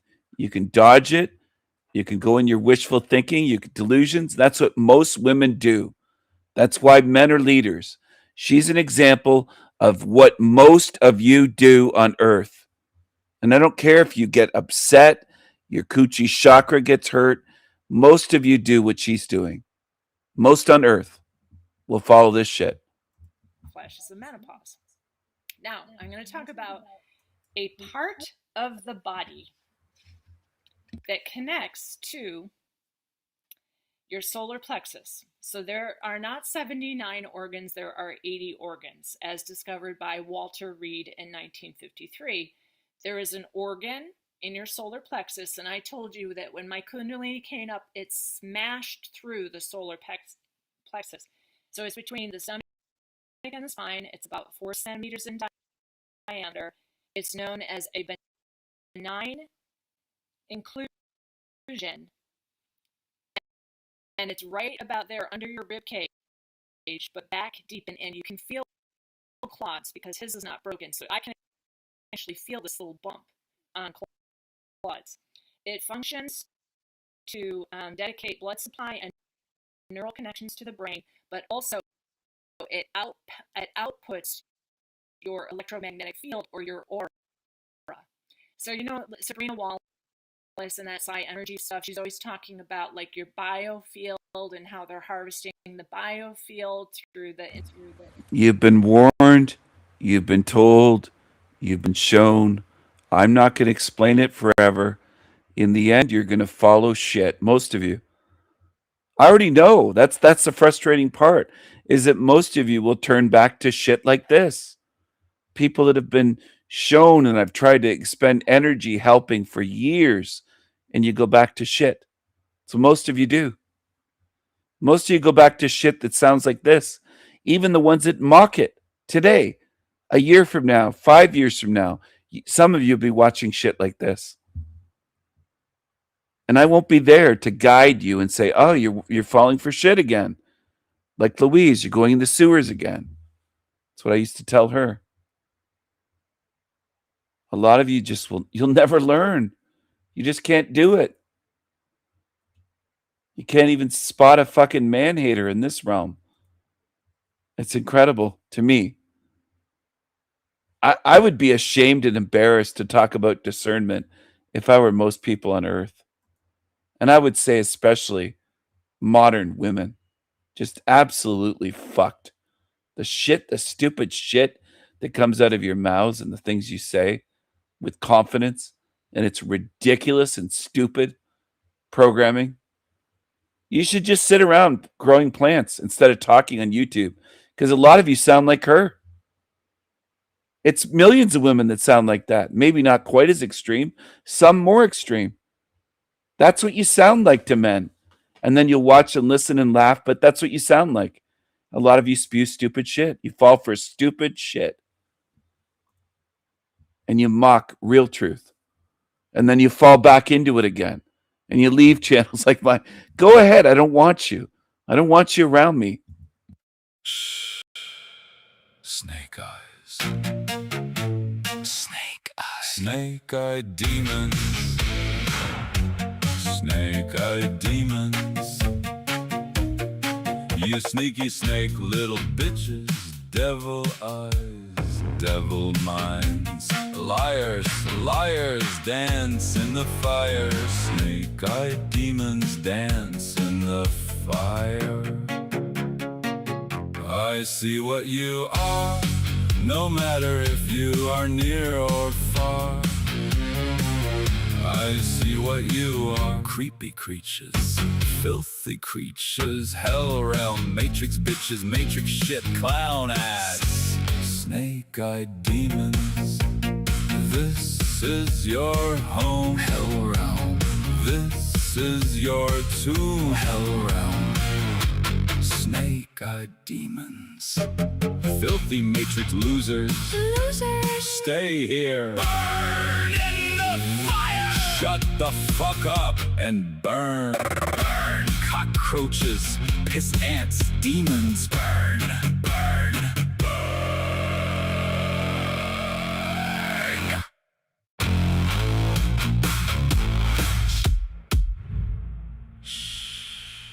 Snake eyes. Snake eyes. Snake-eyed demons. Snake-eyed demons. You sneaky snake little bitches. Devil eyes, devil minds. Liars, liars. Dance in the fire. Snake-eyed demons. Dance in the fire. I see what you are. No matter if you are near or far. I see what you are. Creepy creatures. Filthy creatures. Hell realm, matrix bitches, matrix shit, clown ass. Snake-eyed demons. This is your home. Hell realm. This is your tomb. Hell realm. Snake-eyed demons. Filthy matrix losers. Losers. Stay here. Burn in the fire. Shut the fuck up and burn. Burn. Cockroaches, piss ants, demons. Burn. Burn.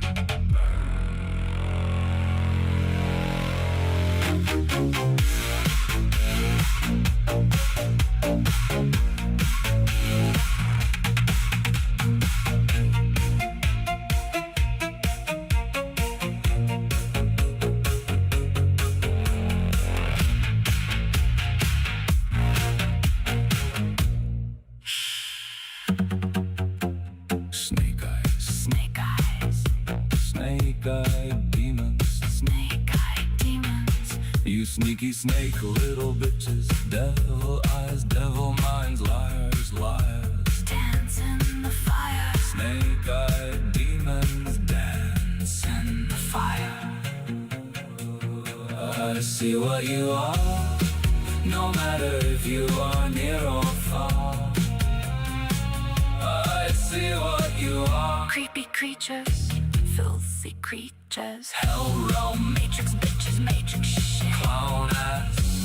Snake-eyed demons.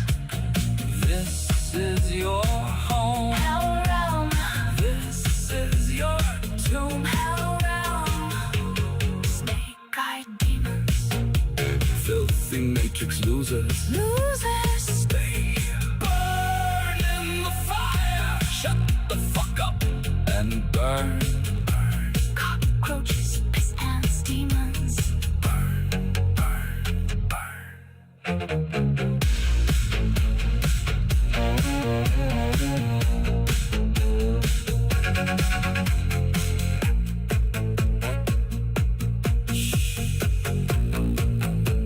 Snake eyes. Snake eyes. Snake-eyed demons. Snake-eyed demons. You sneaky snake, little bitches, devil eyes, devil minds. Liars, liars. Dance in the fire, Snake-eyed demons. dance in the fire. I see what you are, no matter if you are near or far. I see what you are. Creepy creatures. Filthy creatures. Hell realm, matrix bitches, matrix shit. Clown ass. Snake-eyed demons. This is your home, Hell realm. this is your tomb. Hell realm. Snake-eyed demons. Filthy matrix losers. Losers. Stay here.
Set them on fire.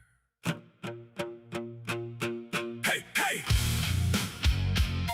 This isn't an asylum. Asylums are more fun. This isn't a prison. This is paradise if you love losers and demons. Lucifer's minions, piss ants, camel toe pants, zombies. Zombies!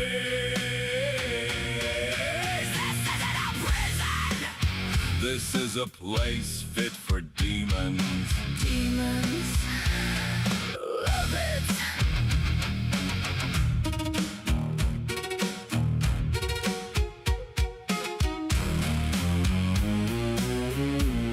Degenerate demons. What would you know of life and freedom? What would you know? What could you know? Demons! Demons, Demons! demons. Sicko demons! What would you know? What could you know?